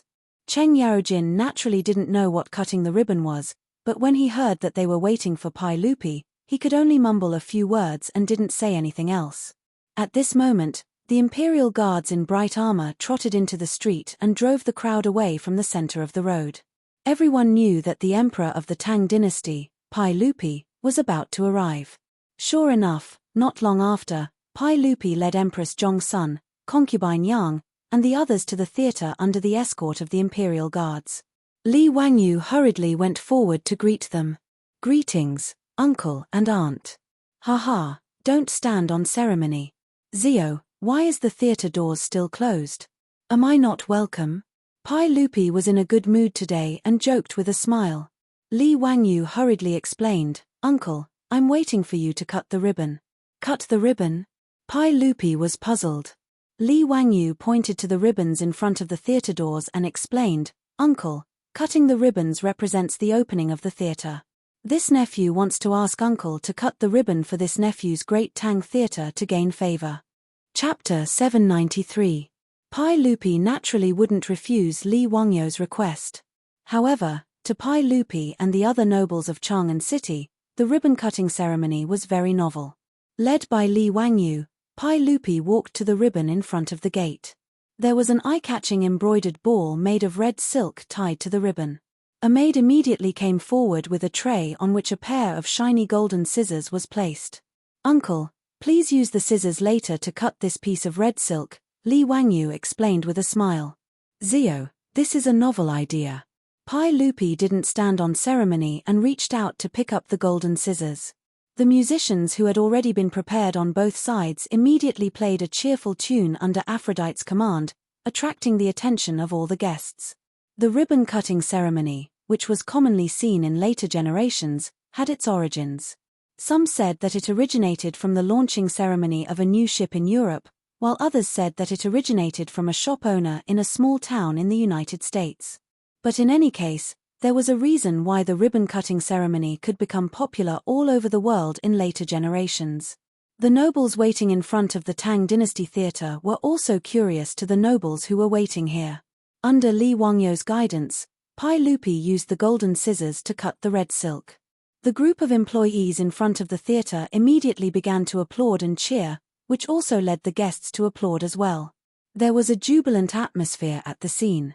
Then, the door of the theater behind everyone opened with a bang and someone immediately ignited Li Wangyu's specially made firecrackers behind the door. The earth-shattering crackling sounds rang out and smoke filled the air. There was also a strong smell of gunpowder in the air. Pai Lupi and the nobles were naturally not surprised by Li Wangyu's specially made firecrackers, but it was different when the crowd outside the theater heard the commotion. The continuous explosion of firecrackers frightened the people of Chang'an City who were watching the commotion. The crowd kept retreating, causing some disturbances. The sky is clear and the sun is bright. Why is there still the sound of thunder? It seems to be coming from the Tang Dynasty Theatre of County Count Hu. What is this count up to now? Fortunately, there were some knowledgeable people in the crowd who immediately explained to the crowd that the firecrackers were made by County Count Hu. The sound was as loud as thunder and was very awe-inspiring, causing the crowd to exclaim in amazement. Li Wangyu then respectfully invited Pai Lupi to unveil the plaque of the theatre, revealing the words Tang Dynasty Theatre on the lintel of the door. Just by looking at the unique Feibai script, the guests knew that it was clearly written by a sage. They were even more envious of Li Wangyu's emperor's favor. It was hard to find a second person in the world who could invite a sage to inscribe on a business. After the ribbon-cutting ceremony, Li Wangyu hurriedly invited Pai Lupi, Empress Zhong's son, concubine Yang, and the others into the theater. The invited guests were also led by the well-trained staff of the theater and entered the theater through the door. However, as soon as they entered the door, the guests, including Pai Lupi, were stunned again. The door was actually divided into two forks, with male and female servants waiting for them. "Zio, what are you up to this time?" Cheng Yarojin directly shouted. Li Wangyu chuckled and said, "Uncle Cheng, this theater that I built is not just a place to watch plays. If it was just that, it would be too boring. This theater of mine is for eating, drinking, and playing. It has everything. For the convenience of the guests, other than the theater for watching plays, the rest of the entertainment is divided into two parts for men and women. They don't interfere with each other." When Pai Lupi and the others heard this, they became interested and wanted to see what kind of fun things Li Wangyu had prepared. However, when the old rogue Cheng Yarojin heard this, he couldn't help but raise his eyebrows and smile lewdly. "Zio, are you planning to snatch the business of Peace House?" Li Wangyu was choked by Cheng Yarojin's words and almost couldn't catch his breath. Mother **K, this shameless old rogue, does he think he's running a brothel? Li Wangyu's face darkened. He couldn't be bothered to pay attention to this guy who didn't want fires. He accompanied Pai Lupi to the male section of the theater. As for Empress Zhong's son, concubine Yang, and the other noble ladies who came with the guests, only his beautiful boss and Aphrodite were taking care of them. He didn't need to worry about them. Originally, Li Wangyu only wanted to build a theater for watching plays in the Tang dynasty. However, he discovered that the theater wasn't large at all because of the problem of sound amplification. As a result, only a small part of the land on Guangde Lane was used to build the theater. Li Wangyu naturally wouldn't tolerate such waste. He rolled his eyes and came up with a plan with his beautiful boss. They simply turned the Tang Dynasty Theatre into the world's first high-end business club that integrated eating, drinking, and entertainment. In addition to the small theatre for performances, the theatre also had a chess room for gambling and playing cards, a sauna for bathing and relaxation, and all kinds of delicious food and wine. As for the female guests, there were more shops selling rouge, face powder, all kinds of jewelry, as well as ready-made clothes and underwear. In short, Li Wangyu and his beautiful boss directly turned the Tang Dynasty Theatre into a money-squandering establishment for the nobles of Chang'an. Today, Li Wangyu invited Pai Lupi and the other guests to a banquet. Naturally, there was no charge. However, after today, if these big shots came in again, they wouldn't be able to get away without taking out a few strings of copper coins. Moreover, a few strings of copper coins could be regarded as the lowest expense in the Tang Dynasty Theatre. There was only more expensive, not the most expensive. When it came to the items sold in the female guests department, it was estimated that many guests would have a heart attack. Among them, the most expensive was a silver-plated bronze mirror that was taller than a person. The beautiful boss didn't hesitate to set a price of 250 taels of gold for this mirror. In this regard, Li Wangyu also cursed in his heart. Who the hell would spend 250 taels of gold on this broken mirror? That person would be a real fool. However, Li Wangyu would soon find out that he was a fool. Because that silver mirror had been taken away on the day of the opening ceremony, Pai Lupi led a group of civil and military officials, as well as members of the imperial family, and followed Li Wangyu to tour the Tang dynasty theater. Every time they went to a special place, it would inevitably cause a burst of discussion. Cheng Yaojin was the most addicted to mahjong. When he reached the chess room, he couldn't move and insisted on dragging Yuqi Jingde, Qin Qiong, and the others to play mahjong with him. In this chess room set up by Li Wangyu, every room was luxuriously decorated, and there were 2 beautiful maidservants waiting on them. As for the mahjong, it cost a lot of money to find jade to carve it. Li Wangyu's mahjong had long been popular in Chang'an. Today, there were many guests who liked mahjong. Excited, many guests didn't care to continue shopping. They pulled their friends, occupied a private room, and began to build the Great Wall. Li Wangyu naturally let them be. He only ordered the maidservants in the theater to carefully serve these big shots. Then, he led Pai Lupi and the others to continue strolling. Chapter 794. Li Wangyu accompanied Pai Lupi to a spacious hall in the theater, which aroused Pai Lupi's interest. Zio, in this hall, what are these tables for? Pai Lupi pointed at the tables. If there was a transmigrator, they would naturally know that they were a few billiard tables. To be precise, they were a few snooker billiard tables. This was naturally Li Wangyu's new toy. Billiard was actually very simple to make. In Europe, the history of billiard was at least 600 years. Therefore, it was not difficult for Li Wangyu to find a craftsman to make it. The cue and countertop of the billiard table were easy to make. He directly let the craftsman lay the ground with polished stone and then spread a layer of flannelette. Then, there would be a high-quality countertop that would not be deformed. The only thing that cost a lot of money was the billiard balls on the table. In the beginning, the billiard balls were also made of wood. Later, billiard balls made of ivory appeared. Finally, in modern times, they were made of synthetic resin. Li Wangyu, the nouveau riche, did not care about the wooden billiard balls. He waved his hand and took out a lot of copper coins. He asked people to buy ivory from everywhere and use ivory to make a batch of billiard balls. Snooker required 1 white ball, 15 red balls, and 6 colored balls. A total of 22 balls were needed. A single tusk could only make 5 billiard balls. Just one snooker machine required at least 3 elephant tusks to make. Moreover, the quality of the billiard balls was high. The roundness had to be round and the weight of each ball had to be the same. Therefore, for this batch of ivory billiard balls, Li Wangyu spent a lot of money. Fortunately, there was no animal protection now. Otherwise, Li Wangyu's extravagant practice would be criticized by many people. However, Li Wangyu did not feel guilty about this. Anyway, even if he did not use the ivory, the elephants would still be slaughtered by Europeans in the future. After all, in history, European nobles slaughtered at least 10,000 elephants every year for ivory billiard balls. Compared to this, the ivory that Li Wangyu used paled in comparison.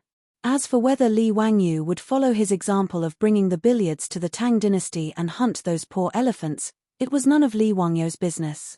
In fact, Li Wangyu was not very proficient in billiards, but he was bored in the Tang dynasty, so he naturally wanted to find some fun for himself. That was why he spent a lot of money to hire a craftsman to make these billiard tables. In response to Pai Lupi's question, Li Wangyu smiled and explained the rules of billiards. "Uncle, this is a billiard ball made by your nephew. The game was very simple. Hit the white ball with the cue stick, let the white ball hit the other balls, and hit them in the holes on the 4 corners of the table and on both sides to score points. Different colored balls are worth different points. Red balls are worth 1 point, yellow balls are worth 2 points.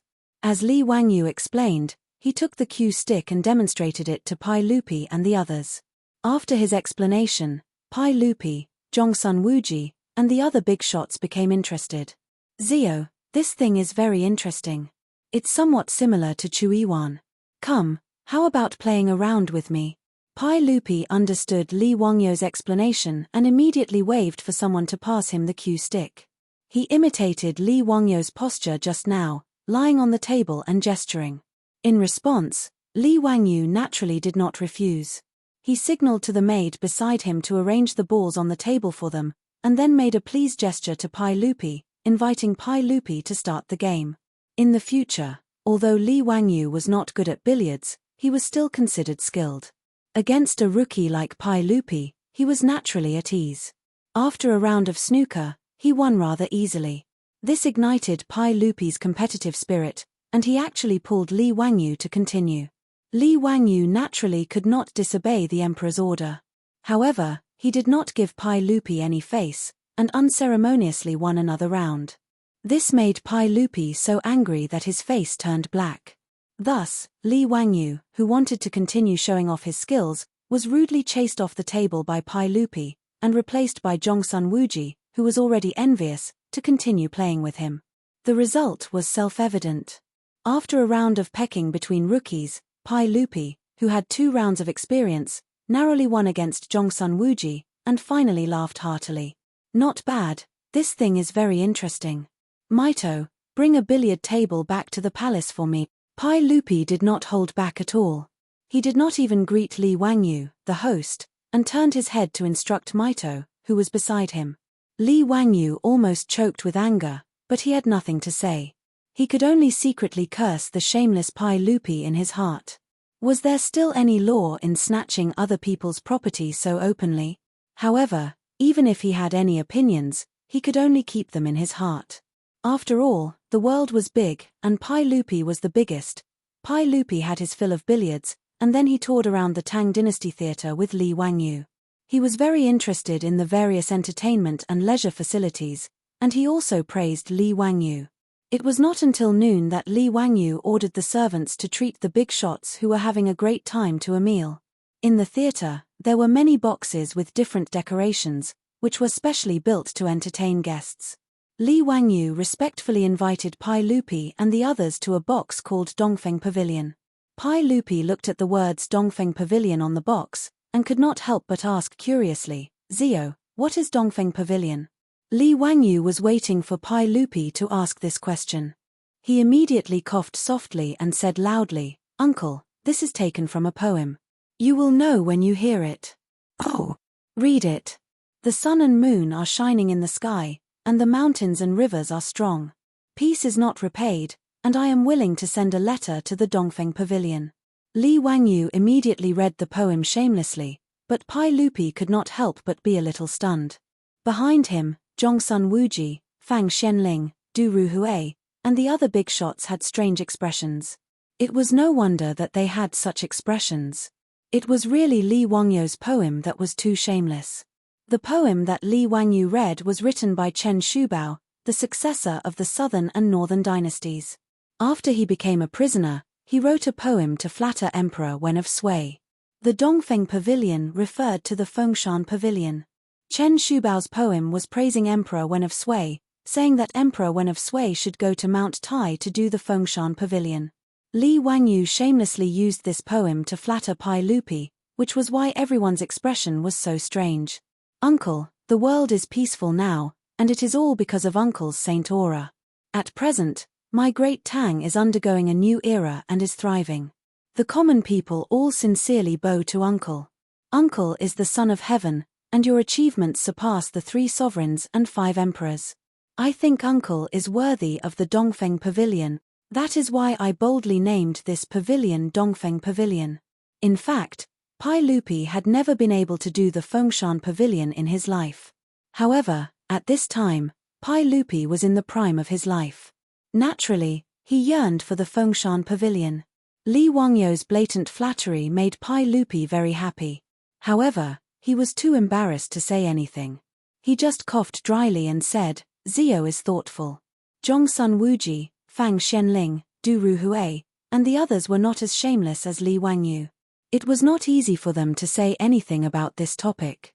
They could only laugh dryly and follow Pai Lupi into this Dongfeng Pavilion.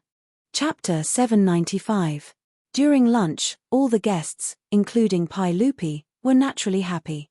Lai Hot's delicacies were well known in Chang'an. The only thing that made Li Wangyu unhappy was that the old hooligan Cheng Yarojin and Yuqi Jingda, these old fools, had drunk too much. They were almost about to go crazy drunk and tear down his theater. Even Li Wangyu was forced to drink a few cups of wine by these old bastards, making his face and ears red. If he didn't run away quickly, he reckoned that today's opening ceremony of the Tang Dynasty Theatre would have been ruined by these old bastards. After lunch, Li Wangyu hurriedly told the maids to bring the guests some hangover soup. After resting for a while, he prepared to enter the main topic of today's opening ceremony, which was to go to the theatre and watch the performance. Li Wangyu had put in a lot of effort to build this theatre. Not to mention other things, just the huge circular ceiling was enough to give the craftsman, who had never built such a building, a headache. The theatre was able to accommodate 300 people. The stage was about 2 meters high and was completely made of wood and stone. The bottom of the stage was empty, which could hide all kinds of mechanisms, props, and actors. The curtains behind the stage could move and change according to different plots. What gave Li Wangyu the most headache were the two problems of sound amplification and lighting. After several discussions with his beautiful boss, in addition to using the semicircular theatre to amplify sound, he also ordered the craftsman to make many sound amplifiers with copper sheets. The principle of this kind of copper sound amplifiers was actually the same as Chinese clocks. Using the hollow metal material to produce resonance, it played the role of amplifying the sound. After experimenting, Li Wangyu confirmed that even if he was sitting in the last row of the theatre, he could still clearly hear the music and dialogue on the stage. Only then was he satisfied. However, this was also the reason why the theatre could only accommodate 300 people. No matter how big the theatre was, the sound amplification effect couldn't be guaranteed. As for the stage lighting, because there were no light bulbs, Li Wangyu could only make do with what was available. He ordered the craftsman to make a concave copper mirror to be plated with silver, and a large oil lamp to illuminate the middle. This was basically a replica of the story of Edison using a mirror to reflect the light of a candle to illuminate the doctor so that he could perform surgery on his mother. Although the story about Edison was fake, it didn't affect Li Wangyu's ability to use the concave mirror to illuminate the stage. The effect of this simple lighting setup was not bad. The characteristic of the concave mirror was that it could actually project the effect of a spotlight on the stage. Li Wangyu even used the gunpowder he created to design a lot of fireworks for the stage. Li Wangyu was sure that today's performance would definitely shock Pai Lupi and the other country bumpkins of the Tang dynasty. The seats in the theatre were all made by Li Wangyu according to the seats in the movie theatres of the future. The only difference was that each seat was very wide and soft. There were also wide armrests, making it very comfortable to sit on. Between every two chairs, there was a tea table for tea and snacks.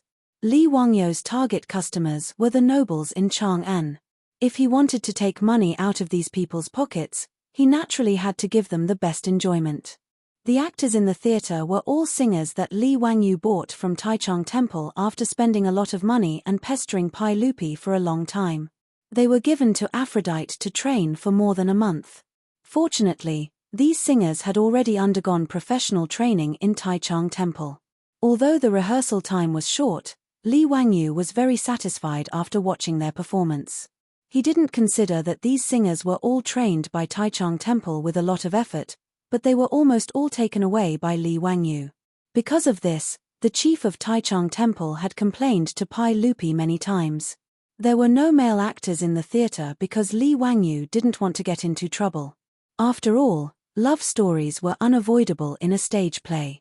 If he let the male and female actors act lovey-dovey on stage, Li Wangyu was afraid that he would be scolded to death by those pedantic people. In this way, Li Wangyu would rather let a woman play the male role than cause trouble. This wasn't a big deal. Anyway, he didn't want to see men perform on stage. In the orchestra pit in front of the stage, dozens of musicians were busy adjusting the instruments in their hands. In an era without tape recorders, these musicians had to perform the dubbing needed to be done live. Needless to say, these musicians were naturally robbed by Li Wangyu from Taichung Temple. Thinking about it this way, he didn't seem to be in a position to say those words when he complained that Pai Lupi robbed his billiard table. The group of guests, under the attentive guidance of the servant girls serving in the theater, entered the theater one after another and took their seats. Immediately, a servant girl brought them tea, snacks, and fruits and placed them on the tea table between the seats. Most of the guests were very curious after entering the theater. They looked around like curious babies. Even the wide seats under their buttocks were new to these nobles of Chang'an. They kept getting up and sitting down. They were full of country bumpkins and were no different from Granny Liu when she first entered the Grand View Garden. As for Pai Lupi and those old men, they didn't show their cowardice in front of the crowd because they had their own private rooms. Li Wangyu imitated the design of the European theaters of the future. On the second floor of the theater, there were all kinds of private rooms. It was to make it convenient for Li and the other princes and dukes to watch the show. In each private room, there were specially selected beautiful servant girls to serve them. It was luxurious to the bone. After Pai Lupi followed Li Wangyu into the private room, he looked around and was very satisfied. He walked to the railing and looked down. Looking at the stage with thick curtains, he couldn't help but ask curiously, "Zio, what kind of performance is this? What is the meaning of this? Are there singers performing?" He guessed like this because Li Wangyu took away so many singers from Taichung Temple. Li Wangyu didn't explain. He just smiled and said, "Uncle, you will know when you see it with your own eyes. I can only guarantee that you and Aunt will have a worthwhile trip." Empress Zhongsun glared at him and said, "Humph, if it's boring, be careful that I will settle accounts with Chongqing." Li Wangyu was speechless. Empress Zhongsun acted like a motherly model in front of others. How could she be so stingy to him? In fact, he also knew that Empress Zhongsun treated him like this because she didn't treat him as an outsider. After chatting for a while, it was time for the performance to start. Immediately, the servants in the theater filed in and extinguished the oil lamps that were used to illuminate the theater. Soon, the entire theater fell into darkness. This caused the guests who had never seen a performance before to burst into a clamor. They did not understand what had happened. In the orchestra pit, music sounded, and the noise in the theater below slowly subsided. On the stage, the curtains were slowly opened. Chapter 796. Of the many stories that Li Wangyu had told her, the blonde's favorite were love stories like The Cowherd and the Weaver Girl and Liang Shanbua and Zhu Yingtai. Regarding this, Li Wangyu was also very speechless. Sure enough, regardless of ancient times or modern times, women loved these kinds of love stories.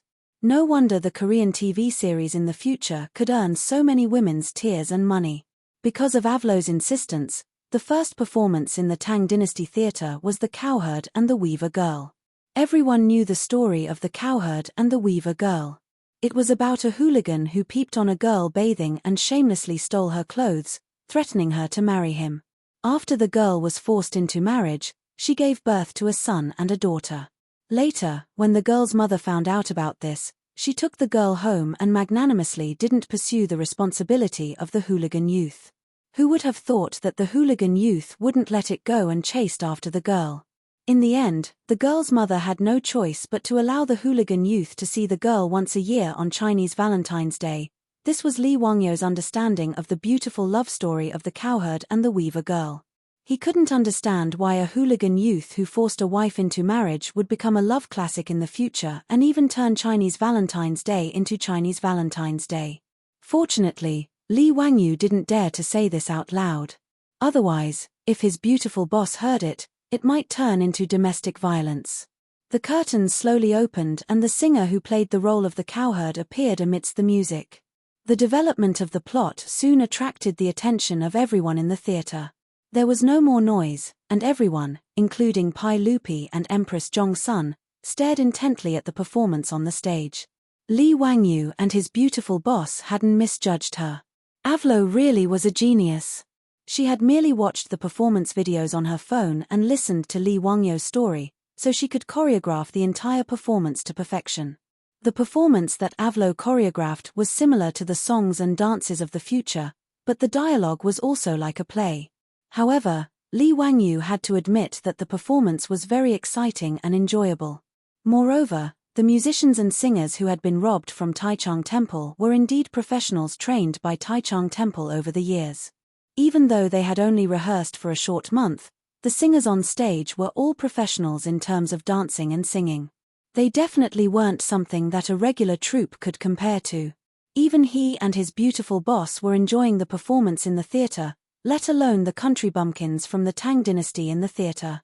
More than 300 guests, including Li were all immersed in the plot on stage.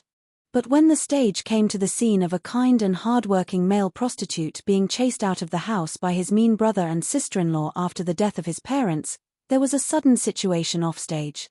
Someone suddenly stood up and glared at the singer who was playing the role of a brother and sister-in-law on the stage. He scolded her angrily, "How dare you? Killing your own kind is a heinous crime. How dare you dare? Guards, come.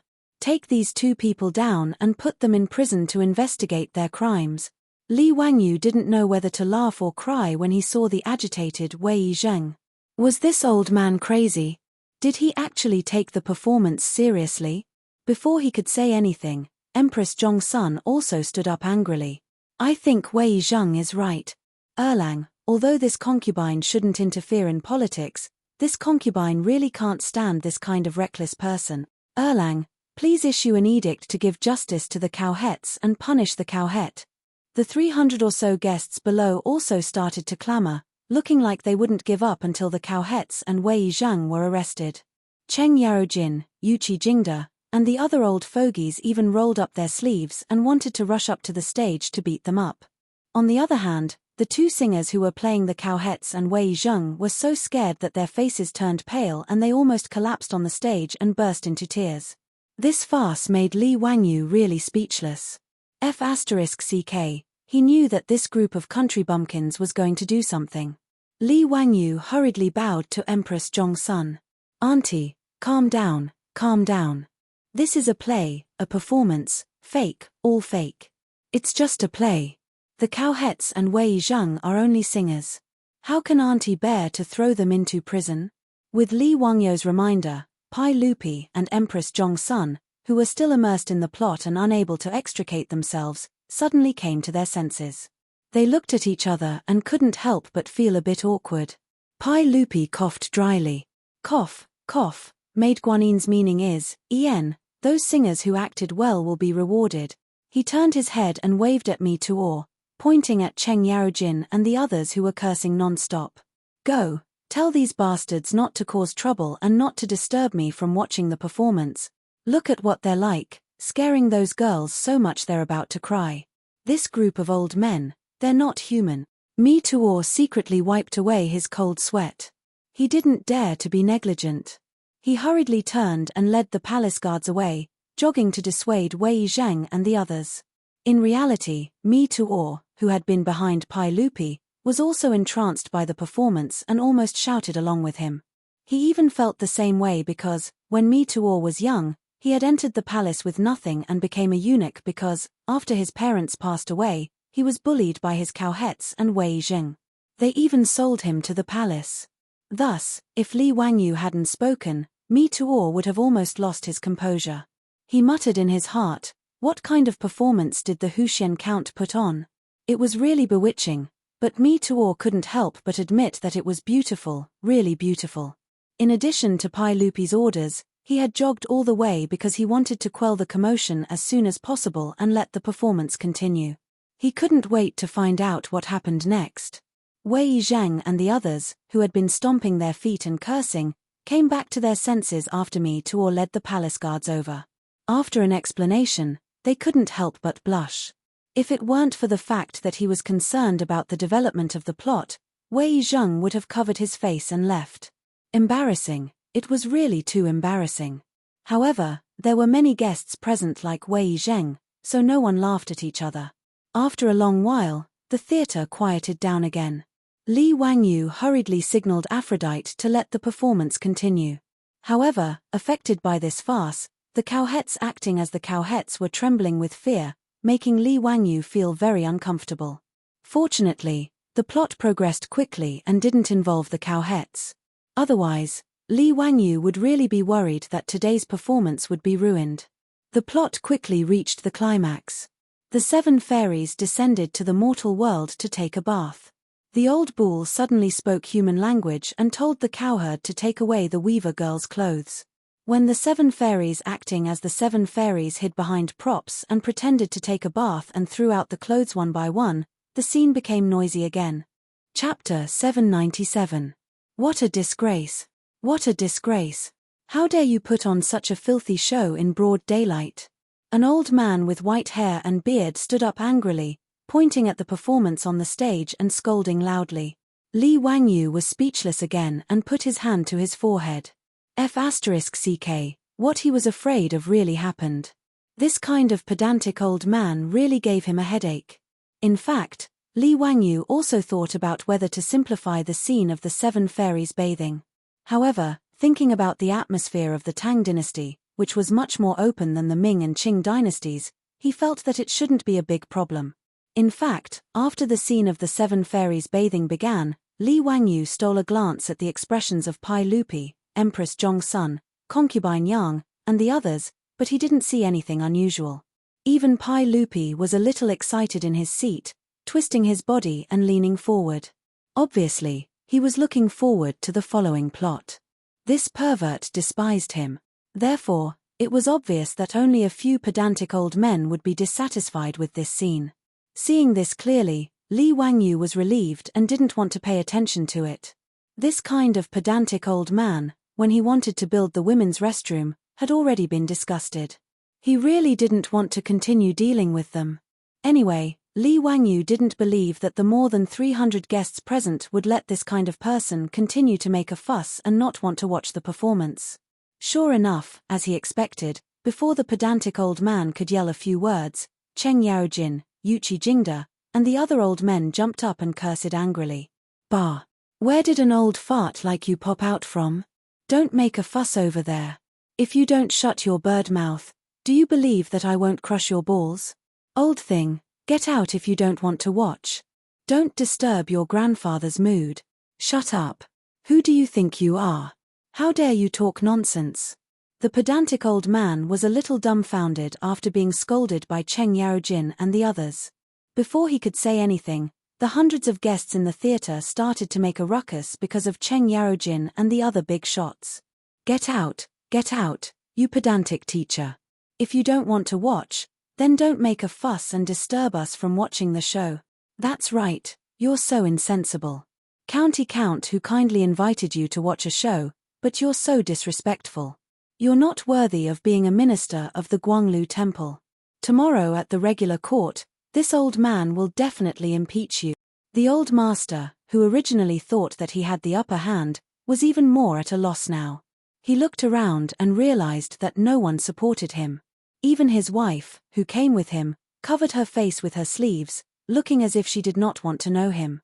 The old master was so angry that his whole body was trembling, but he did not dare to say anything. He was too ashamed to stay any longer. He could only fling his robe fiercely and turn to leave. This pedantic old man was the minister of Guanglu Temple, a third-rank official in the imperial court. He was usually in charge of offering sacrifices, court meetings, and banquets. But he had never expected that on the second day of court, several people would step forward and impeach Pai Lupi. Even more unexpected was that Pai Lupi would actually use his lack of manners as an excuse to reprimand him, causing the old man to lose a great deal of face. These are all stories for later, so let's not talk about them for now.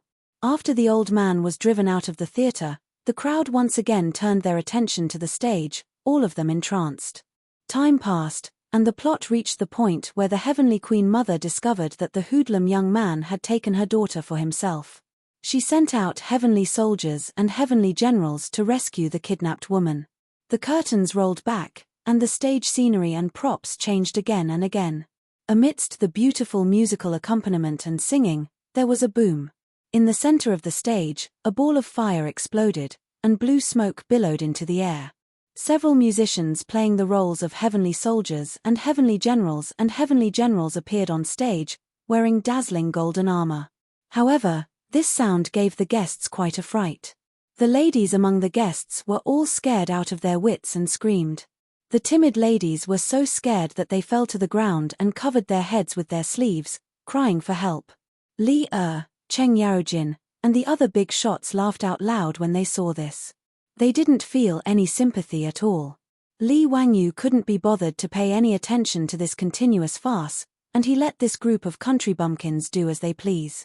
After nearly 4 hours of performance, it was finally coming to an end. The cowherd and the weaver girl were separated by the Milky Way, and could only meet on the Magpie Bridge every year on the Chishi festival. The ladies of Chang'an were all teary-eyed, and the handkerchiefs they used to wipe their tears were wet. In fact, the story of the cowherd and the weaver girl was not a rare story. There were records of the cowherd and the weaver girl in the Book of Songs, and there were legends of the cowherd and the weaver girl in the northern and southern dynasties. But reading the stiff words in the books was not as touching as watching the story performed by the musicians on the stage. The musicians playing the roles of the cowherd and the weaver girl sang the lyrics on the stage. Hand in hand, line up in groups, build the Magpie Bridge across the Milky Way, and let the cowherd and the weaver girl meet on the Chishi festival. What match, the shackles from millions of years ago, still can't be broken today. No matter who comes to oppose it, will never regret it. Empress Zhongsun, concubine Yang, and the others in the box started to wipe their tears at this sad scene. Li Wangyu noticed Empress Zhongsun's tears, and couldn't help but shudder. Damn it, wasn't this the best time for him to convince Empress Zhongsun to marry his beautiful superior? It was said that women were emotional, and he and his beautiful superior were so in love, so what match was there for them? Was Empress Zhongsun going to be that hateful queen mother who could bear to break him and his beautiful superior apart? At this thought, Li Wangyu couldn't help but give Aphrodite 32 likes in his heart. This performance of the cowherd and the weaver girl was well arranged. The curtains on the stage slowly lowered and the performance came to an end, but the over 300 guests were still immersed in the story and couldn't extricate themselves. Maids and servants entered the theater and lit up the oil lamps used to light up the theater. Li Wangyu coughed lightly, startling Empress Zhongsun, who was still thinking about the story, out of her reverie, and he revealed a flattering smile. "Aunt, I wonder if you're satisfied with today's performance?" "Of course, I'm satisfied. I've never seen such a wonderful song and dance before. It can be said to be exquisite beyond compare. It's been hard on you, Zio." In Empress Zhongsun's view, this performance, which was completely different from the songs and dances of the Tang dynasty, could only be rehearsed by a powerful daoist like Li Wangyu or a reincarnated celestial lord. "Hehe, it's good that aunt likes it. But what do you think of the Queen Mother?"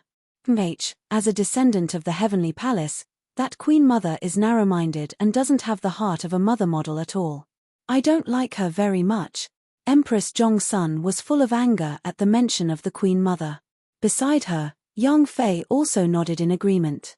Everyone didn't have a good impression of the Queen Mother who cruelly broke up the cowherd and the weaver girl in the play. "Aunt, do you think that the cowherd and the weaver girl can be considered an immortal couple?" Empress Zhongsun continued nodding. "Ancient poetry is profound. The faraway Altair star, the bright and clear river of Han women, slender and white hands, reading books and writing tools. They don't form a chapter all day long, their tears falling like rain. The river is clear and shallow, but different from each other. It's filled with water, and words cannot be spoken. Zio, the cowherd and the weaver girl can naturally be considered an immortal couple.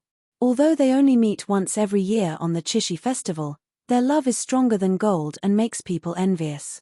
Hearing Empress Zhongsun's words, Li Wangyu laughed even more happily. Chapter 798. Li Wangyu rubbed his hands together, his face full of smiles. He asked carefully and expectantly, "Auntie, if I take a fancy to a girl from an ordinary family, would you allow me to marry her?" "No.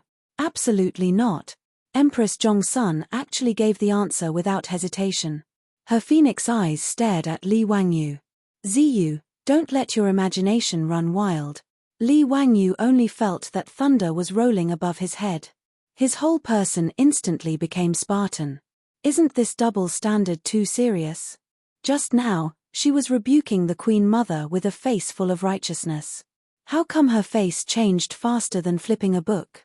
"Aunt, there's really no need for this prejudice. Li Wangyu still wanted to argue, but he was mercilessly interrupted by Empress Zhongsun. Okay, don't talk about this anymore. Ziyu, don't worry. I'll definitely choose a good marriage for you. No, Aunt, okay, I've said it. I'll make a decision for you on this matter. At this time, in Li Wangyu's eyes, Empress Zhongsun no longer had the luxury of being a mother of the world. She had almost become Snow White's evil stepmother. Li Wangyu wanted to cry but had no tears. He couldn't understand why Empress Zhongsun was so stubborn and why she was so concerned about his marriage. Pai Lupi didn't say anything on the side. He only looked meaningfully at Li Wangyu, then led Empress Zhongsun, concubine Yang, and the others back to the palace. The conversation between Li Wangyu and Empress Zhongsun was naturally heard by the beautiful superior. This inevitably made her expression dim, and she lowered her head in silence. Li Wangyu hurriedly reached out and grasped the beautiful superior, Ruyi. His tone was unusually firm. Changqing, don't worry. At worst, you and I can just leave here. The world is so big, where is there no place for us to stay? Su Changqing silently leaned her head on his shoulder and said faintly, Are you willing to give up everything now? For you, I'm willing to give up anything. Chimph, I don't believe you. Su Changqing's fingers gently stroked Li Wangyu's palm. Deep down, she was very satisfied with her man's answer. Li Wangyu was so anxious that he began to swear, I promise. I won't marry anyone other than Changqing. If there is even half a lie, may the heavens strike me with lightning. All right, I believe you, all right? There's no need to be anxious about this matter. Let's take it slow. There will always be a way. Su Changqing gently kissed Li Wangyu's cheek and instead spoke words of comfort. Li Wangyu was also very helpless. He held his beautiful superior's hand and looked at each other speechlessly. Not to mention how Li Wangyu criticized the overbearing Empress Zhongsun in his heart, the Chang'an Theatre immediately became popular in Chang'an after its opening. The advance tickets for the theatre had been sold for a month. Even so, the demand still exceeded the demand. Fortunately, those who could enter the Tang Dynasty Theatre were all nobles and officials in Chang'an. Otherwise, the scalpers would have been born more than 1,000 years in advance. In the future, when blockbuster movies were released, fanatical fans would go to the theatre to watch the movie twice and thrice. However, compared with the crazy noblewomen in Chang'an, watching the movie twice and thrice was nothing. Almost all of them, including Empress Zhongsun, had settled down in the Tang Dynasty Theatre. Every day, after having lunch in the palace on time, they would go to the Tang Dynasty Theatre with concubine Yang and the others to watch the performance of the cowherd and the weaver girl. So far, Aphrodite had only rehearsed this scene. Even so, no one disliked it. Instead, they watched it over and over again with great interest. However, the Tang Dynasty Theatre could only accommodate about 300 people. Therefore, those noblewomen who could not buy tickets were so anxious that they almost hanged themselves. For this reason, he cried and made a fuss in the manor, and even wanted to go on a hunger strike and hang himself. He wanted to force his Langjun and father to think of a way to get a precious theatre ticket from Li Wangyu, the county count of Hu. Because of this, the doorstep of Li Wangyu's mansion in Kaihua Square was almost flattened by the hundreds of officials. He was so scared that he ran back to Dingju village in Huxian County in the middle of the night and shut himself in, refusing to see any guests. He also underestimated the charm of this play. A theatre ticket was not cheap at all. It could even be said that it was ridiculously expensive. Even so, it was still difficult to get a ticket. The entertainment programs in the Tang Dynasty Theatre were also full. Business was surprisingly good. In just a month after the opening of the theatre, Li Wangyu heard the report from Aphrodite and the old butler Li Heng. He was surprised to find that the money he had invested had been earned back. This was not a theatre. It was simply a money-sucking treasure bowl. In this regard, Li Wangyu could only shrug his shoulders and express that the people here were stupid and rich. If there were other transmigrators, they should come quickly. After finishing the theatre, before Li Wangyu could take a breather and enjoy a few days of comfortable life, Xu Jingzong came looking for him again. Earl, the Gugurio diplomatic mission has already entered the palace to bid farewell to the sage. They will set off soon and return to Goguryeo. What are your next plans? Xu Jingzong still did not understand Li Wangyo's thoughts. He followed Li Wangyo's instructions and easily established a relationship with Yun Geisaman. After gifting Yun Geisaman a Kunlun slave, the two of them had become rather close. At least on the surface, they seemed to be close friends. In these 2 months, Xu Jingzong often invited Yun Geisaman to Pinkang Square or the Hu taverns in Shi City to indulge in wine and women. But Xu Jingzong, who was spending Li Wangyo's money while eating, drinking, and playing with women at public expense, felt more and more uneasy. He didn't understand what Li Wangyo's intentions were. If he wanted to teach Yun Geisaman a lesson and vent Cheng Chumo's anger, he didn't need to use such a method. Xu Jingzong even faintly guessed that Li Wangyu was not only venting Cheng Chumo's anger, but also trying to take Yun Geisaman's life. But Xu Jingzong did not dare to make such a judgment. After all, he also knew that if Yun Geisaman died in the Tang dynasty, not even Li Wangyu, as the county earl who founded the dynasty, would be able to bear the consequences. Li Wangyo's eyes flashed upon hearing Xu Jingzong's report. It seemed like it was time for the dagger to be revealed after so many days of planning. Haha, that's good. General Xu, invite the Goguryeo diplomatic mission to a banquet one day before it departs. I only have one request. You must get Yun Geisaman drunk. Can General Xu accomplish this? That's naturally not a problem, but what does Lord Count intend to do? Is there anything you need my cooperation with? Xu Jingzong still wanted to get to the bottom of this. Li Wangyu, however, did not reveal anything. Haha, it's nothing. As long as General Xu can do what I ordered, it's fine. Remember, you must get Yun Geisaman drunk. Yes, this lowly official understands. Xu Jingzong knew that Li Wangyu wouldn't tell him the truth, so he didn't ask any more questions and nodded. Chapter 799. After Xu Jingzong left with a head full of confusion, Li Wangyu immediately went to find Niu Wu. Niu Wu, have you prepared the things I asked you to find? Lang Jun, I've prepared them long ago. But why did you ask me to prepare those things? They look quite frightening. Niu Wu nodded, but he was also confused. Of course I have a use for them. Let's go. Take me to them. Li Wangyu did not explain. The less others knew about this, the better. It was not that he did not trust Niu Wu. Li Wangyu had absolute trust in this loyal Guanzhong man. But it was better to be safe than sorry. If Niu Wu knew the truth and accidentally let it slip, that would not be good. Thus, although Li Wangyu needed Niu Wu to help him carry out some things, he did not plan on explaining the cause and effect of the matter clearly. Niu Wu was curious about this, but he was smart enough to know what to ask and what not to ask. Thus, he did not say much. Li Wangyu did not lead the other troops of the manor. He followed Niu Wu through the manor of Noda, turning here and there until they came to a remote wooden house. This was originally where Li Wangyu had led the Niu brothers to make gunpowder. Because he was afraid that something would happen, he had moved this wooden house to a remote corner of the manor and forbade other people from the manor from coming here. Niu Wu came forward and pulled open the door of the wooden house. Immediately, a wave of fierce barking came out. There were several large metal cages placed in the wooden house, each containing a crazed dog. The eyes of these dogs were completely red, and disgusting saliva dripped from the corners of their mouths. When they saw Li Wangyu and Niu Wu, they constantly thrashed about in the cages, looking like they were going to eat someone. The dogs in the metal cages would occasionally twitch and spasm, appearing rather manic. Li Wangyu knew very well that these were classic dogs that had been infected with rabies. He had asked Niu Wu to secretly collect rabid dogs.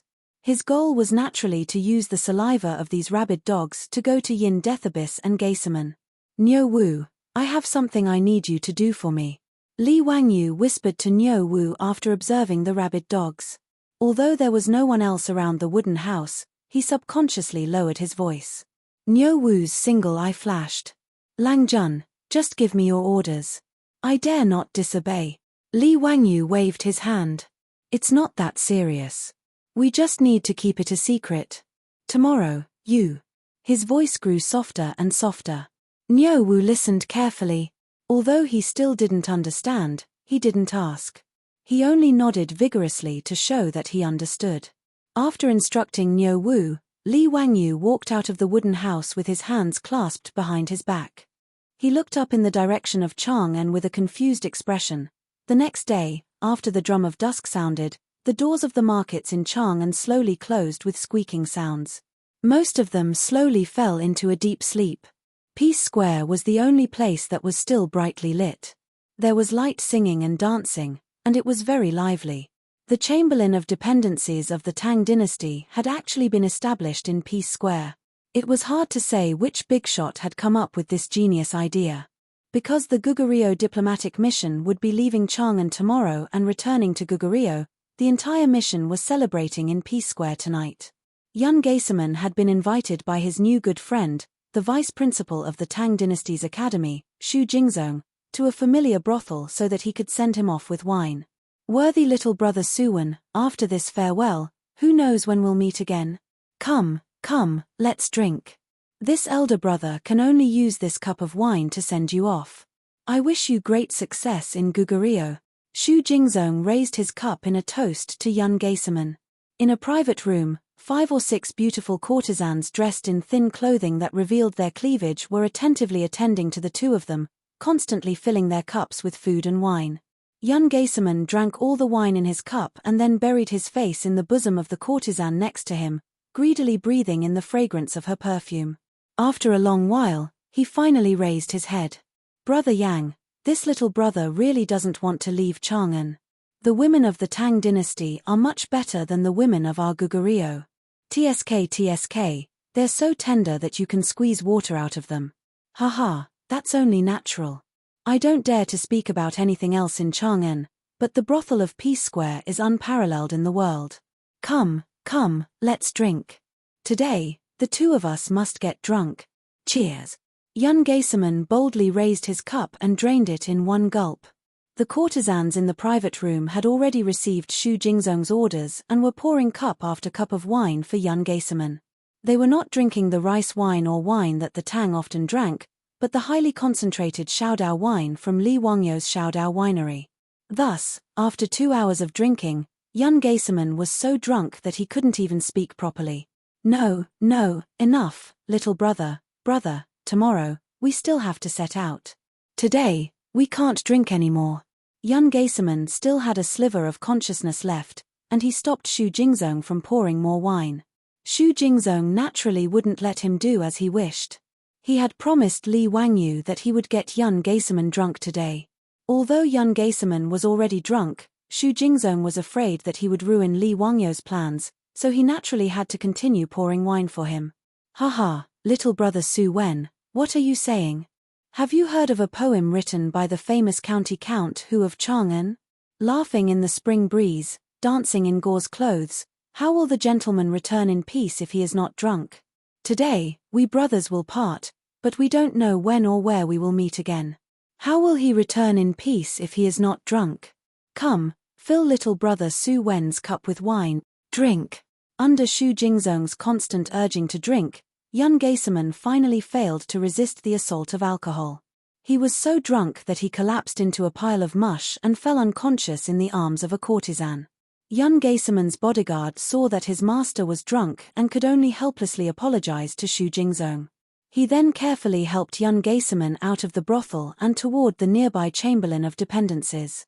Xu Jingzong stood by the window of the brothel, watching Yun Geiserman's party gradually disappear into the distance. He shook his head, too lazy to think about what Li Wangyu was planning. In any case, his mission had been completed. Xu Jingzong felt his entire body relax. In order to persuade Yun Geiserman to drink, he had drunk quite a bit. Now that he was relaxed, he felt the alcohol rush to his head. Xu Jingzong waved his hand at the young and beautiful courtesans in the room, a lewd smile on his face. Young ladies, it's getting late. Help this one to rest. Haha, today, this one is going to sleep under the same blanket and enjoy the happiness of having multiple partners. After saying this, he pounced on the courtesans, causing them to burst into laughter. Putting aside how Xu Jingzong was indulging in wine and pleasure in the brothel, Yun Geiserman was being supported by 2 bodyguards, one on the left and one on the right, toward the Chamberlain of Dependencies. In an alley not far away from the Chamberlain of Dependencies, a figure flashed out and directly bumped into them. Chapter 800. Young Gayseman's two guards saw that this silhouette seemed to be drunk and wanted to get out of the way. But the two of them were struggling to support the drunk young Gayseman and couldn't move, so how could they get out of the way? As the silhouette stumbled over, it crashed into the three of them. The silhouette was a brawny man, and he reeked of alcohol. His strength was not small, and he knocked young Gayseman's group to the ground. The man himself also fell, and the four of them rolled around on the ground. Young Gayseman seemed to be in pain from the collision, and in his drunken state, he groaned. The two guards hurriedly got up and prepared to teach this reckless drunkard a lesson. However, the drunkard's reaction was not very good. He crawled up from the ground and mumbled something incoherently. Then, he turned around and slipped into a dark alley, disappearing from sight. Young Gayseman's two guards had not even been able to see the drunkard's appearance. Seeing the drunkard run off, they did not dare to pursue out of concern for young Gayseman, who was still lying on the ground. All they could do was carefully help young Gayseman up. After a rough inspection and confirming that there was nothing wrong with young Gayseman's body, the two of them relaxed. They patted off the dust on young Gayseman's clothes and continued to help him back to the Chamberlain of Dependencies. The two guards were worried that they would be punished for their lack of protection and causing young Gayseman to fall. Thus, the two of them pretended that nothing had happened and naturally did not mention it to anyone else. The next day, young Gayseman got up from his bed with a headache from his hangover, but it was already late in the morning. The Gogurian envoy had already packed their luggage, and they were just waiting for the arrival of the vice-envoy. There was a fixed time for the diplomatic mission to leave Chang'an. If they were late, it would be troublesome. The officials from the Chamberlain of Dependencies who had come to send them off were already waiting in front of the Chamberlain of Dependencies. If not for the fact that they feared young Gayseman's father's status, the Gugurio envoy would have already cursed. Seeing that young Gayseman was awake, the Gugurio envoy sighed in relief and hurriedly urged the servants to help young Gayseman clean up and change his clothes.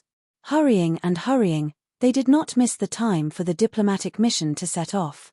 By the Ba bridge outside Chang'an City, the officials of the Chamberlain of Dependencies had sent off the Gogurian diplomatic mission. After which, they chatted and joked with one another as they rode back to Chang'an City. On the other hand, the Gogurian envoy slowly headed northeast, preparing to report back to Gugurio. No one noticed that outside the pavilion of Ba Qiao, a burly man wearing a bamboo hat was resting on the side of the road, watching the diplomatic mission leave. If the two guards of young Gayseman were here, they might have been able to recognize that this was the reckless drunkard from last night. Seeing the diplomatic mission gradually disappear into the distance, the muscular man with the bamboo hat also stood up and took off his bamboo hat. If it wasn't Niu Wu, who else could it be? Niu Wu casually patted the dust off his body and jumped onto the horse's back. He bypassed Chang'an City and galloped towards the south. In Dingju village, Li Wangyu seemed particularly anxious today. Since yesterday, he had been restless. But whether it was his beautiful boss or Aphrodite, when they asked him what had happened, Li Wangyu would smile and shake his head, indicating that he was fine. Li Wangyu wouldn't reveal to anyone that Niu Wu had gone to assassinate young Gayseman, so he naturally wouldn't tell Su Changqing and the others the truth. But he was extremely anxious. He didn't know if Niu Wu had succeeded or not yesterday, or if some accident had occurred. This was the first time in his life that Li Wangyu had planned a murder, and the target was a rather important figure in history. He couldn't help but be nervous. He hated the fact that there were no mobile phones in this era, and he couldn't get in touch with Niu Wu. Thus, he could only suppress his anxiety and continue to wait. It wasn't until noon that Niu Wu rushed back to the mansion, covered in dust, and secretly gave him a sign of success. Only then did Li Wangyu's hanging heart finally relax. Ignoring everything else, he pulled Niu Wu to that small wooden hut in the middle of nowhere. In the wooden house, the iron cage was still there, but the mad dogs that had been locked up in it had disappeared without a trace. Niu Wu, how was it? Is it done? Li Wangyu impatiently asked as he closed the door to the hut.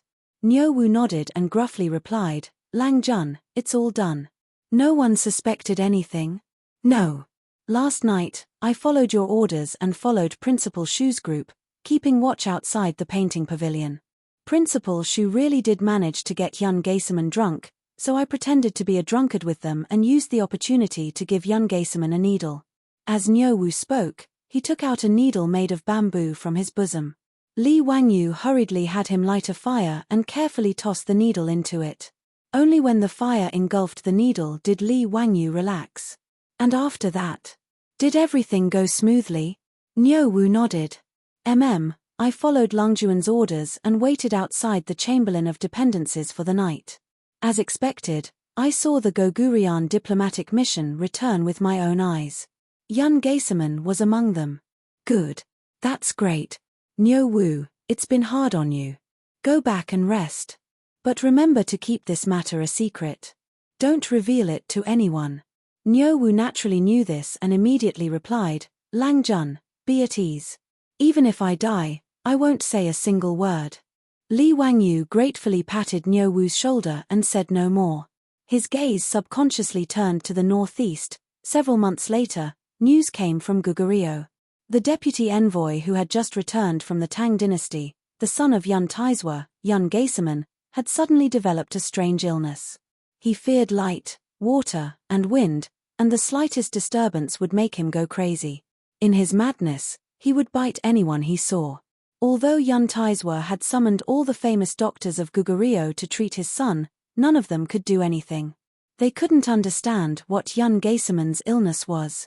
In his rage, Yun Taizwa beheaded several Gogurian imperial physicians, but to no avail.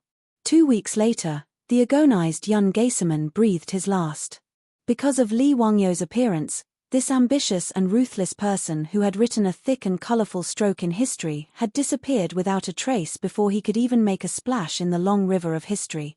When this news reached Chang'an, it didn't cause the slightest stir. It merely served as a topic of conversation for the officials who had received the Gogurian envoy. But when Shu Jingzong learned of this matter, he felt a lingering fear. He was sure that Yun Geiserman hadn't died from some strange illness. He would never believe that Li Wangyu hadn't done anything. But Shu Jingzong was a smart man. After learning of this matter, he buried it in his heart, not daring to speak of it to anyone else. As for Li Wangyu, Shu Jingzong was both respectful and fearful. He didn't know if this young earl knew some immortal art that allowed him to take someone's life from 1,000 li away. After learning of Yun Geiserman's death, Li Wangyu locked himself in his room for several days. When he reappeared, everyone, including Su Changqing, felt that he had changed a lot. Chapter 801. Spring left and summer came. Time flew by in the blink of an eye. In the 8th month of the 3rd year of Zhongguan, when Chang'an city became unbearably hot again, the city became restless again because of a piece of news from the newspaper. Early in the morning drum that resounded throughout Chang'an city had just been beaten. As soon as the gates of the streets opened, all kinds of carriages, mules, and horses poured out of Chang'an city and headed toward the 3 city gates in the south. The imperial guards who were guarding the illustrious Virtue Gate were shocked by the crowd, and they could not figure out what exactly was going on. Squad leader, are we possessed today? Why do I feel like everyone in Chang'an city is running out of the city? Are they bringing their children with them? Are they trying to escape? The squad leader slapped the back of the soldier's head. Serves you right for being illiterate. Didn't you read the newspaper a few days ago? No, I didn't. What's wrong? What did it say? The soldier dared not talk back, but he mumbled to himself, as if King know how to read. You only know how to write your name, why are you showing off? The squad leader took out a folded newspaper and opened it carefully. He pointed at a paragraph on it and said, "Did you see this? It said that the Saint and Count Huxian built an academy in Huxian. It's called the Academy of the Tang Dynasty, and it's recruiting students from all over Chang'an City. Those who pass the test and are selected to enter the academy are free of charge, and they don't have to pay a single cent for their tuition. Today is the academy's enrollment day, so why do you think so many people are bringing their children out? They don't have to pay for their tuition. They're free of charge. Squad leader, is there such a good thing? TSK, Count Huxian is the god of wealth indeed. How many copper coins did they spend? Nonsense, who in Chang'an City doesn't know that Count Huxian's house is filled with mountains of gold and silver, so this little bit of money is nothing. The soldier looked at the endless stream of people leaving the city and could not help but ask curiously, "Squad leader, I see that many of the people who left the city today are nobles. I saw a few imperial court officials' carriages leaving the city earlier. Why? Do those nobles want to study in the free academy? They don't lack copper coins, right? TSK, TSK. Look, there are also those merchants wearing silk. They are actually running out. Sure enough, the more wealth one uses, the more stingy one is. Why would they care so much about a free academy? Do they still need that little bit of money?" The squad leader was so infuriated that he spat on the ground. "Phut, Tian Shilang, you're such an idiot. Why don't you think about who county count who is? Who is it? Founding county count. Oh, squad leader, are you saying that the merchant is going to flatter Count who? But that's not right. What are those officials doing?" The squad leader was furious. "Shut up, I'll be angered to death by you sooner or later. County Count who was the teacher of His Highness the Crown Prince and His Highness the King of Yu, the Imperial Preceptor. Imperial Preceptor, do you understand? The court's Imperial Censor Ma and Junior Supervisor Yang have also taken County Count who as their teacher. Don't tell me you didn't know about this. Also, in the Golden Year Spring Imperial Examinations, there were 26 Grand Scholars. Do you know who the third ranker is? Those two had also kowtowed to Count Huxian and taken him as their master. I heard that even the Crown Prince and the princes study in that academy. Think about it, what does that mean?" The soldier finally understood. He was shocked and gasped. "Oh my God, if that's the case, if we study in that academy, won't we become the Crown Prince's classmate?" "Of course. Why else do you think so many officials, nobles, and merchants in Chang'an City are rushing to Hu County early in the morning?" The squad leader looked like a child who could be taught. He showed off the information he had learned. The soldier was envious when he looked at the endless stream of people and carriages heading to Hu County. He hated that he was born more than 10 years earlier and did not have the chance to study in the Tang dynasty's academy. It was a chance for carps to leap over dragons. At that moment, outside Dingju village in Hu County, a rainbow bridge had been built over the Gan River to connect the two banks. The land on the other side of the river that was originally barren had a brand new look, and many buildings had been built. Among them, there was even a 20-meter-tall brick tower. It was a magnificent sight. Li Wangyu had a calm smile on his face as he accompanied Pai Lupi, Zhongsun Wuji, Fang Xianling, Du Ruhui, Kong Ingda, and the other big shots on campus. Behind them were Xu Jingzong, Shangguan Yi, Liu Rengui, and the others. Ever since he learned about Yun Geiseman's death, Li Wangyu's state of mind had changed. He was very indifferent to many things and seemed to have matured a lot. He was no longer as impulsive as before. Li Wangyu could not help but feel proud that he had secretly removed a stumbling block for the Tang dynasty when they conquered Goguryeo. In fact, he even felt a little nervous. He and his beautiful superior had transmigrated from the future more than 1300 years ago. What would happen if he changed history like this? Li Wangyu did not know, nor did he dare to think too deeply about it. But Li Wangyu realized that his actions might leave a deep mark in history, so he could not help but become more cautious. He did not even care about the academy that he had single-handedly created. He had left everything to Xu Jingzong and the others to manage. Today was the academy's enrollment day. If not for Pai Lupi's personal visit, he would probably still be hiding in his own manor, unwilling to show his face. Pai Lupi walked around the academy and was very satisfied. The academy had only been built into the primary school that Li Wangyu had mentioned, but its scale had already surpassed the directorate in the Wuban Square. Especially with the help of cement, most of the buildings in the academy were made of a mixture of bricks and wood. Many of them were 2 or 3 stories high. Li Wangyu had also thrown out a lot of copper coins and ordered people to dig out many towering trees from the Qinling Mountains. They spent a lot of manpower and resources to transport them to the academy for planting. The newly built academy was filled with towering ancient trees and was full of vitality. Zio, I am very satisfied with this academy of the Tang dynasty. Haha, I've troubled you. Li Wangyu unhurriedly bowed and said, Uncle, you flatter me. Actually, I did not do much.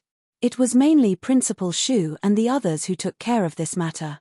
Hearing this, Shu Jingzong hurriedly stepped out in fear and trepidation. He bowed to Pai Lupi and Li Wangyu and said, I don't dare to accept your praise. Pai Lupi laughed and said, Haha, that's enough. I will naturally remember your contributions. Don't push it around. Let's go. It's getting late. Take me to see how you choose the students of the academy. His sons, Li Chengqian and Li Tai, were all going to study at the academy. As a parent, Pai Lupi was more concerned about how the academy would choose the children who signed up to study at the academy. Li Wangyu smiled and said, Uncle, the academy chooses students based on their intelligence. They will not let you down. Chapter 802. Pai Lupi and the others were naturally curious about Li Wangyu's words. Pai Lupi smiled and said, Zio, can you tell me? Is it like the recruitment of assistant lecturers in the academy? What kind of psychological test questions? Pai Lupi and the others still remembered the strange questions that Li Wangyu came up with in the Imperial College. Although they did not know why, Pai Lupi had asked Shu Jingzong about it and learned that the students who were selected to teach in the academy were all kind and gentle people who were very suitable for teaching. Regarding this, Li naturally shook his head in confusion, but he could only admire his nephew's unfathomable ability. Li Wangyu smiled and shook his head, Uncle, it's hard to explain in a few words. Why don't you and I go and have a look together? Although Li Wangyu did not want to take care of things now, he and his beautiful boss had discussed many ways to select students for the first enrollment of the academy. Oh, then we should go and have a look. Everyone, let's go and see what Zio has come up with. Pai Lupi naturally would not refuse. He called a group of big shots and prepared to watch the admission test. It had to be said that the academy of the Tang dynasty established by Li Wangyu was very attractive. After all, Pai Lupi was the dean himself, and the crown prince Li Chengqian, Prince Li Tai, and the others were studying in the academy. How could it not attract the attention of the officials, the rich and the common people in Chang'an City? Before 9 o'clock in the morning, nearly 1,000 people had gathered outside the academy. They were all ready to sign up. Fortunately, more than 100 students had been selected from the students who had landed in the academy. They had been trained by their beautiful boss for several months, and now these students were good enough. Today's enrollment test was mainly for the new students who came to sign up, and it was these hundreds of assistant lecturers. Li Wangyu led Pai Lupi and the others to the gate of the academy.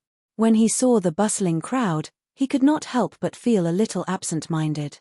This scene was so King familiar. Wasn't this the same scene when those famous schools in the future opened? Li Wangyu, on the other hand, could not help but sigh a little.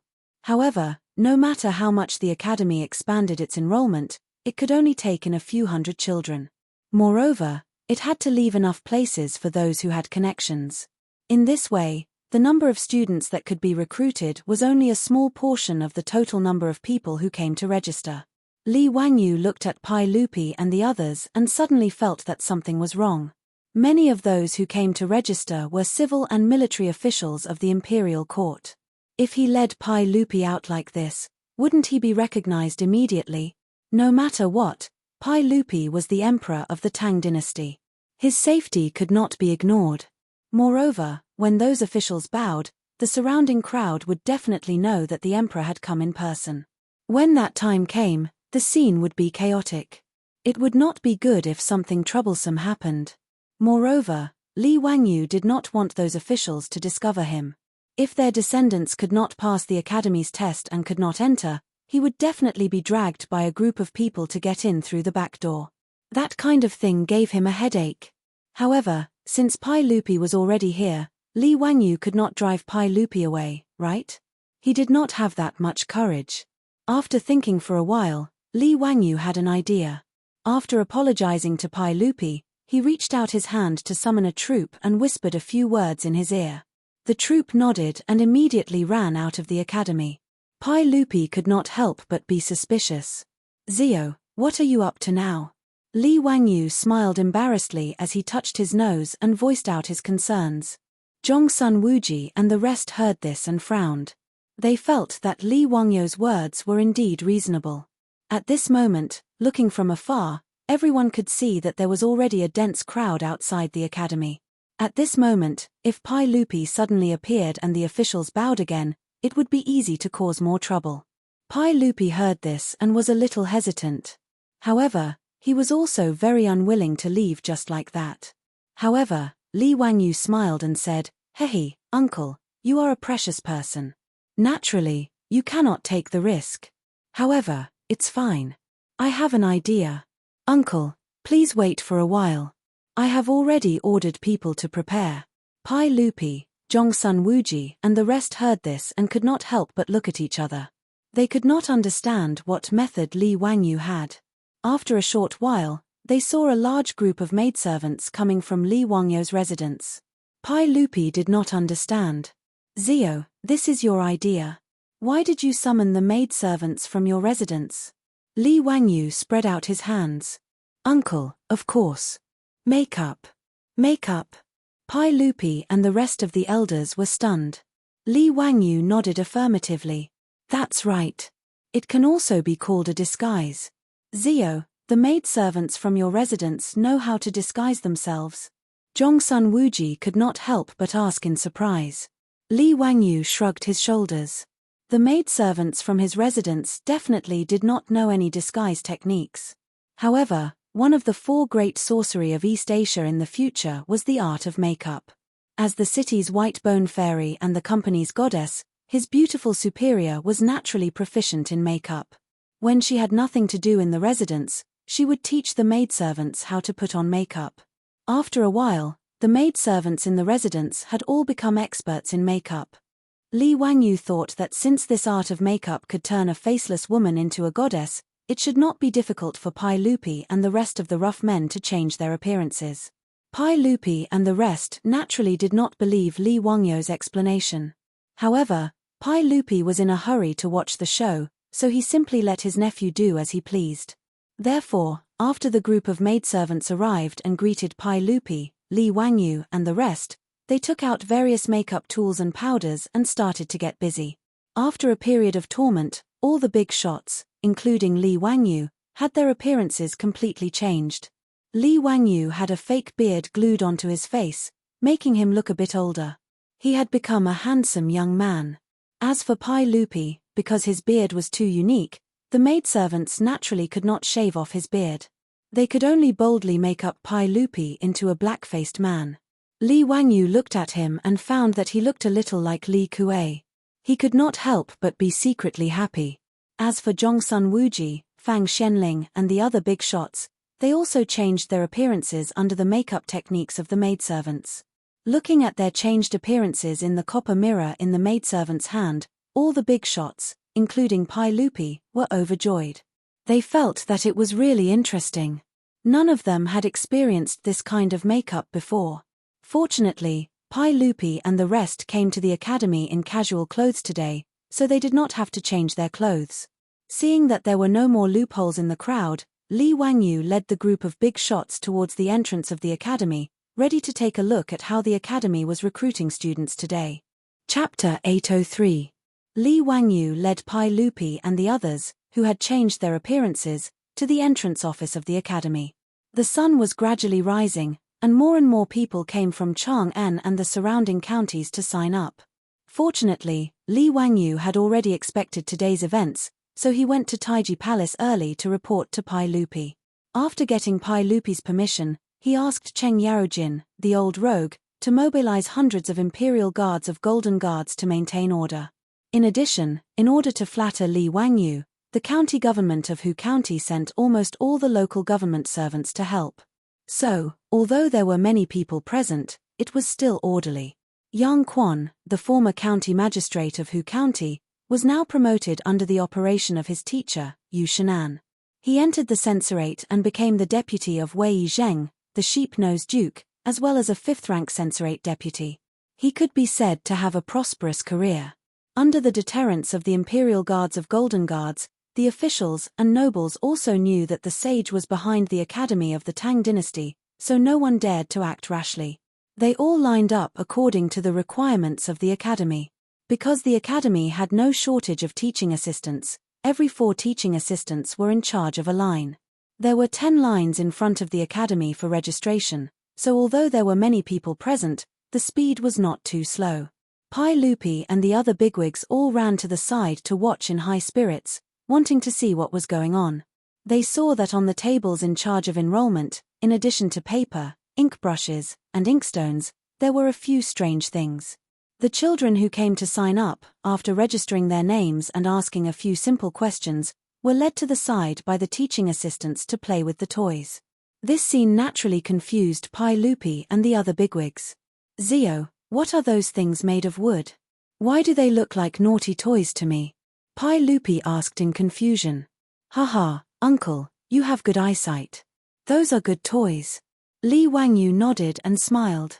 Pai Lupi and the other big shots looked at each other, not understanding what he meant. Shouldn't new students be tested on their literacy and how many books they could memorize? What's the meaning of playing with toys? Pai Lupi frowned slightly. Before he could ask, he heard a commotion at the registration counter. A man dressed like a gentleman angrily pointed at several teaching assistants of the academy and cursed at them. "You've gone too far. If you don't give me an explanation today, I won't leave. Why is it that my son can write, calculate, and recite scriptures, but you say that he is not qualified? On the other hand, this Tian Shilang kid, other than writing his own name, his handwriting is no different from a dog's.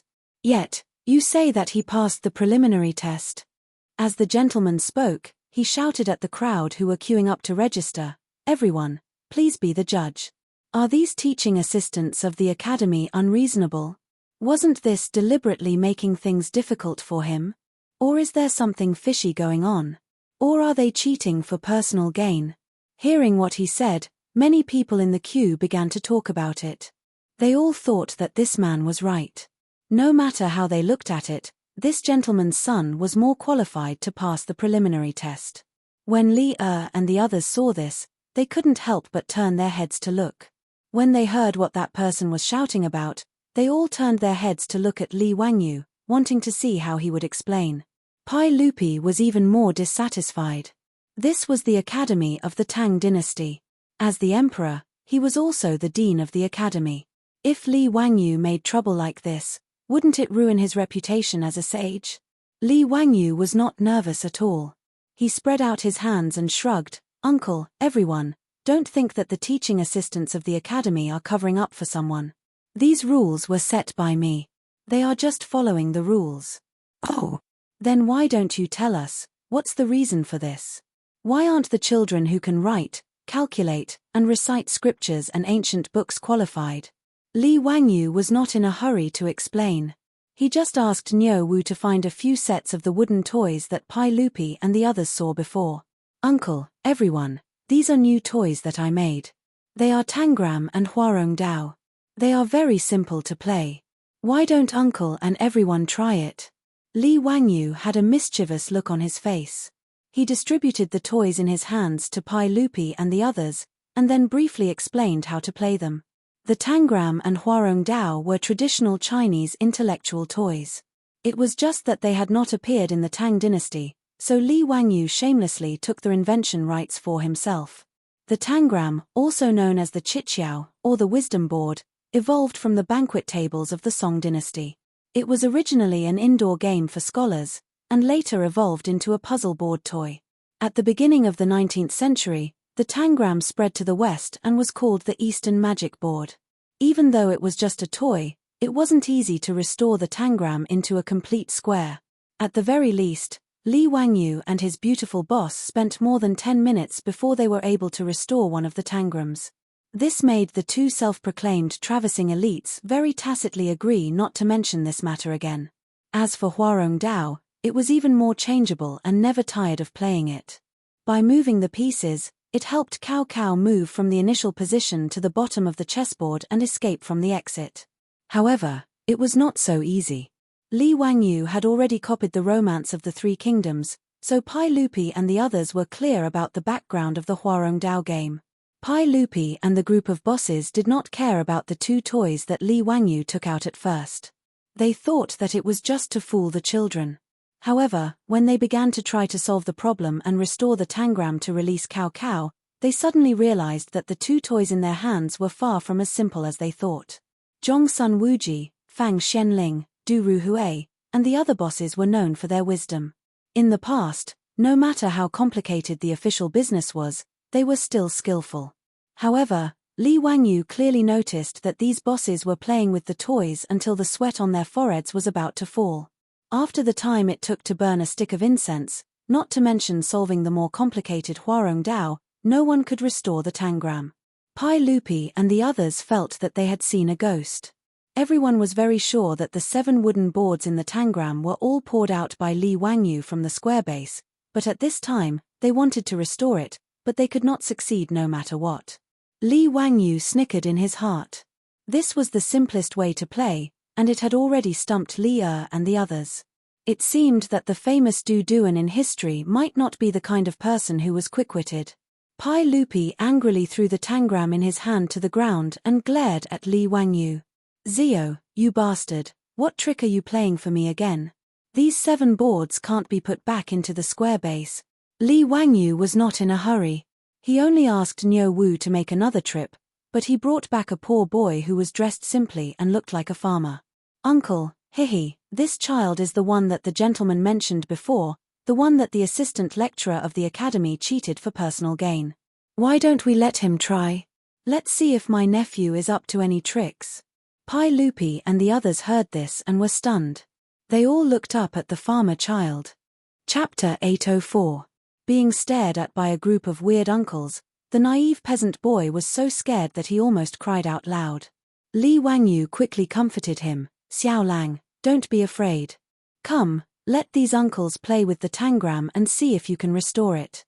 The child carefully raised his eyes to look at Pai Lupi and the others. He felt that the way these strange uncles looked at him was too scary. After hearing Li Wangyu's words, he picked up the wooden pieces of the tangram and deftly placed them back into the wooden base. The entire process took less than a minute. When this scene fell into the eyes of Li and the others, all the big shots' faces darkened. Especially Pai Lupi. His face, which was originally made black by the servant girls, became even redder. It was very interesting. Pai Lupi reached out and took the tangram that the child had restored. After carefully examining it for a while, he finally confirmed that there was no mechanism in it. It was just the wooden pieces that he couldn't place in it. Li Wangyu indicated for Niu Wu to send the child back. Then, he smiled and explained to Pai Lupi and the other elders, "Uncle, everyone, from what I see, it doesn't matter if these children can read or memorize the classics before they enter the academy." "Oh, why does Ziyu say that?" Pai Lupi didn't understand what Li Wangyu meant. From everyone's point of view, if they could write and draw before entering the academy, wouldn't it be a good thing? Why did Li Wangyu not care about it? Li Wangyu smiled, "Uncle, everyone, I think that as long as they aren't stupid, learning how to read and write before entering the academy isn't a problem. It can only be said that some people start early and some people start later." Pai Lupi pondered for a while and nodded in agreement. "Ziyu's words are reasonable." "Then why did you make these toys?" "To test their intelligence," Li Wangyu answered as if it was a matter of course. "Test their intelligence? What is intelligence?" Zhong Sun Wuji and the other elders looked at each other. They didn't understand Li Wangyu's words. "Hihi, it's a test to see if they are smart or not. Uncle, everyone, and little nephew set the preliminary test. It requires the children to restore the tangram or save Cao Cao from Huarong Path within the time it takes for a stick of incense to burn. Only then can they pass the preliminary test." The reason why the child could pass was because he was able to restore the tangram during the test. That was why he could pass the test.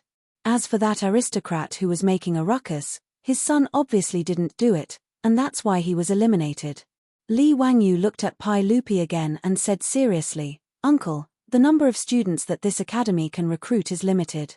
Naturally, we have to choose the smart ones. Who said that there is no discrimination in education?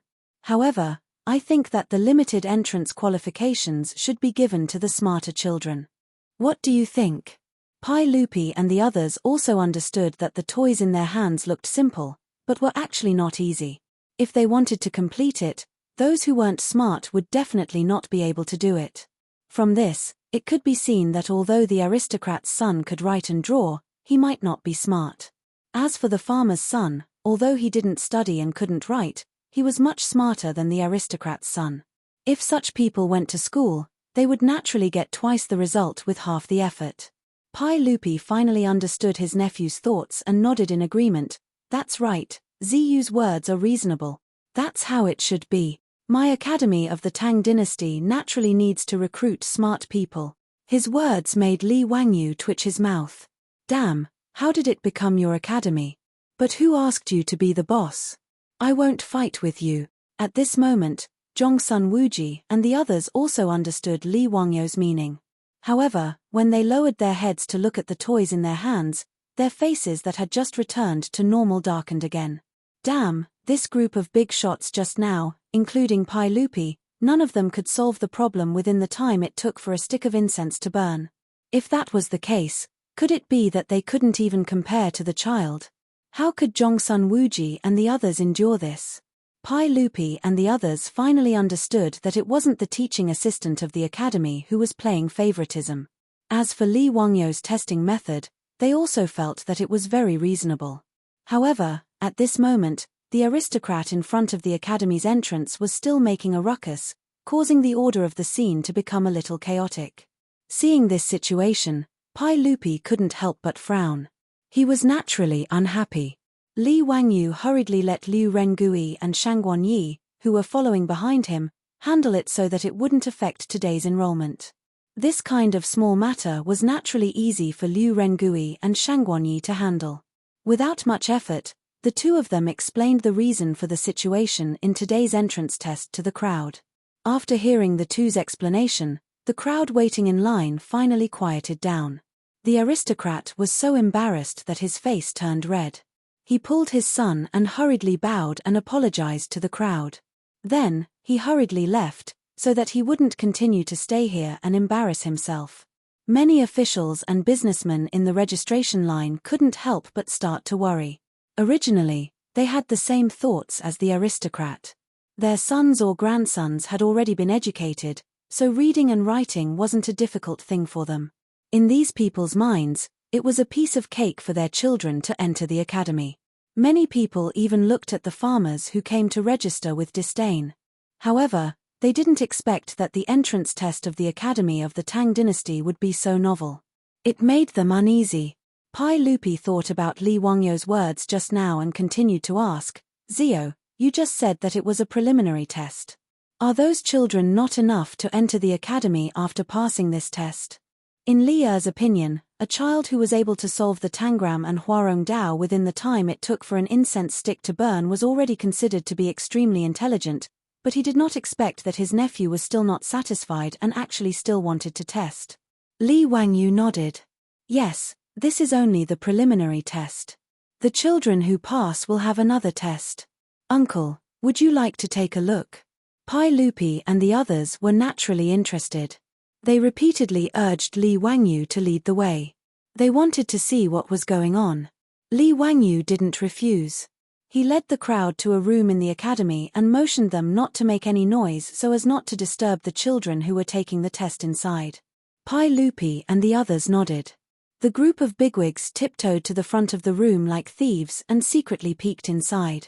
With this look, everyone was even more confused. There was only one child sitting in the room. No teaching assistant of the academy appeared. In front of the child was a table with a small plate on it. On the plate was a piece of candy with an attractive color. Chapter 805. The strange scene in the room made Pi Lupi very puzzled. He lowered his voice and asked, Zio, is this the second test that you came up with? That's right. Uncle, don't be impatient. We will know the results of this test very soon.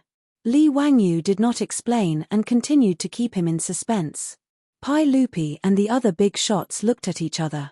They were all confused, but they could only continue to observe patiently. The child in the room stared at the candy on the table without blinking. It was obvious that he wanted to eat it. However, the child seemed to have some scruples. He held back and picked up the candy in front of him several times, looked at it, and then put it down. However, the child could not resist the temptation of the candy. After he picked it up and licked it, he could not hold back anymore and started to eat the candy happily. Li Wangyu saw this and could not help but shake his head. He said to Pai Lupi and the others, "What a pity." The child persisted for half the time but still failed in the end. He did not pass the second test. Pai Lupi glared at him with dissatisfaction. "Zio, explain to me clearly. Why did this child fail? But after eating that piece of candy, you did not allow him to enter the academy to study. What kind of logic is this?" Zhong Sun Wuji, Fang Xianling, Du Ruhui, and the other big shots all nodded. They obviously agreed with Pai Lupi's words. They also could not understand the scene in front of them. Li Wangyu smiled. "Uncle, everyone, don't be anxious. Let me explain slowly. These children are naturally very intelligent. Otherwise, they would not be able to pass the first test." Pai Lupi nodded. He naturally agreed with this point. Pai Lupi could not help but sigh when he thought about how he, an emperor, was instantly defeated by a child in playing with toys. He thought to himself, what kind of monsters did Li Wangyu select? Pai Lupi was already very satisfied that the academy of the Tang dynasty could recruit these intelligent children. He even began to imagine that 10 years later, when this group of intelligent children left the academy to participate in the spring imperial examination, would they shock the entire court? However, in Pai Lupi's eyes, this extremely intelligent child was actually eliminated by Li Wangyu in such a ridiculous way and was not allowed to enter the academy to study. This made Pai Lupi a little angry. "Mph, since Ziyu is also aware of this point, why did you say that this child is unqualified? Tell me clearly." Li Wangyu smiled and rubbed his nose. "Uncle, the reason is actually very simple. This kind of child lacks perseverance and will not be able to achieve great things. Does uncle know that Quang Heng chiseled the wall to steal the light, Sun Jing hung the beam to pierce the stock, and Zhu Ti danced when he heard the rooster? Without perseverance, it would be difficult to achieve anything just by relying on intelligence. That's why I've designed the second round tests questions to pick out those children with perseverance." Pai Lupi was stunned when he heard this. He carefully pondered over Li Wangyu's words and had to admit that what he said made a lot of sense. Whether it was chiseling the wall to steal light, hanging the beam to pierce the buttocks, or dancing at the sound of the rooster, all of these examples showed the necessity of studying hard. He just didn't understand how to tell whether a child had perseverance or not by letting them sit indoors with a piece of candy in front of them. Li Wangyu saw that everyone was puzzled and continued to explain. "Uncle, everyone, before this test began, the academy's teaching assistant told these children that the candy in front of them could be eaten. However, if they didn't eat it before the teaching assistant returned, they would be rewarded with an extra piece of candy. And then?" Pai Lupi still didn't understand. Li Wangyu shrugged. Naturally, when the teaching assistant returned, the children who didn't eat the candy would be qualified. Those who ate it would be unqualified. What kind of logic is this?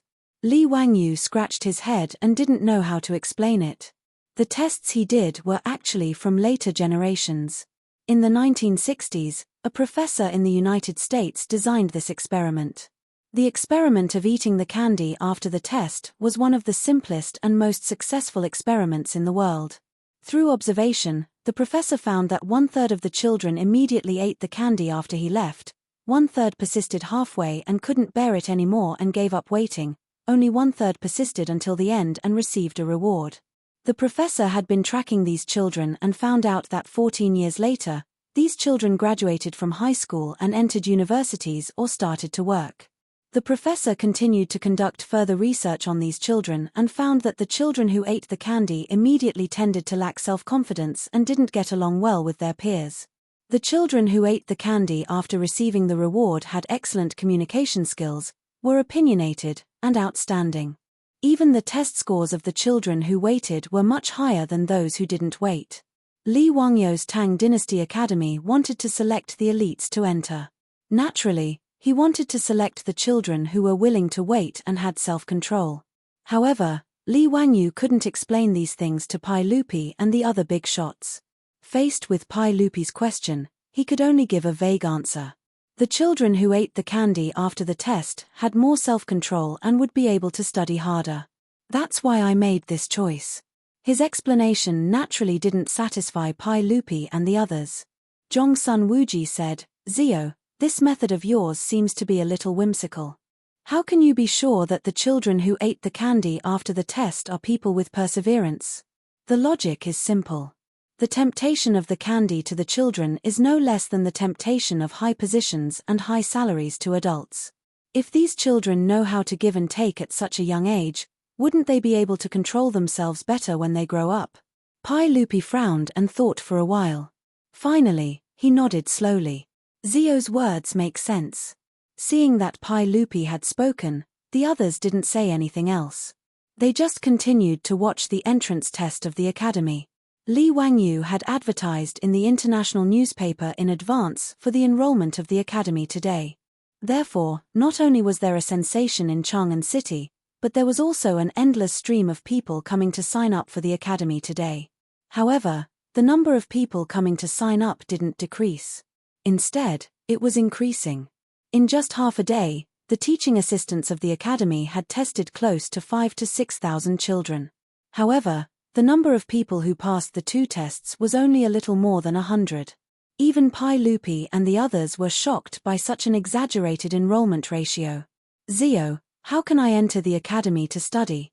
In my opinion, it's even harder than the spring imperial examination." Kong Ingda, the chancellor of the Imperial College, was also shocked by the enrollment situation of the academy. Li Wangyu spread out his hands. The academy can only enroll about 500 children. It can't be helped." Although he said so, his arrogance made Kong Ingda, the old man, want to beat him up. Kong Ingda was also secretly shocked when he saw the enrollment of the academy. If the group of children recruited by Li Wangyu participated in the spring imperial examination in 10 years, the students of the Imperial College would have nothing to do with it. However, Kong Ingda was open-minded. Thinking that it would happen 10 years later, he didn't worry anymore. Anyway, the Chancellor of the Imperial College would definitely not be his. It was not his turn to worry about this kind of thing. Anyway, out of sight, out of mind. The old man was open-minded. In the 8th month of the 3rd year of Zhengguan, the world-famous academy of the Tang dynasty opened the curtain to the stage of the Tang dynasty. Chapter 806. Tang dynasty, Zhengguan 4th year, early summer. On the official road from Chang'an to Luoyang, a group of carriages was slowly moving forward under the setting sun. The sunlight cast long shadows behind them. "Husband, it's getting late. Why don't we rest at the relay station ahead tonight?" A one-eyed brawny man rode his horse to the side of a luxuriously decorated four-wheeled carriage in the middle of the procession, and inquired. "Sure, you can arrange it." A young man's lazy voice came from the carriage. It was Li Wangyu's voice. As for the one-eyed man, he was naturally Niu Wu. After receiving the order, several horses immediately ran out from the group and headed to the relay station ahead. An hour later, the group of carriages arrived at the relay station. The relay station's messenger was already respectfully waiting in front of the relay station with a large group of postilions. This lowly one greets who? Oh, no, this lowly one greets County Magistrate Li. When the messenger saw the group of carriages arrive, he quickly bowed to the carriages in the group. "All right, there's no need to be so polite. This official is going to take up a post in Huiyin County and will be staying at your relay station for the night. Niu Wu, give this messenger the official document from the Ministry of Personnel." Li Wangyu's voice came from the carriage. The messenger was so scared that he broke out in cold sweat and almost knelt down. He quickly waved his hand and said, "No need, no need. This lowly one doesn't dare. County Magistrate Li, this lowly one has already ordered people to clean the room and prepare food. This relay station is crude and simple, so I hope County Magistrate Li won't mind." Li Wangyu's lazy voice came from the carriage again. "There's no need, I'll be resting in the carriage tonight. There's no need to prepare food, we'll bring our own. We'll just borrow the inn's kitchen." As for the accommodation, we'll just stay in the carriage. There's no need to trouble you. Yes, yes. The messenger didn't dare to ask any more questions. He quickly called for the postilions to help lead Li Wangyu's group to the open space where the carriages were parked. The Li family's troops dismounted from their horses. Many maidservants also came out from the accompanying four-wheeled carriages and began to prepare water for cooking.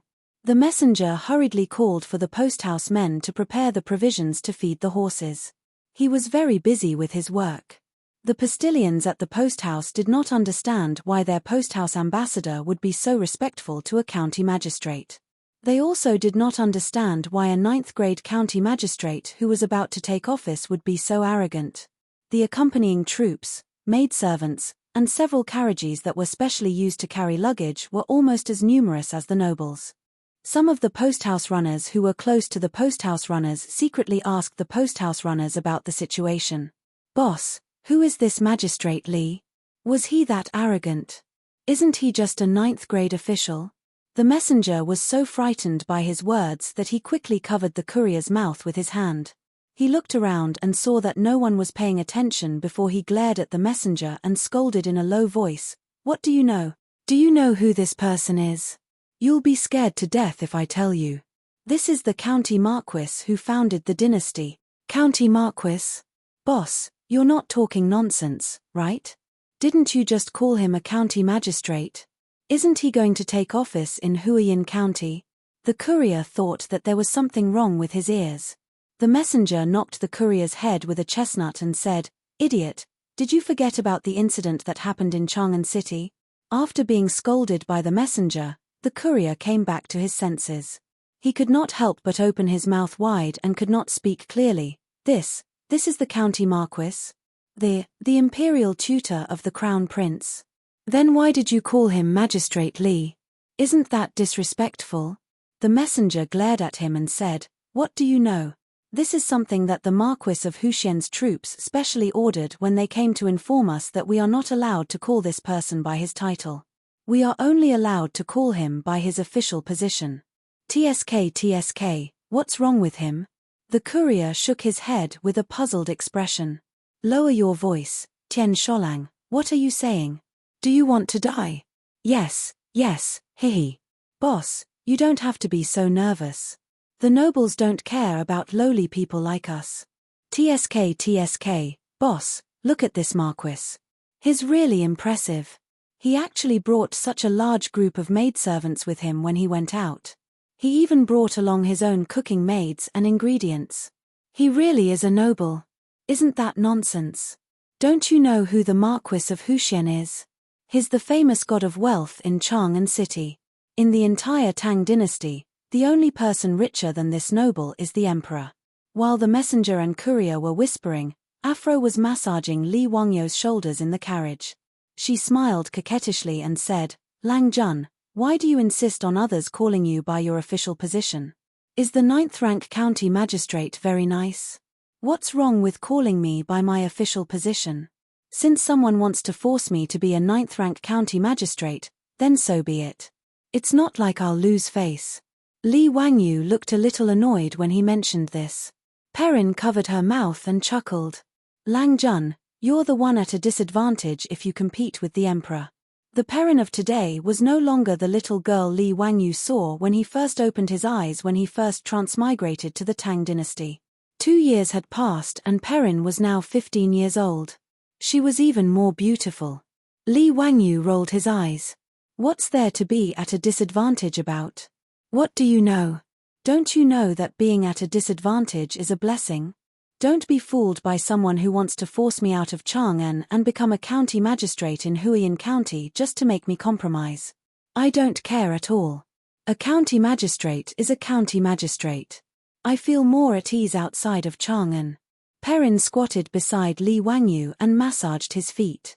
She said coquettishly, "Lang Jun, why don't you listen to the emperor and marry Changle? Won't everyone be happy?" Sister Changqing said that she doesn't mind. Li Wangyu reached out and pinched Perrin's face. "Cut the crap. Do you think I'll do that? How old is Changle?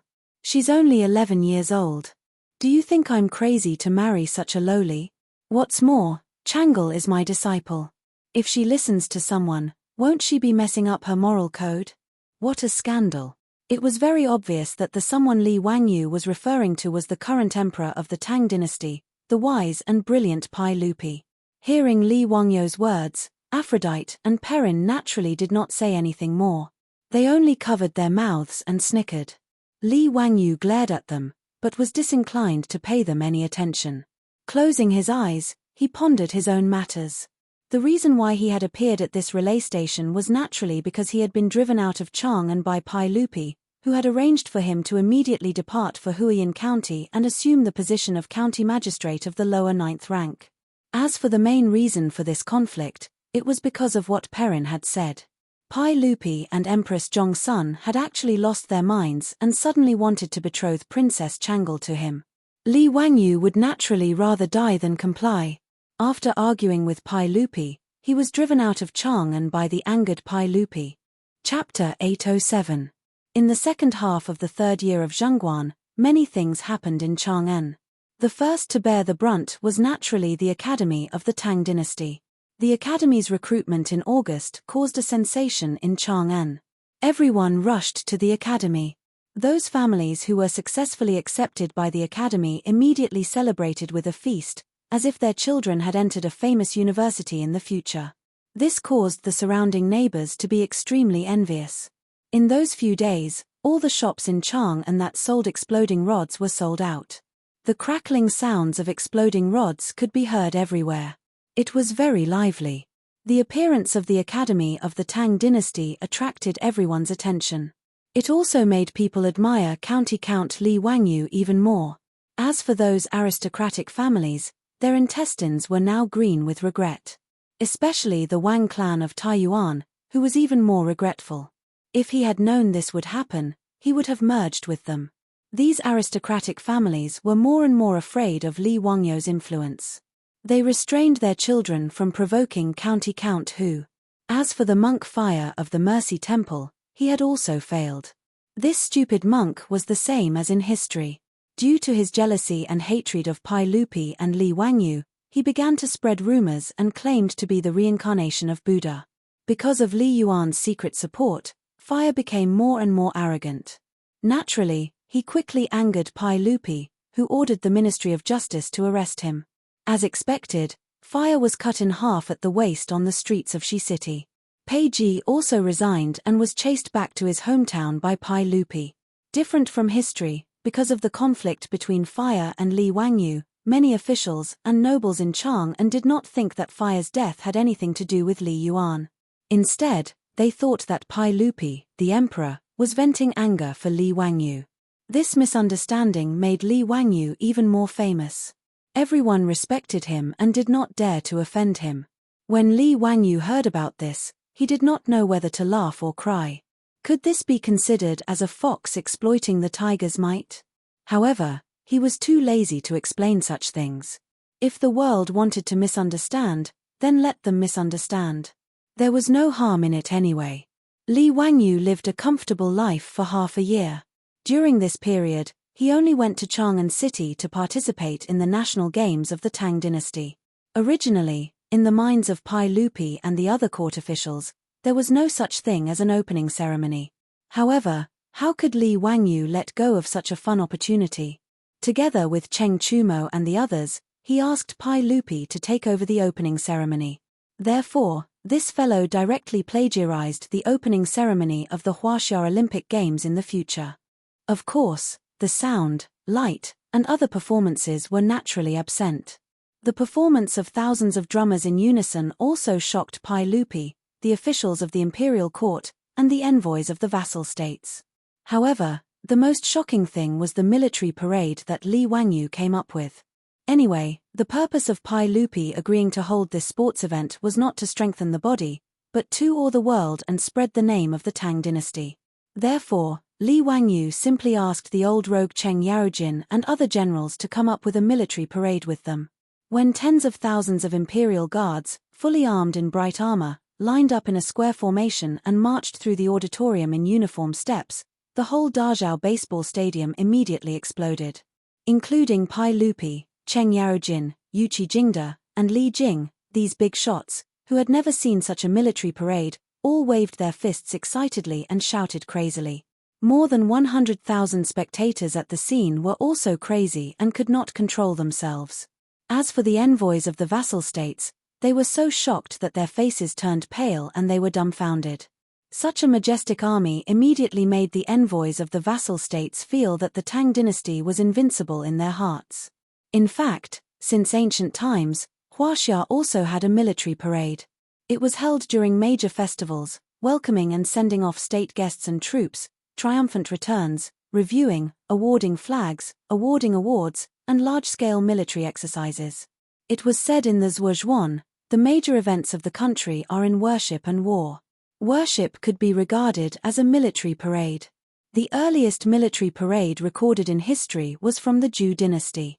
800 dukes met in the Alliance Valley to review the troops and hold an alliance meeting. However, how could the military parade in ancient Huaxia compare to the one in modern times? Li Wangyu was also a military fan. He had participated in the military training in school and watched the military parade live on TV several times. Therefore, he was the person who knew the most about military parades in the world. After a lot of trouble, tens of thousands of imperial guards were trained, and they marched in a proper manner.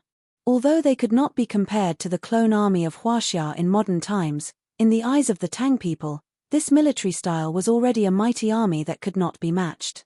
After the national games of the Tang dynasty smoothly ended, Pai Lupi did not care about Li Wangyu's young age and directly issued an imperial edict, promoting him to the position of Marquis of the founding county and giving him a salary of 400 households. This matter once again shocked the entire court, but no one dared to gossip about it. After all, although Li Wangyu had not yet become an official, his influence was increasing day by day. Most of the big shots in the imperial court were close to him. Under such circumstances, who would be so stupid as to criticize Li Wangyu in front of Pai Lupi and say that he was too young? After waiting for 4 years for Li Wangyu to reach the age of 18 and mourning for his father, Pai Lupi personally performed the coronation ceremony for him. Originally, Li Wangyu's days were very comfortable. However, Pai Lupi and Empress Zhongsun seemed to see that Li Wangyu was too idle and insisted on finding something for him to do. No one knew what these two were thinking. They actually wanted to recruit Li Wangyu as their son-in-law and marry Princess Changle to him. After learning about this, Li Wangyu was immediately shocked. They wanted him to marry an 11-year-old girl? Were they crazy? Moreover, he and Pai Lupi were uncle and nephew. He and Li Lishi were also relatives. Not to mention, Li Lishi had kowtowed to him. Under such circumstances, Li Wangyu was unwilling to agree to such a ridiculous thing. Moreover, he had a beautiful superior. It was even more impossible for him to marry another woman. Therefore, Li Wangyu and Pai Lupi, uncle and nephew, began to quarrel over this matter. Li Wangyu refused to give in and nodded. Pai Lupi was even more determined to make Li Wangyu his son-in-law. This matter was quarreled over and over again, from Pai Lupi's family matters to the imperial court. Therefore, the imperial court was divided into 2 factions. Some agreed with it and some firmly opposed it. For a time, Chang'an City was in an uproar over this matter. After Li Wangyu and Pai Lupi argued, Pai Lupi was driven out of Taiji Palace in anger. The next day, Mi Tuo ran to Dingju County Marquis Manor with a strange expression. Pai Lupi issued an imperial edict to appoint Li Wangyu as the county magistrate of Huiyin County. He was to set off immediately without delay. Therefore, Chang'an City's popular fried chicken, Li Wangyu, Marquis Huxian, was driven to Huiyin County by Pai Lupi to be a 9th-rank county magistrate. Chapter 808. Huiyin County was about 200 miles away from Chang'an City. It was neither too far nor too close. With the speed of a 4-wheeled carriage, it would only take a day to arrive.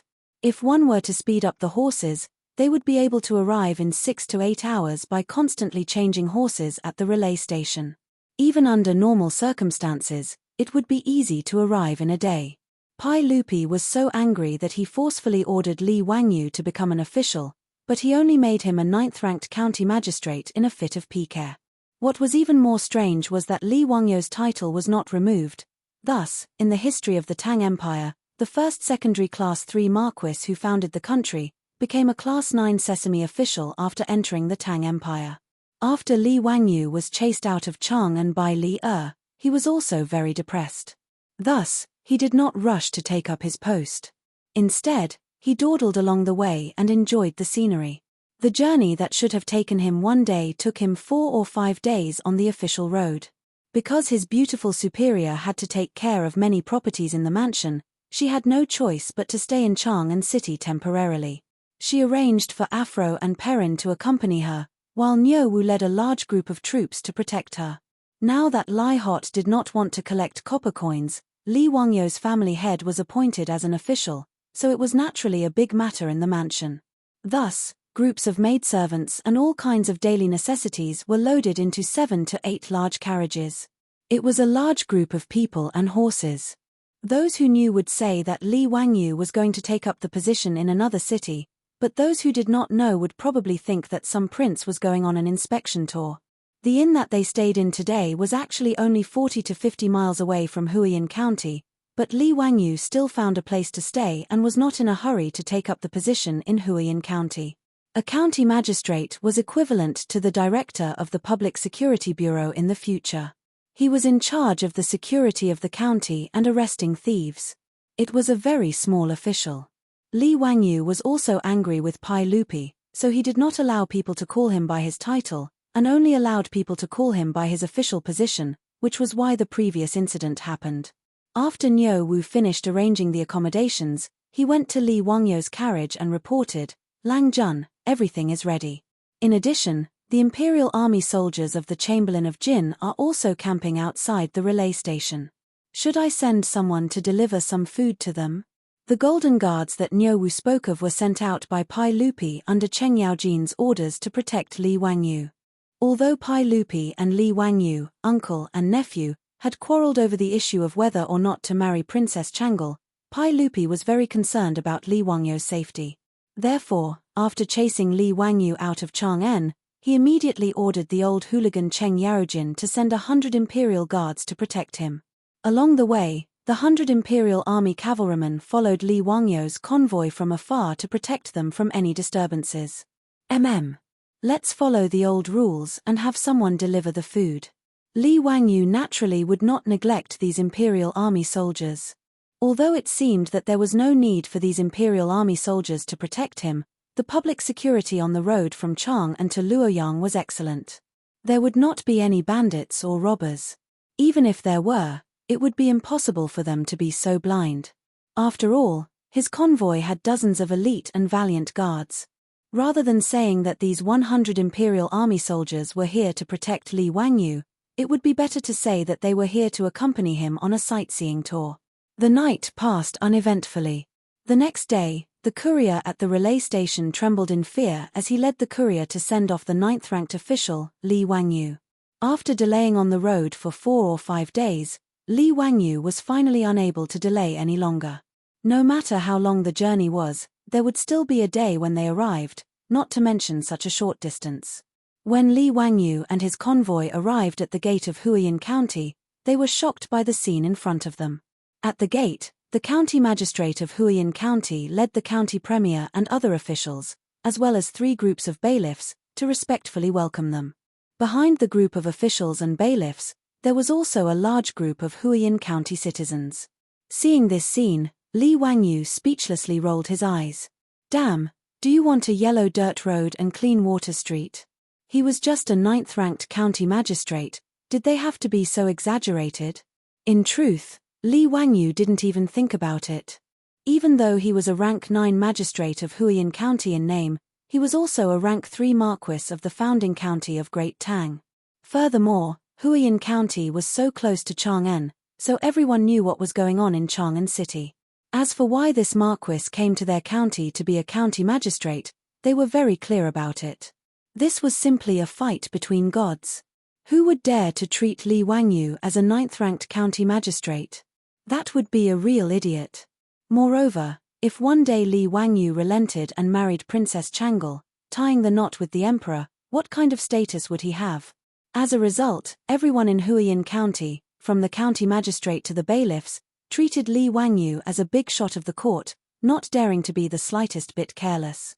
Seeing Li Wangyu disembark from the carriage, the county magistrate of Huiyin immediately stepped forward, respectfully bowing to Li Wangyu. This lowly county magistrate of Huiyin, Shang Zimo, pays respects to the county marquis. Li Wangyu did not put on airs, hurriedly helping the county magistrate up. The Ming house is too courteous.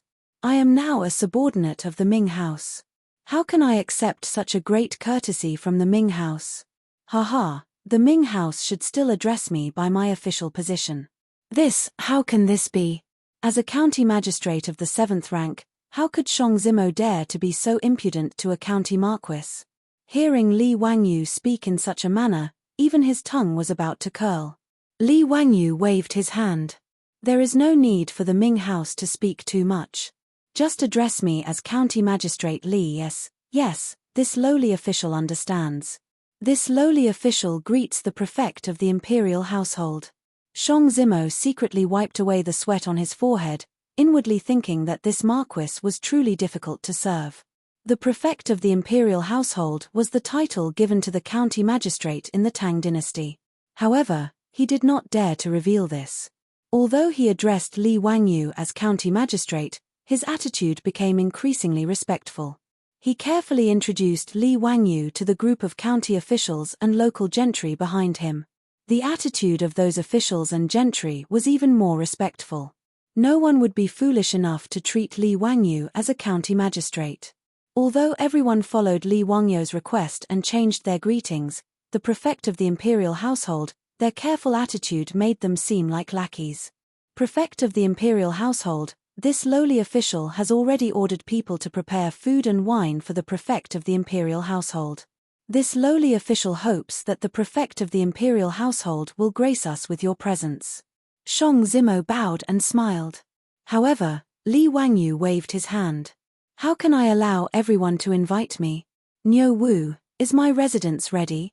Niu Wu quickly replied, the housekeeper has already found a residence a few days ago and has already prepared it. That's good. Li Wangyu turned his head and smiled at Shang Zimo. I believe that the Ming house also knows that the delicacies and wine in my residence are famous in Chang'an. Therefore, instead of going to some restaurant, why don't I invite everyone to my residence? How can this be? Isn't this too disrespectful? Shang Zimo and the rest could not help but look at each other. They were supposed to welcome Li Wangyu back. How did it become a group of people going to the Lai Hot for a meal? However, Li Wangyu waved his hand domineeringly. All right, that's it. I'm not used to the drinks in the outer room. Let me be the host and invite the Ming residents and everyone here to try the culinary skills of my chef. Chapter 809. Since Li Wangyu had spoken, County Magistrate Shang Zimo and the other county officials naturally did not dare to say anything else.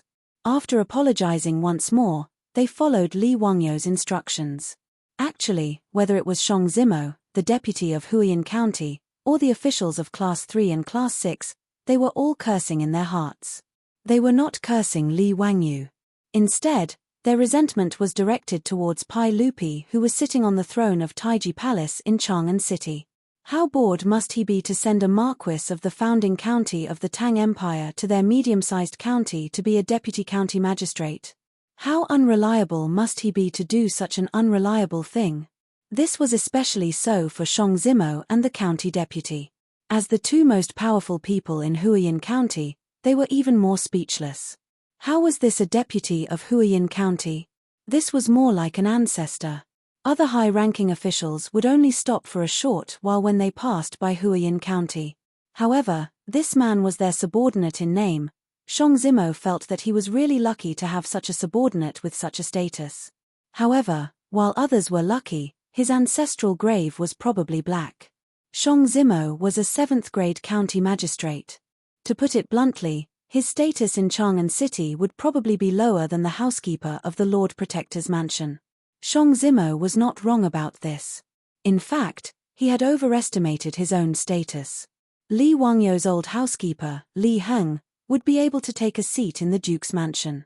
As for the 3rd and 4th grade officials in the imperial court, they would be extremely polite when they saw Li Heng. Shang Zimo was a 7th-grade county magistrate. If he were to go to Chang'an City, he might not even be able to enter the mansions of the 3rd and 4th-grade officials. Shang Zimo and the deputy of Huiyin County wanted to hug each other and cry when they saw the dozens of troops following Li Wangyu and the group of Imperial Guards of Golden Guards. This was too much of a bully. However, both Shang Zimo and the deputy of Huiyin County maintained their positions and attitudes. They would serve the man in front of them wholeheartedly. A group of people crowded around Li Wangyu's car and went straight into Huiyin County. As for the 100 Imperial Guards, they also entered the city and headed straight for Huiyin County's Jiatsong Manor. The decree they had received was to protect the Marquis of Huxian while he was in Huiyin County. Without a decree, they would have to stay in Huiyin County until Li Wangyu returned to Chang'an. Huiyin County was a middle-class county with a population of less than 2,000 households. Therefore, the scale of the county was not large. However, Huiyin County was the birthplace of the Yang clan under the heavens. There was a saying, the Yang clan under the heavens originates from Huiyin, and the Yang clan of Huiyin belongs to the East Palace. The former Sui Emperor Wen, Yang Jian, was from Huiyin. As such, the small Huiyin County was quite lively. Li Wangyu dawdled on the road for a few days, but the steward of the Marquis's estate had already prepared a residence for his Lang Jun.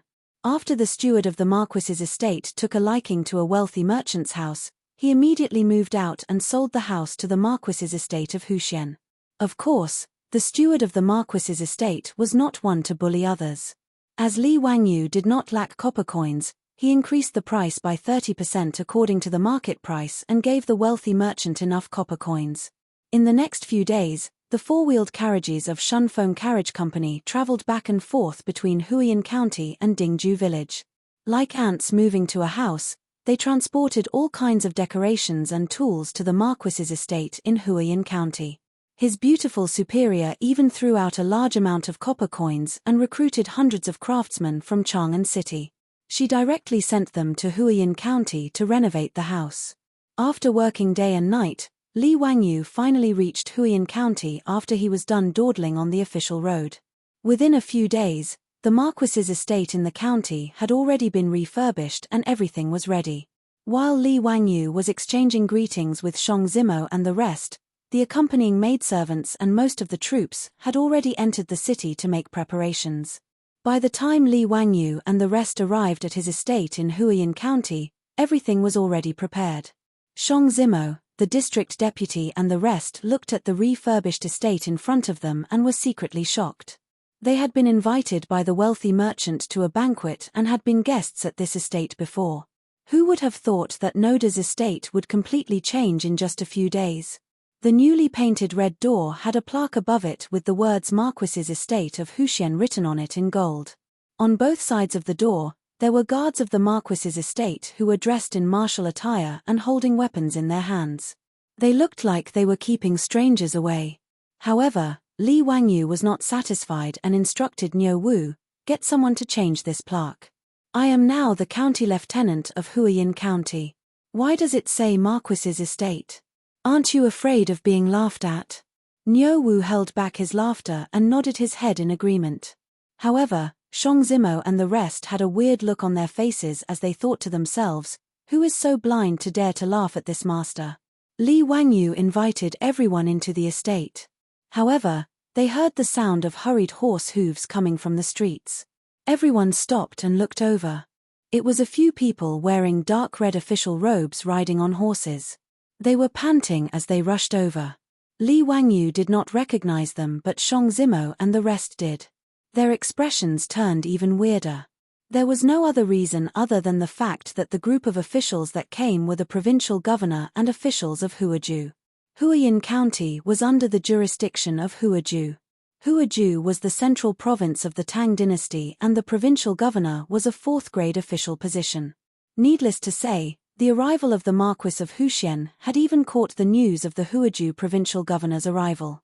He hurriedly brought all the officials of Huaju over to greet Li Wangyu, the county lieutenant of Huiyin County. Shang Zimo and the deputy beside him looked at each other. They could see the helplessness in each other's eyes. The provincial governor of Huaju led all the officials of Huaju to the front. He quickly got off his horse and respectfully greeted Li Wangyu. Everyone exchanged greetings and pleasantries. Li Wangyu naturally knew the purpose of these officials' visit and did not mind. He only smiled and invited everyone into the estate to take a seat in the main hall. With their superior around, Shang Zimo and the deputy district magistrate were squeezed to the back of the queue. As for the exiled officials from the 6th branch of the county Yamen, they could only shrink to a corner and did not even dare to breathe loudly. In the main hall, the servants of the Marquis residence continuously brought in all sorts of delicacies and wine. The atmosphere gradually became lively. "Ming House, why did you move so far away? Come, sit over here." Li Wangyu saw Shang Zimo kneeling in a corner of the main hall and hurriedly called out to him. Shang Zimo squeezed out a smile that was uglier than crying. No need. You are too polite. This place is pretty good. He still had a discerning eye. The people sitting beside Li Wangyu were the provincial governor of Huaju and the senior officials. Why should he, a mere county magistrate, go and join in the fun? Shang Zimo did not dare to sit beside Li Wangyu in consideration of his superiors, the provincial governor of Huaju. However, Li Wangyu did not care so much. He stood up and walked to Shang Zimo's side and pulled him over. "Hehe, Ming House, you are my superior.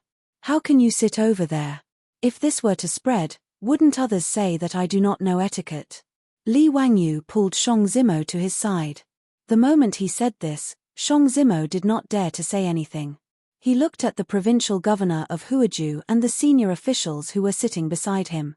He was about to break out in cold sweat.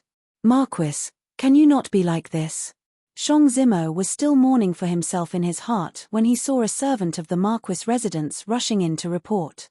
"Lang Jun, the Crown Prince and King, you are here to visit." The moment he said this, the originally lively main hall suddenly became silent. Chapter 8:10.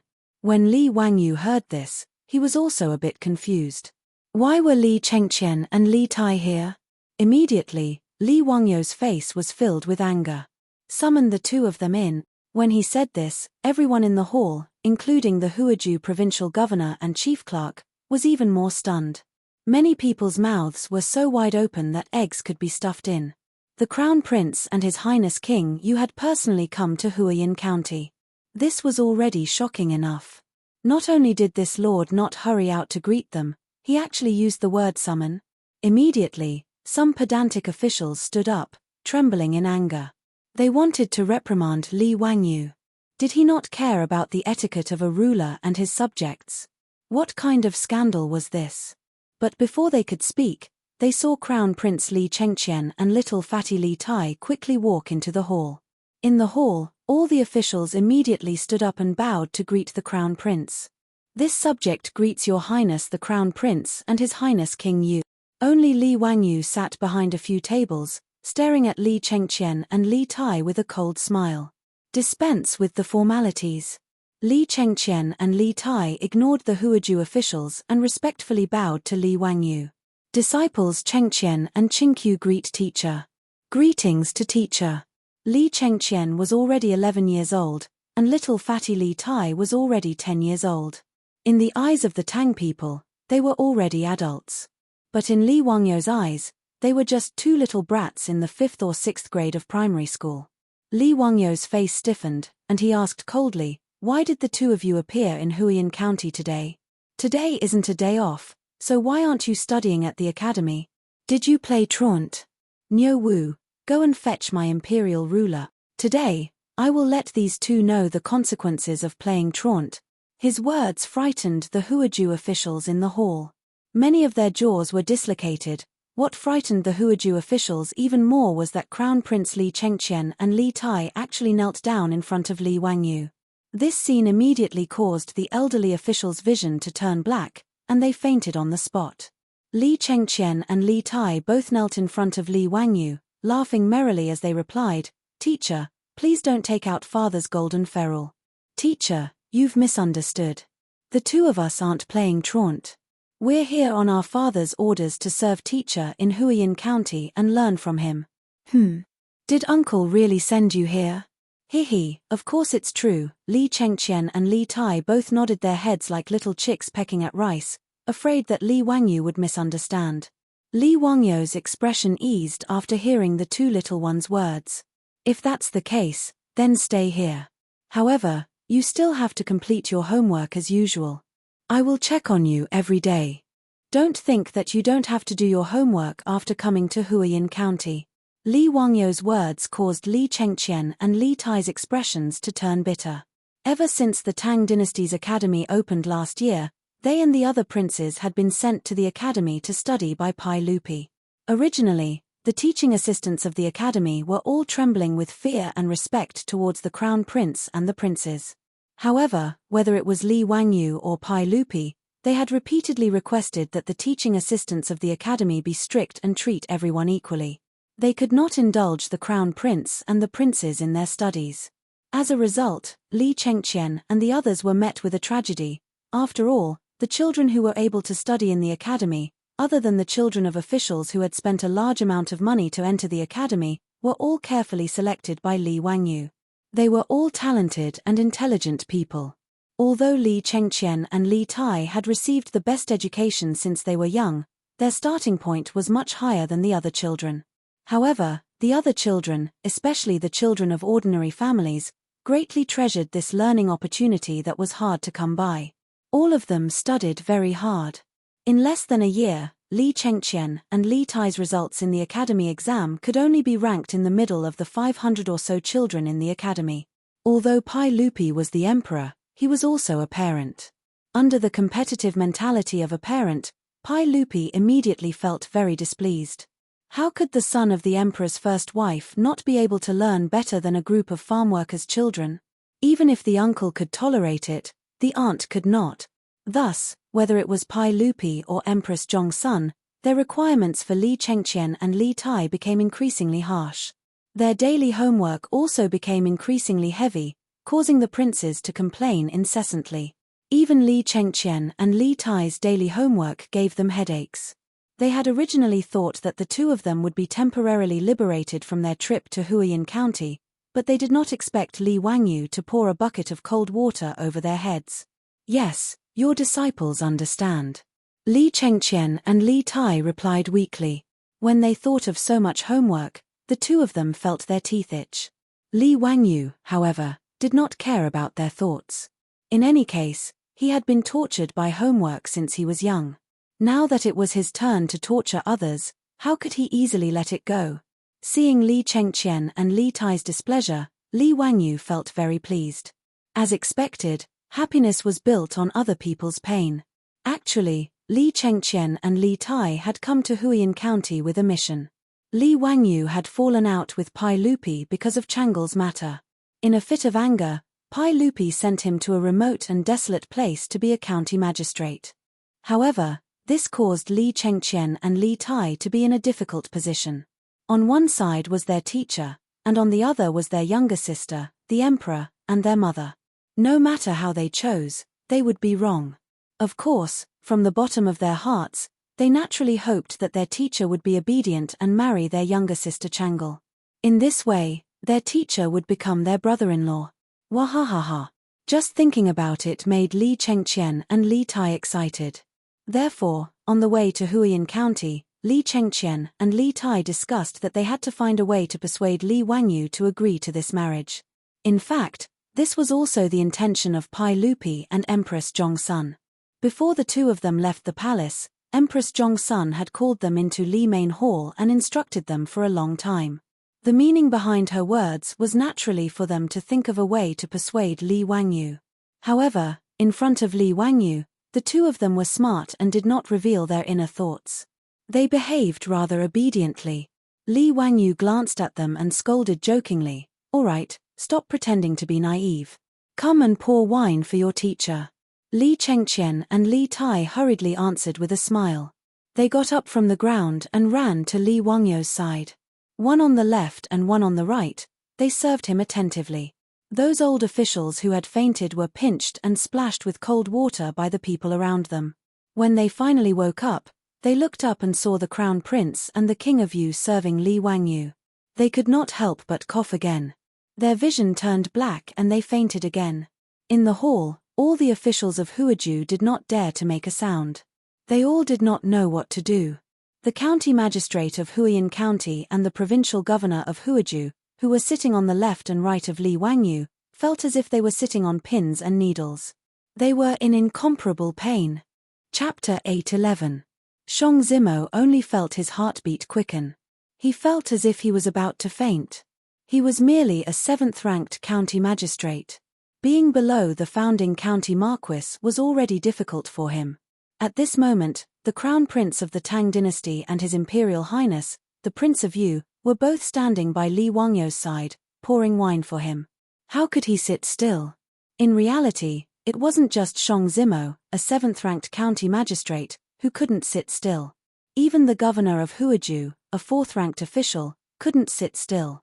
His forehead was covered in sweat. Li Wangyu didn't care so much.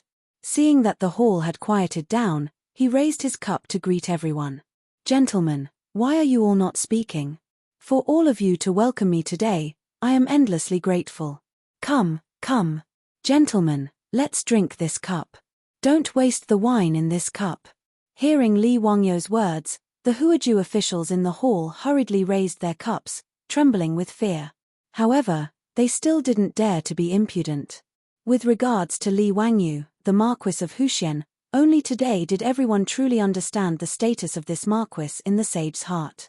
Originally, Li Wangyu, with his status as the founding county marquis, had been demoted by Pai Lupi to Huiyin as a 9th-ranked county magistrate. Many people were still muttering in their hearts, wondering if this founding county marquis had offended the sage and would never be able to recover from this setback. Although they had misgivings about Li Wangyu's status as a marquis, the Huaju officials didn't treat Li Wangyu with much respect. As a result, before Li Chengqian and Li Tai arrived, the Lai Hot's main hall was so lively. Everyone dared to speak with Li Wangyu without holding back. However, Li Chengqian and Li Tai's actions caused the Huaju officials to suddenly wake up. How was this marquis demoted? It was simply the sage acting in a fit of pique with this marquis. An 18-year-old founding county marquis, nephew of the sage, relative of the imperial clan, and tutor of the crown prince. Which of these identities wasn't extraordinary? If this marquis were to nod his head in the future and marry Princess Changle, joining the sage in marriage, how illustrious would he be? Perhaps even the princes, dukes, and dukes in the imperial court would have to be courteous to this master, right? Those pedantic officials had originally wanted to stand up in front of the crown prince because of Li Wangyu's disrespect towards the crown prince. But now, they were all terrified. Fortunately, he didn't have time to make a sound. Otherwise, he wouldn't even know how he died. In the Lai Hot, Li Wangyu's welcome banquet made the Huaju officials feel as if they were walking on thin ice. When the banquet finally came to an end, the Huaju provincial governor and the chief of staff hurriedly got up and left. Shang Zimo stood up and wanted to leave, but Li Wangyu grabbed his arm. "Where are you going to Ming House? Haha, why don't you stay in my residence today, and we can continue to drink and chat merrily. I'm a county magistrate, but I don't know how to perform my duties. Please teach me, Ming House." "Marquis. Oh, no, you're exaggerating." Shang Zimo was about to cry. "Lord, can you stop fooling around? Who's so stupid to treat you as a county magistrate? Huiyin County is only a middle county, and the law and order in this county has always been good. You don't have to worry. If there's anything, I and the county deputy will handle it." Shang Zimo carefully organized his words, afraid that he would anger the marquis. Li Wangyu waved his hand disapprovingly. "How can that be? Since I'm the county magistrate of Huiyin County, I'm naturally in charge of arresting bandits and maintaining the law and order of the county. Ming House, don't worry, I'll take up the post tomorrow." Shang Zimo opened his mouth, but didn't know what to say. He prayed in his heart that if this marquis really became a county magistrate, nothing would happen. Otherwise, his heart disease would really act up. The night passed silently. The next morning, Li Wangyu changed into a light green rank 9 official robe and went to the county magistrate of Huiyin County.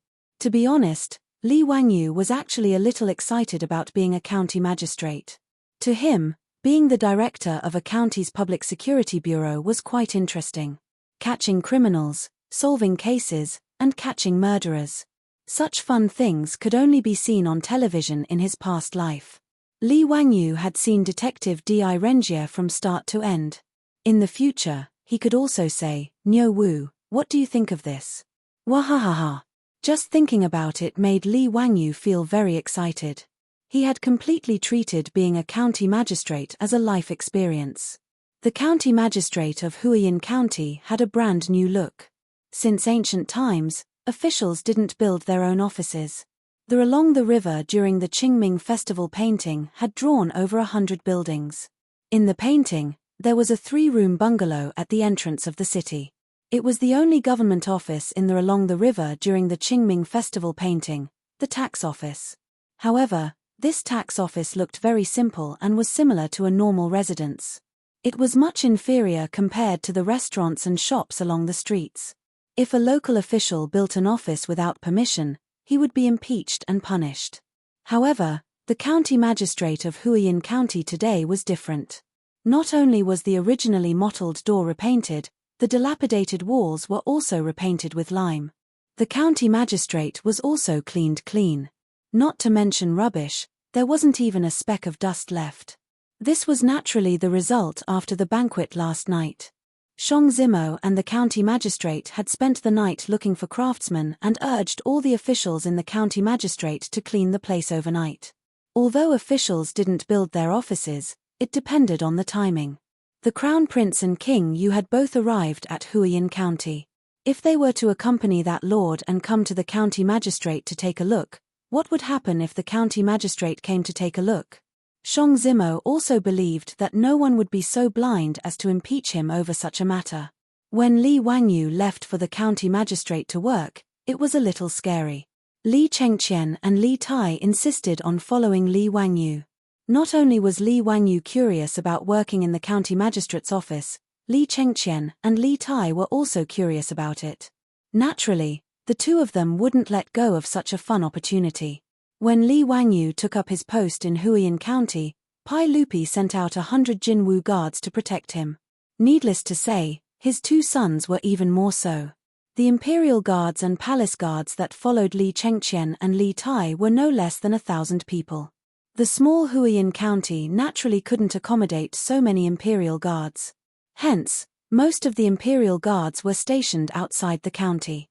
Even so, there were still 100 imperial guards that followed Li Chengqian and Li Tai. Beside Li Wangyu, there were naturally more than 10 guards led by Niu Wu. It wasn't that Li Wangyu was arrogant. It was just that as the county magistrate who founded the country, he should have his own guards. Therefore, when Li Wangyu and his entourage arrived at the gate of Huiyin County under the protection of over 100 troops and imperial guards, the bailiffs of Huiyin County were terrified. Was this lord really here to take up his post? Huiyin County was only a middle county. There were only 30 to 40 guards in the county magistrate's office. Looking at the tall and sturdy troops and imperial guards behind Li Wangyu, the calves of many Yamen runners began to tremble.